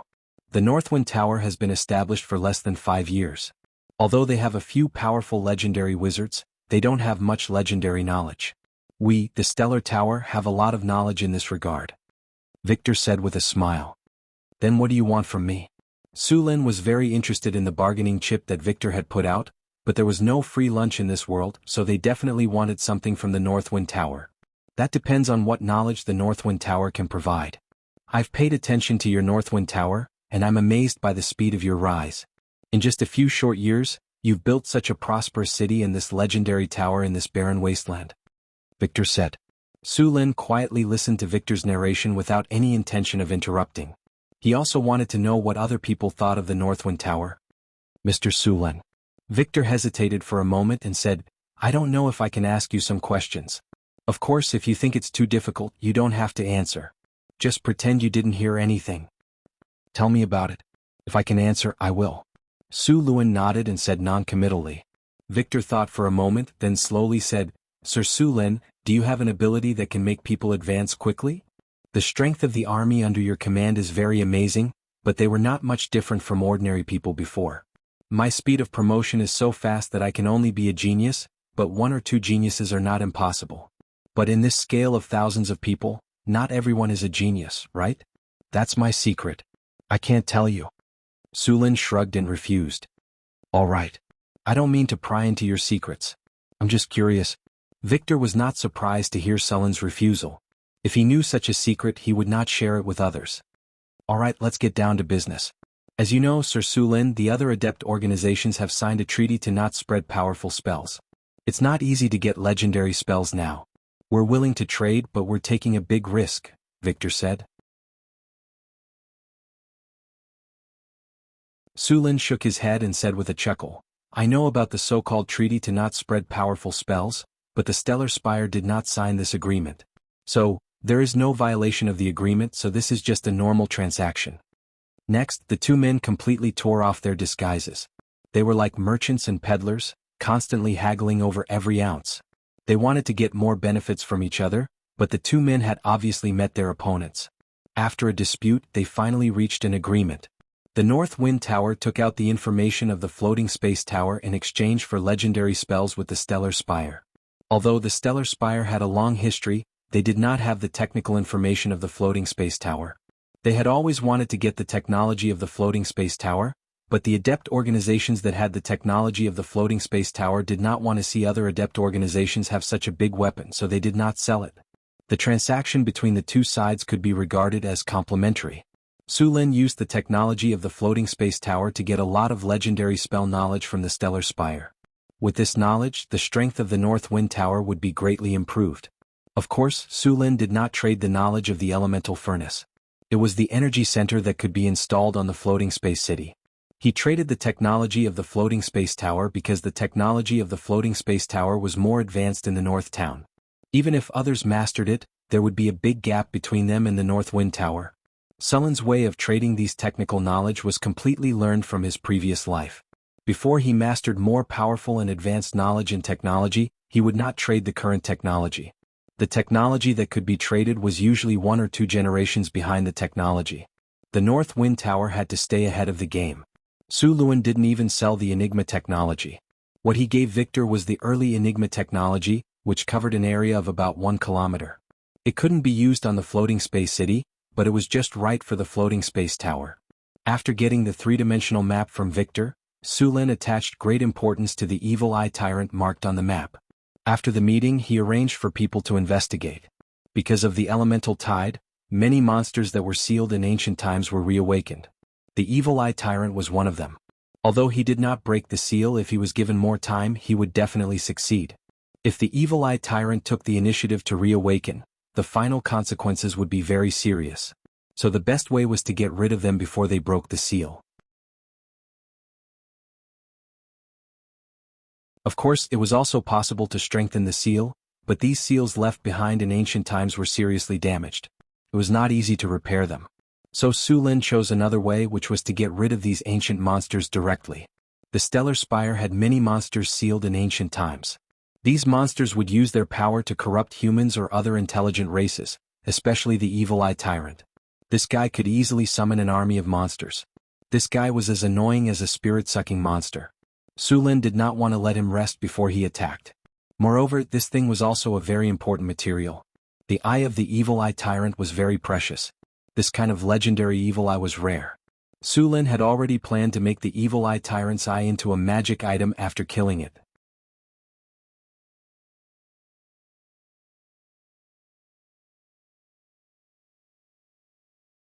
Chapter 643. Kingdom of Florence, San Filto City. It had been more than a year since the last turmoil. At this time, there were no traces of war in San Filto City. Under the leadership of Su Lin and Phyllis, this ancient city was full of vitality. A large city would attract farmers from other places to gather here. The population of San Filto City had reached an astonishing 300,000 people. San Filto City was now very prosperous. The streets were clean and tidy, and there was an endless stream of people. There was a dazzling array of goods, and every street was patrolled by city guards. In addition, the gangs and other underworld forces of the past had all been eliminated. The security of the city was very good. Phyllis was very satisfied with the current San Filto City. Night fell. Queen Phyllis returned to the palace. She didn't know if it was because she had to deal with too many government affairs today, but she felt inexplicably irritable.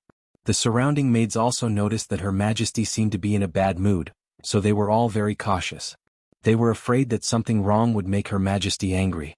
Seeing that it was still early, Phyllis didn't go back to rest. Instead, she went to the training ground. She took off her luxurious clothes and changed into tight-fitting clothes. She was ready to practice martial arts in the training ground to vent her irritation. She picked up a training iron oak sword and began to attack the wooden targets in the training ground as if she was venting her frustrations. She hit a few wooden dummies with loud bangs. Bang! Finally, a loud sound was heard. These wooden targets made of iron oak and reinforced were completely shattered by Phyllis. After venting, Phyllis finally felt less irritable. However, this was only temporary. Soon, a wave of irritation rose in her heart, and this wave of irritation was stronger than before. If this happened in Northern Town, she would ask Hathaway for the reason. Now she wanted to try to solve it by herself. Soon, Phyllis came to the bathroom in the palace. The clear spring water made people feel a chill. As soon as she came here, she wanted to jump in and have a swim. Phyllis immediately prepared to take off her clothes. Slash! There was a sound of cloth tearing. Because she was too anxious, Phyllis used too much strength and tore her clothes. Since it was already ruined, Phyllis simply tore it apart and appeared naked in the room. The next second, Phyllis jumped into the water like a mermaid. Crash! Phyllis swam quickly in the cool spring water. The coolness of the spring water dispelled the heat in her body, but soon an even stronger heat rose in her heart. What's going on? Why is it so hot? Phyllis emerged from the pool. Her jade-white skin had become rosy, and even the spring water on her body was emitting wisps of steam. Looking at her reflection in the pool, Phyllis knew that something was wrong with her body. At the same time, she felt as if something was stuck in her throat. She wanted to sneeze but couldn't. That feeling was unbearable. Phyllis raised her hand and rubbed her fair neck. She felt as if there were countless worms crawling in her throat. Finally, the discomfort seemed to have reached a critical point. Phyllis finally sneezed out. Whoosh! A flame more than 3 feet long was spat out from her mouth. Ah! The sudden appearance of the flame directly scared Phyllis. The originally cool spring water was instantly evaporated by the flame, and the whole room was instantly filled with clouds of steam. However, the flame disappeared as quickly as it came. After the flame disappeared, the steam in the room dissipated quickly. Phyllis looked at herself in surprise. Just after she spat out the flame, the heat in her body had completely disappeared. At this time, she understood that the dragon bloodline in her body had awakened. What she spat out just now was the dragon's breath. Thinking of this, Phyllis took a deep breath again. Then she opened her mouth and spat out another scorching flame. The high temperature evaporated a large amount of the spring water, but soon the flame disappeared. Compared to the first time she spat out the dragon's breath this time was obviously much smaller. Being able to spit out the dragon's breath for the first time, Phyllis's warlock bloodline was obviously very good. At the same time, she could clearly feel the powerful beating of her heart. After understanding that this was the awakening of her bloodline, Phyllis became happy. Then he kept touching his body as if trying to find something different. After a while, Phyllis said with a look of regret, "Why didn't I grow wings?" Dragon warlocks could indeed awaken dragon wings, but they had to wait until they reached the 4th stage of their bloodline. Currently, Phyllis was only at the 3rd stage, so it was impossible for her to awaken dragon wings.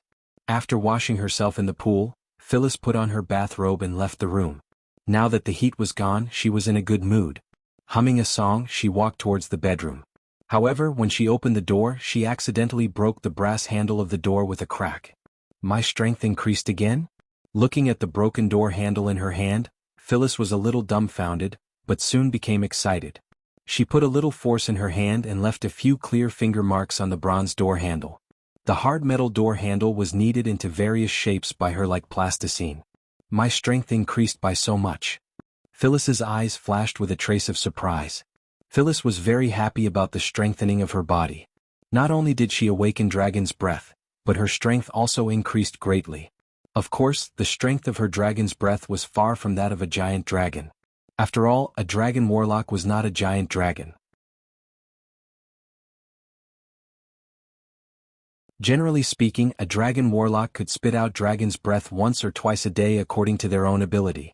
When they became stronger, they could spit out dragon's breath up to 3 times. However, the power of dragon's breath was much weaker than that of a giant dragon. Of course, the power of dragon's breath would increase little by little with the strength of the dragon warlock. When a dragon warlock's power was awakened to a certain extent, the attack range and lethality of dragon's breath would be greatly increased. When a dragon warlock reached the legendary level, the dragon's breath could directly wipe out all life within dozens of meters in front of him. This attack did not require any casting. It only required a deep breath to release. It was convenient, fast, and powerful.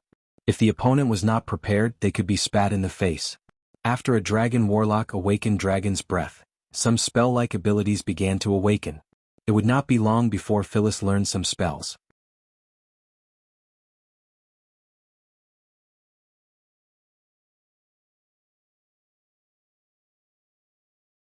Chapter 644. When Phyllis awakened her dragon breath, the scouting team Su Lin sent out came back with some news. There were indeed some problems with the ancient ruin that Wizard Victor gave him. After confirming that this place was indeed different, the war machine of the northern battlefront city immediately began to operate. Large amounts of information were continuously sent to the northern wind tower. The seal in the ruins that they had discovered this time was also extremely damaged. The evil eye tyrant's power was already leaking out of the seal. If no one disturbed him, he would be able to successfully break through the seal in no time. Even some of the beasts in the surroundings had mutated to varying degrees under the power of the evil eye tyrant. The northern town city also sent out a group of soldiers to clear out these mutated beasts. These mutated beasts were not very powerful, but there were a lot of them. It was just nice for the soldiers to practice.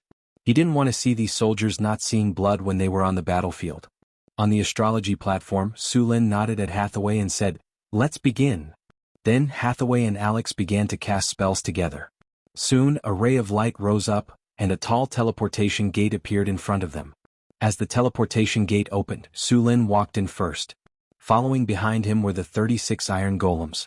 These iron golems were used for combat testing. This evil eye tyrant was about to break free. He was already very powerful. It was very likely that he had already controlled many powerful creatures. These creatures were just nice to test the strength of the iron golems. After the northern wind tower formed the iron golem army, they had not tested the strength of the army. This was a good opportunity to test it out.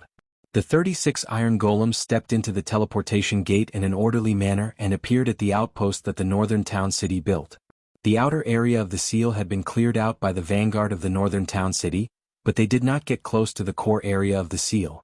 The monsters in the core area were obviously much more powerful. It was not something that these new soldiers could deal with. These new soldiers of the northern town city were just here to practice and level up. Su Lin and the 36 iron golems appeared in the camp. This camp was a little simple. The surrounding scenery looked very desolate. The land was barren and the ground was yellow. It looked very similar to the Gobi Desert. The camp was filled with the smell of blood. Su Lin saw many dismembered monster corpses. These mutated monsters would more or less have some parts of their bodies that were enchanted materials. Naturally, these materials would be collected and brought back to the apprentice sorcerers for experiments or to make some potions. After taking a look at the surroundings, Su Lin did not stop.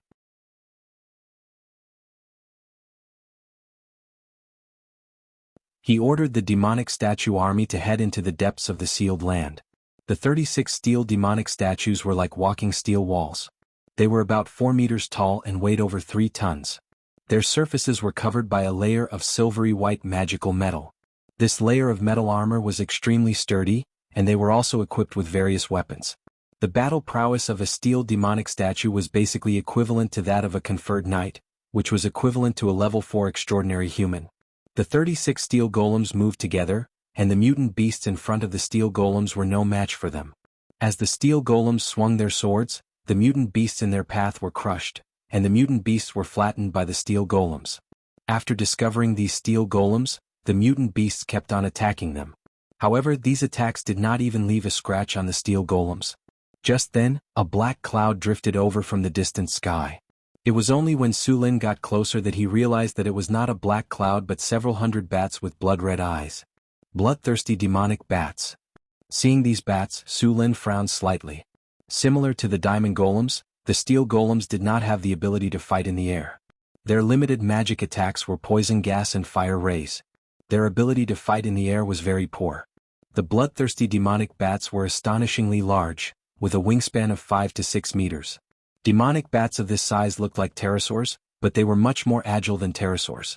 The bloodthirsty demonic bats had a row of sharp fangs and claws. They could also spread diseases.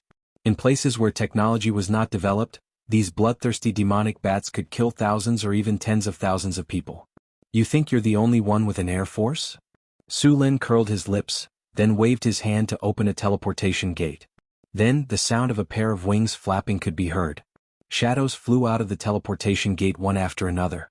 As soon as these shadows appeared, they rushed towards the black cloud not far away. It was the gargoyle golems from the Northwind Tower. These gargoyle golems flew over in groups and soon clashed with the Air Force. These gargoyles were very powerful. Their obsidian bodies could resist almost all the attacks of these mutant beasts, and their sharp claws could easily tear these mutant beasts to pieces. Soon, bats kept falling from the sky and were killed by the steel golems that had already been prepared. The golem army of Northwind City kept advancing, leaving behind a large number of incomplete epics. A large number of enemies have appeared. Activate the second battle plan. Poison gas spray. A gust of magic energy flashed from the steel golems, and then a large amount of poison gas began to spray out in all directions from these steel golems. The poison gas connected with each other and soon formed an astonishing poisonous miasma.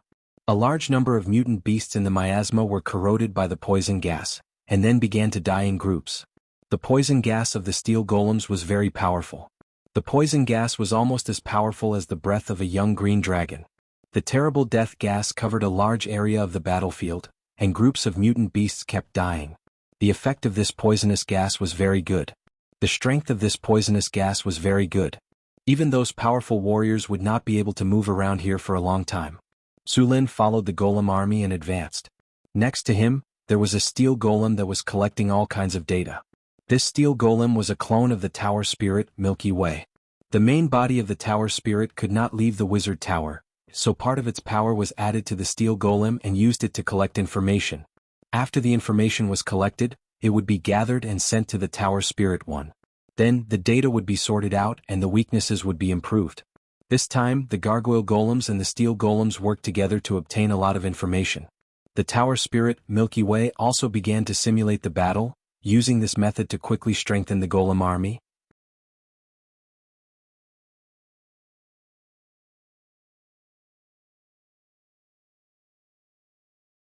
Chapter 645. Enemy detected. Activating battle command. At powerful strike. At cleave. Add defense to offense. Add total annihilation. A charge. Large-scale enemy detected. Activating energy attack. The steel golems raised their arms one after another. Their palms suddenly opened, revealing black holes. In the next second, these black holes emitted heart-palpitating energy fluctuations. Dazzling spiritual lights flickered, and energy beams shot out from the hands of the steel golems. Rumble. A deafening explosion sounded, and the mutated monsters that were originally charging at the steel golems suffered heavy casualties under this saturated energy attack. The steel golem's energy attack was very powerful, and its effect was equivalent to the power of a level 4 to level 5 spell. The mutated monsters that were originally charging at them were all blown up, and the steel golem's powerful strength pushed all the enemies away. These steel golems formed a combat squad of 6, and formed a great wall of steel that kept pushing forward, not caring that the mutated monsters were dozens of times their number. These mutated monsters were originally ordinary animals, but after being infected by the evil energy of the Evil Eye Tyrant, they mutated. Although their strength was not bad for the steel golems, these mutated monsters' attack power could not even break through their defense. The steel golems had extremely strong physical resistance, and the claws of the mutated monsters only left shallow scratches on them. Other than that, there was no other effect. These steel golems were immune to poison, sleep, paralysis, intimidation, and instant death effects, and were not affected by heavy hits, fatigue, attribute extraction, and other damage effects. Other than some rust-type spells that were more effective against them, it was very difficult for anyone to sense a steel golem. Moreover, these steel golems were under the command of the tower spirit, Milky Way. In the sky, a group of gargoyle devil statues quickly cut into the rear of these mutated monsters. Magic light flickered continuously, and the mutated monsters of all shapes and sizes were killed one after another. The bloodgorger bats in the sky were simply no match for the gargoyle devil statues. Under the attacks of the numerous devil statues, they were forced to retreat. Sulin raised his head and looked at the sealed area in the distance. Under the attack of the golem army, it was only a matter of time before this sealed area was completely purified. The only variable was the sealed Evil Eye Tyrant. Boom. At this moment, in the depths of the sealed land, the hard ground suddenly rumbled. A deep crack appeared in the ground, and then a powerful energy fluctuation spread out. The seal has failed. Seeing this, Sulin's expression changed slightly. He instantly flew into the air and stared at the crack. Ding. An energy wave has been detected. Intense spatial fluctuations have been detected in the current area. High energy target detected. Target's level is extremely dangerous. Warning. Warning. Unknown dimensional space is collapsing. The seal has lost its effect. It will be completely destroyed in 30 seconds. Evil Spirit Aura, Spell Wave detected. All targets within this domain will have their magic resistance reduced. Chaotic Spirit Chi Spell Wave detected. Within the range of this domain, all negative magic immunity will be reduced. Material Radiation detected. Within the range of this domain, the life force of living beings will be drained at an accelerated rate. Mind Control, Interference Force Field detected. Mind Corruption, Interference Force Field detected. Evil Energy Force Field detected. Ancient Evil, Energy Fluctuation detected. Target is Demigod, Ancient Evil. As the tower spirit his sharp alarm sounded, a spatial crack appeared on the original land. Then the entire battlefield suddenly quietened down. Then a thin figure squeezed out from the crack. As this figure appeared, the spatial crack behind him began to collapse. A terrifying spiritual fluctuation instantly enveloped this place, and the source of all this was the Evil Eye Tyrant. As soon as the Evil Eye Tyrant appeared, its terrifying aura spread out along with its domain. The entire battlefield was under its influence. This demigod-level Evil Eye Tyrant was indeed very powerful. Those mutated monsters became very fearful under its aura, but it didn't affect the others at all.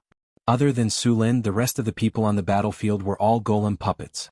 These golem puppets were immune to all mind magic, spirit magic, and aura domain of the Evil Eye Tyrant.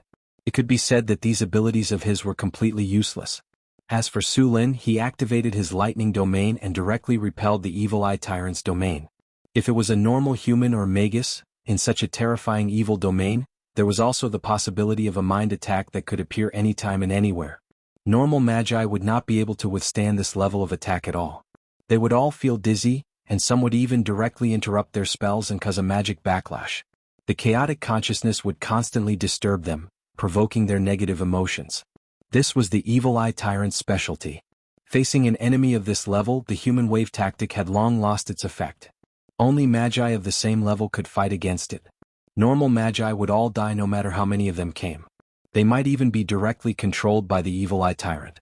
This was also the reason why Su Lin only brought golem puppets to fight when he knew that the Evil Eye Tyrant was sealed this time. Although Hathaway and Alex could resist the power of this domain, they were not of much use here. Many crazy and violent thoughts kept appearing in Sullen's mind. These thoughts were constantly disturbing his mind. Su Lin frowned slightly. Although these thoughts could not shake his mind, they were like toads lying on the back of his feet. They were not very harmful, but they were extremely humiliating.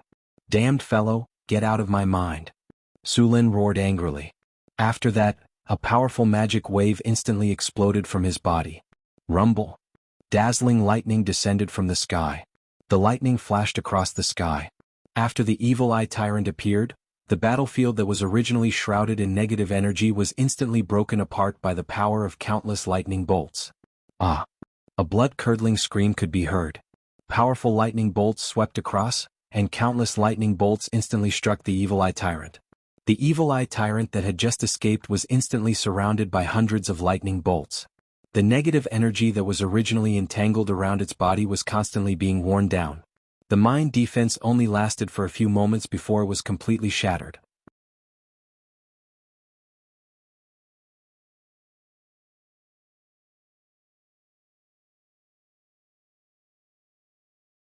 Chapter 646.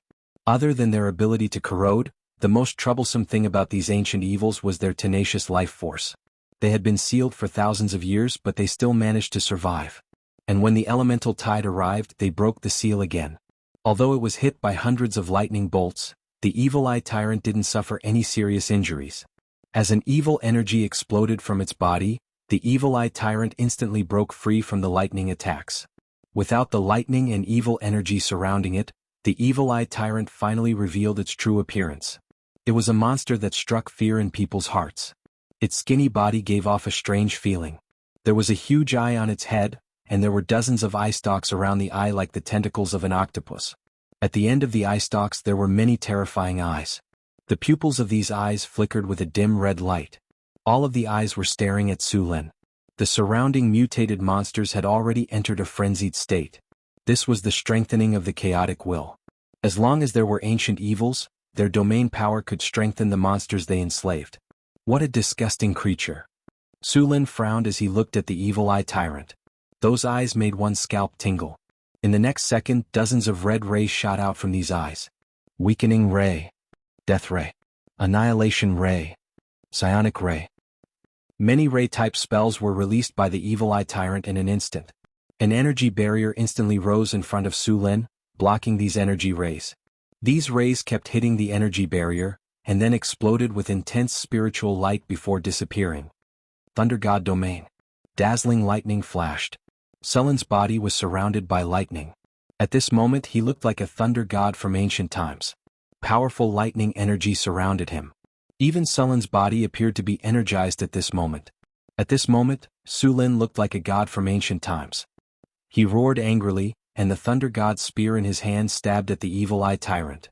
The Evil Eye Tyrant's mental barrier shattered like glass. Then it stabbed one of its eye stalks. The scarlet eye stalk was instantly pierced, and the lightning energy turned it into a pile of charcoal. A mournful roar instantly erupted from the Evil Eye Tyrant's body. Powerful spiritual energy swept out like a tsunami. Su Lin only felt as if his head had been hit heavily by a hammer at this moment. However, he regained his senses in the next instant. Rumble. The Evil Eye Tyrant, who had been attacked by the lightning, became very angry. The entire battlefield was shaking. Su Lin had already transformed into a lightning body and was fighting with the Evil Eye Tyrant crazily. Lightning could be seen flashing in the sky. This was a sign that Sullen's body was moving.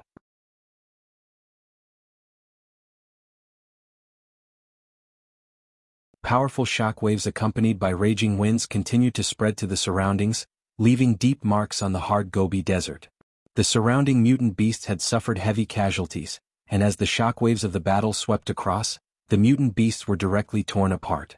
Sullen's steel army was no longer advancing. Under the control of the tower spirit, Milky Way, they quickly retreated and distanced themselves from Sullen's battle. The evil-eye tyrant roared crazily. Waves of spiritual energy swept out. If an ordinary person appeared in the surroundings, their head would explode in the next second. This kind of powerful spiritual energy was very scary. Waves of intense magic waves appeared. Su Lin was rapidly battling with the evil-eye tyrant while casting spells to weaken the enemy. The shock waves of the battle had already completely destroyed the surroundings. Cracks appeared on the ground, and the area within a few kilometers was filled with violent energy. Although Su Lin was constantly casting spells, the damage done to the evil-eye tyrant was very limited. After all, in such a high-speed battle, there was no chance for him to cast powerful spells. After all, he was still unable to instantly cast legendary spells. Sizzle, sizzle, sizzle, dozens of rays filled with negative energy hit Su Lin consecutively, directly shattering the layer of energy barrier on his body. It even dyed the ground around him pitch black. What a serious pollution. Su Lin frowned as he looked at the puddles of black radiation on the ground. The evil-eye tyrant had too many eye stalks. Even if Su Lin was prepared, he might not be able to dodge them. Ordinary evil eyes usually only had one main eye and at most 2 or 3 eye stalks. However, the evil-eye tyrant in front of him had at least hundreds of eye stalks. This was simply a honeycomb-shaped laser launcher. Once it opened fire, it would attack in all directions. Moreover, the speed of the ray attacks was very fast. If one was not careful, one would be hit by these disgusting rays. The power of ordinary ray attacks were mostly around the 4th or 5th circle. To Su Lin they were not too dangerous. The only thing that made him fearful was the evil-eye tyrant's main eye. The evil ray attacks from this main eye were very shocking. Once it was shot out, the sky would fall and the earth would crack. This energy not only had the effect of instant death, but it also carried all the effects of the other secondary eye's rays. This shocking energy had an extremely terrifying attack power. Bottomless pits appeared on the ground one after another. After only 10 minutes of fighting, the scene became very intense. Bigby capture palm. Bigby crushing palm. 2 consecutive palms that were completely filled with lightning energy appeared in front of him. In the next second, they fiercely attacked the evil-eye tyrant that was fighting with Su Lin. The evil-eye tyrant was sent flying like a fly. After that, another huge palm print directly descended from the sky and directly slammed the evil-eye tyrant onto the ground. Streaks of lightning flashed. The evil-eye tyrant was stunned by the attack just now. Its body was lifted up and stunned. Dazzling lightning flashed. Ball of destruction. Accompanied by the appearance of a terrifying ball of energy, the evil-eye tyrant finally broke free from the power of lightning. However, before it could recover, another ball of lightning fiercely struck it. The evil-eye tyrant, who was suppressed and beaten up, was furious. Hundreds of rays once again exploded from the evil-eye tyrant's body. The entire battlefield was filled with traces left behind by the battle. Strong acid, fire, ice, weakness, poison. All kinds of energy rays continuously exploded. Lightning spear. Accompanied by the appearance of a powerful lightning energy, the evil-eye tyrant seemed to have realized the danger at this moment. Its body kept flashing as it tried to dodge this attack. However, it had already been locked onto by Sullen's soul. It was completely unable to dodge. With a loud bang, it was hit fiercely.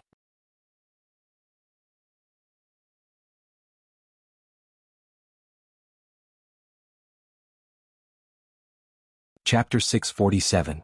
Dazzling lightning streaked across the sky, illuminating the entire sky. The powerful lightning spear brought with it boundless energy as it pierced the evil-eye tyrant's body. The boundless power of lightning exploded at this moment, and the evil-eye tyrant's body was electrocuted into charcoal. However, the evil-eye tyrant's vitality was very tenacious. This kind of serious injury didn't kill it. Balls of evil energy continued to gather and churn on its body. The charcoal part of its body quickly dried up and fell off. According to this situation, it wouldn't take long for it to regrow. Gate between worlds. A powerful evil energy tore through the space. In the next second, a huge and distorted gate between worlds opened. Following that, a terrifying creature that was more than 10 meters tall crawled out of the gate. This creature looked like an abyss demon, but the aura it emitted was obviously different from an abyss demon. Perhaps because its body was too big, the gate between worlds that was a few meters tall was a little difficult to open. This summoned creature had the strength of a high legend. After realizing that the gate between worlds was a little difficult to open, it actually used its claws to open up the surface area of the gate between worlds. After that, it crawled out of the gate. "Who summoned me?" This monster from another world roared excitedly. Its arms hammered the ground forcefully like thunder. However, in the next second, it felt a strong wave of spiritual energy. When it turned its head and saw the figure of the evil eye tyrant in midair, this monster from another world froze. It turned around and wanted to escape back into the gate between worlds. Damn it, why is it the evil eye tyrant? This monster from another world didn't even think about it. It turned around and prepared to escape. However, before it could turn around, that strong evil mind energy had already controlled it. The evil eye tyrant had a strong mind control ability. It was said that this monster was related to the spirit-sucking monster by blood. This monster's mind control ability was shockingly strong. In those records, every evil eye tyrant could control a large number of creatures. If they were given enough time, an evil eye tyrant could form a powerful monster army. The evil eye tyrant's shocking mind control ability allowed them to easily control a large number of creatures. Even giant dragons could be controlled. The otherworld creature controlled by the evil eye tyrant rose into the air and quickly jumped towards Su Lin. It looked as if it wanted to tear Su Lin apart. The otherworld creature that was more than 10 meters tall was even larger than the giants in the material plane. It could be said that it was only second to the giant dragons. Su Lin narrowed his eyes at the sight of the advanced legendary level otherworldly demon. The Thunder God's spear in his hand emitted dazzling lightning, and in a flash, he appeared in midair. The Thunder God's spear swept forward with an indomitable momentum. The otherworldly demon's body was instantly surrounded by lightning, and then it was directly sent flying. He actually found a helper. Su Lin looked at the evil eye tyrant and the otherworldly demon in front of him. Then, a dazzling lightning suddenly exploded from his body. Tower Spirit Milky Way has locked onto the coordinates. Activating the portal. Open the portal. Prepare the magic breaker. Charging complete, teleportation in progress. A beam of light descended from the sky, and in the next second, the magic breaker statue appeared in front of Su Lin. The magic breaker has arrived at the designated location. Target creature discovered, activating battle form. The moment the magic breaker statue puppet appeared, it immediately launched an attack. The heavy statue had an unexpected speed, and it instantly rushed towards the otherworldly demon. Magic breaker blade beginning to charge. Charging complete, activating magic breaker blade. Weakness detection complete. Greater haste spell complete. Battle form activated. Current battle form can only be maintained for 2 minutes and 30 seconds. Countdown begins. The magic breaker statue activated its ultimate battle form, and a beam of light flashed past. Then the magic breaker charged towards the battlefield at an astonishing speed. The magic breaker blade in its hand also emitted a purple energy blade. This energy blade's power was very shocking, and the otherworldly demon's skin was completely unable to block this weapon. As the magic breaker moved quickly, wounds continuously appeared on the demon's body. Seeing that the otherworldly demon was restrained by the magic breaker statue, Su Lin once again launched an attack on the evil eye tyrant. Countless lightning bolts descended from the sky, and the evil eye tyrant's psionic barrier was constantly shattered and reformed. Its body was constantly trembling under these attacks. Su Lin's figure moved quickly, and he constantly attacked the evil eye tyrant from all sides. However, suddenly after the evil eye tyrant forcefully took an attack from Su Lin, its octopus-like tentacles did not care about the powerful lightning damage, and tightly wrapped around the Thunder God's spear. The powerful lightning power directly charred its tentacles. The evil eye tyrant's main eye instantly aimed at Su Lin, and in the next second, a fatal ray shot towards his head quickly. A sense of danger rose in Su Lin's heart, and his body subconsciously wanted to dodge, but the Thunder God's spear was tightly gripped, and this affected his movements. The sixth sense talent worked once again, and Su Lin successfully dodged the evil ray at the moment when it was about to hit him. This evil ray brushed past the protective spell on the surface of Su Lin's body, and instantly shattered the protective energy field on his body. At the same time, it left a bottomless pit where Su Lin had been standing just now. After dodging this attack, Su Lin's body instantly exploded with an even stronger power than before. The entire Thunder God's spear seemed to have completely turned into lightning, and the rolling thunderclouds in the sky gathered together, and then instantly descended. At this moment, Sullen's body even expanded by another layer, and dazzling lightning gathered on his body. The Thunder God's spear in his hand directly turned the Evil Eye Tyrant's tentacles into charcoal. Su Lin let out a furious roar towards the sky, and in the next second, his body completely turned into a bolt of lightning, and charged towards the Evil Eye Tyrant. Accompanied by an extremely violent energy wave, a shocking purple energy beam exploded from Sullen's body. The speed of this beam was extremely fast, and the Evil Eye Tyrant had no time to dodge at all. It could only use its full strength to activate its spiritual energy defense field, but this spiritual energy defense field that could originally block an 8-circle spell was like a bubble at this moment, and was lightly pierced. Following this shocking energy beam ruthlessly pierced towards the Evil Eye Tyrant without any resistance. The Evil Eye Tyrant wanted to teleport away, but in this instant the surrounding energy barrier was completely locked down, and accompanied by an extremely violent explosion, a huge hole was directly opened in the Evil Eye Tyrant's body. The powerful energy directly pierced through the Evil Eye Tyrant's body, and even the various parts of its body were turned into charcoal by the lightning power.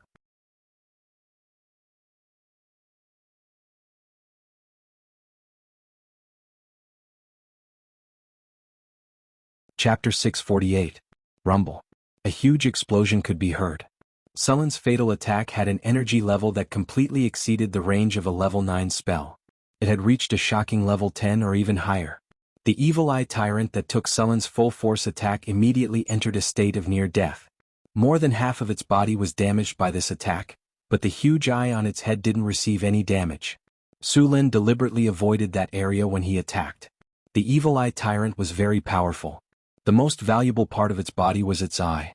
Su Lin didn't want to spend so much effort to kill this thing and not get any benefits. Su Lin didn't give the Evil Eye Tyrant time to recover. After completing that shocking attack, he didn't care about the feeling of emptiness in his body. The Thunder God's spear in his hand released dazzling lightning and directly destroyed the Evil Eye Tyrant's body. After killing this Evil Eye Tyrant, Su Lin also heaved a sigh of relief. A sense of powerlessness rose in his body. This was because he had used too much energy in a short period of time, which caused him to be exhausted. With his powerful physique he could quickly recover. After Su Lin successfully killed the Evil Eye Tyrant, the battle of the Magic Breaker at the side also came to an end. The Magic Breaker that had activated the Magic Breaker blade could only fight for 150 seconds. In this short 150 seconds, the Magic Breaker's power was completely released. Following a dazzling flash of light, the Magic Breaker swept across its body at an astonishing speed. The otherworldly demon's huge body instantly stiffened on the spot. In the next second, its hideous head slid down. The otherworldly demon's tall body crashed onto the ground, and smelly blood spurted out. After completing the killing, the Magic Breaker statue slowly stopped. The Magic Breaker blade's light dissipated, and the Magic Construct statue's light also slowly disappeared. It returned to its normal state.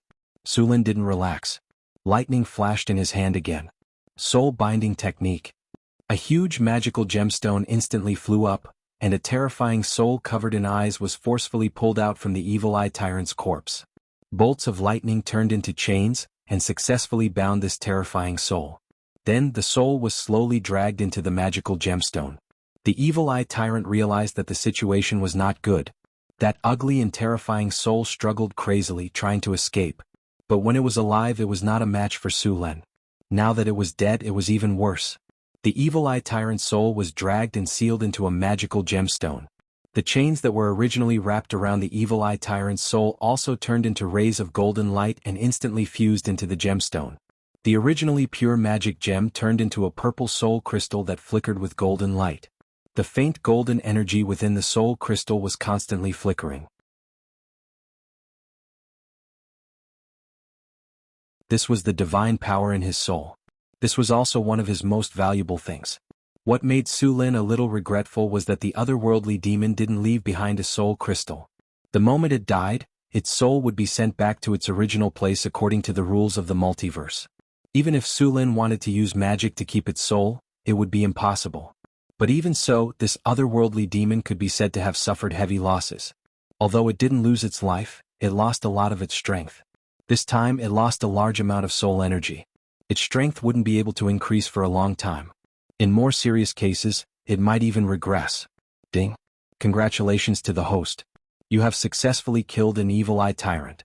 You have received 397,600 experience points.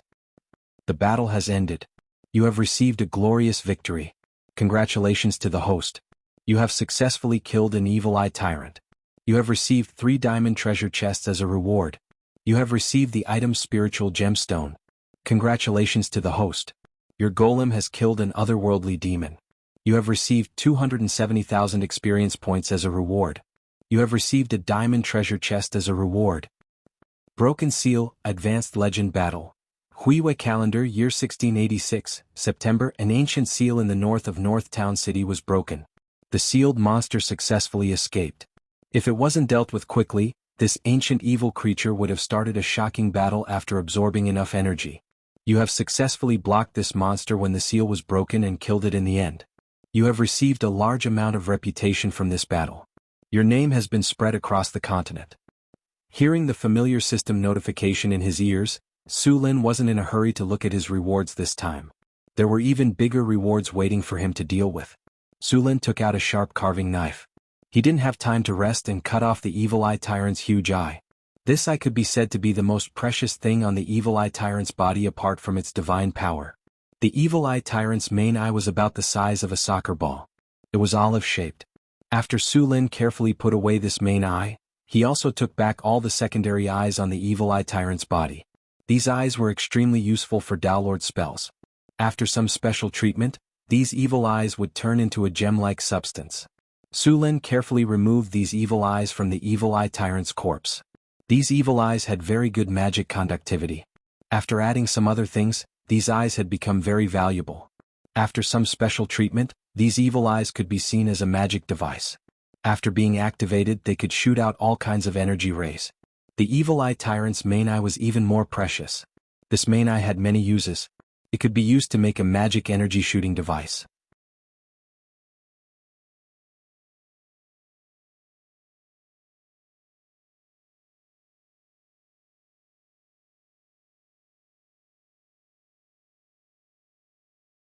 Chapter 649. The power of the omniscient eye mainly depended on the quality of the eye. Of course, some high-quality special crystals could also be used as the main body of the omniscient eye. Of course, the best choice was to use the eye of a high-level beholder because the eyes of these high-level monsters had some special abilities that the omniscient eye made from other materials didn't have. Now, using the eye of a demigod creature, the omniscient eye would be at least an advanced legendary magic creation. Su Lin quickly removed the main eye of the evil eye tyrant and its dozens of secondary eyes. These secondary eyes were also very good materials. Although they couldn't be used to make the omniscient eye, they could be used to make the scouting eye. The scouting eye was a careful scouting tool. This kind of magic creation was created by combining a type of spell. Wizards had a spell called Spell Eye. They could use this spell to create an eye for scouting. This scouting eye was created by combining this spell. This scouting eye had the ability to become invisible and fly. It could transmit the observed images to the wizard in real time. It was very useful. Many wizards could make some. Of course, due to the different craftsmanship and materials, the quality of these scouting eyes varied. After spending some time, Su Lin finally cleaned up the spoils of war. The next step was to completely clear out the mutated monsters here. These mutated monsters were basically mutated by the radiation of the evil eye tyrant's evil energy. A few pairs of secondary eyes grew on their bodies. Of course, most of them were fake eyes and didn't have any abilities. However, there were some that had mutated seriously and these eyes had special abilities. Su Lin opened the teleportation door and asked Hathaway to send the rock golems from the golem army over. They cleaned up the area thoroughly and made sure that there were no more mutated monsters alive. After that, they left and returned to the North Wind Tower. After leaving the cleaning up to the others, Su Lin returned to his room to check out his rewards. After killing the evil eye tyrant and the otherworldly demon, he had obtained a total of 4 diamond treasure chests. Su Lin went to take a shower first. After washing his hands 3 times, he returned to his room and sat down to prepare to open the treasure chests. He opened the storage space and chose to open the treasure chest.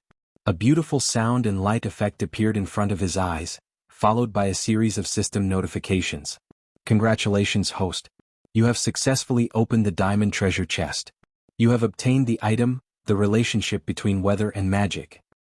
Congratulations, host. You have successfully opened the diamond treasure chest. You have obtained a high-grade legendary soul crystal. Congratulations, host. You have successfully opened the diamond treasure chest. You have obtained the item, Floating City Blueprint. Congratulations, host. You have successfully opened the diamond treasure chest. You have obtained the item, Principles and Application of Energy. As the light dissipated, 4 items appeared in front of Su Lin. They were 3 magic books and a soul crystal. No one would complain about having too many soul crystals. He put them away and gave them to Hathaway to create high-level magic statues or tower spirits. He then picked up the 3 magic books of different colors. The relationship between weather and magic seemed to be a theoretical book about weather. After reading it briefly, Su Lin realized that this book was not only about the theory of weather, but also the method of using magic to control and change the climate. In other words, if he fully mastered the content of this book, he could try to change the environment and climate. In the era of the Arcane Empire, the great arcanists had done a lot of things to transform the Bit Wall. They had transformed the Abyss Bit Wall into a place suitable for human habitation. Although the knowledge in this book did not record how to transform the Abyss, the knowledge in this book was still very precious. It just so happened that Su Lin and Hathaway had opened up a half-bit wall. They could experiment with the knowledge in the half-bit wall. Although this kind of book did not seem to have any lethality, it seemed to be the knowledge of environmental transformation technology. In fact, it was the only way to study weather weapons. Mastering weather weapons could create natural disasters. This kind of power had already appeared in the era of the Arcane Empire. The value of this kind of knowledge was higher than those legendary spells. Su Lin simply flipped through it and carefully put it away. This book would be included in the top knowledge of the Tower of the North Wind. After putting away the book, Su Lin began to look through the remaining 2 books. Blueprint of a Floating Space City was a book about the design and construction of a floating space city. It contained all kinds of knowledge about the construction of a floating space city. In fact, Su Lin thought that this book should be renamed, A Step-by-Step Guide to Building a Floating Space City. Of course, Su Lin was exaggerating. After all, the knowledge in this book was still very profound. Legendary wizards basically could not understand it. However, as long as they could learn this knowledge, building a floating space city was still possible. Of course, this also required a huge amount of manpower, material resources, and financial support. After all, a floating space city with a capacity of 5,000 people was completely different from a floating space city with a capacity of 100,000 people. Su Lin was planning to build a floating space city. Now that he had this book, he could start building it.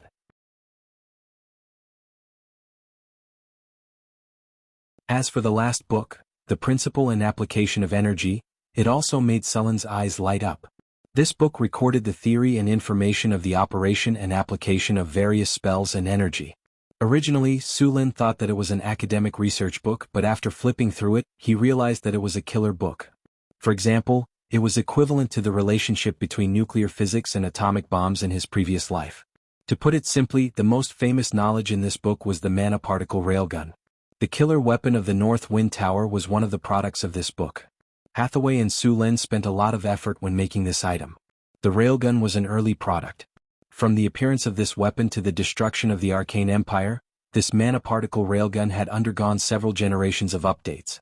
The power of the mana particle railgun in the North Town was about the 10th circle according to the calculation of the spell circle. In the most glorious period of the Arcane Empire, the power of the latest generation of mana particle railgun had reached the 12th circle spell level. Of course, even in the era of the Arcane Empire, this level of spell was strictly forbidden to be released in the material plane. Such powerful power would cause very serious damage to the material plane, and the damage might even be irreparable. You're tuning in to the Han Li's Wuxia Adventures YouTube channel. We're so grateful for your support, and don't forget to subscribe to join us on this incredible journey through captivating stories. Your generosity through donations truly makes a world of difference, as it's the primary source of revenue that allows me to expand and enhance this channel for you. Thank you from the bottom of my heart for being a part of this adventure.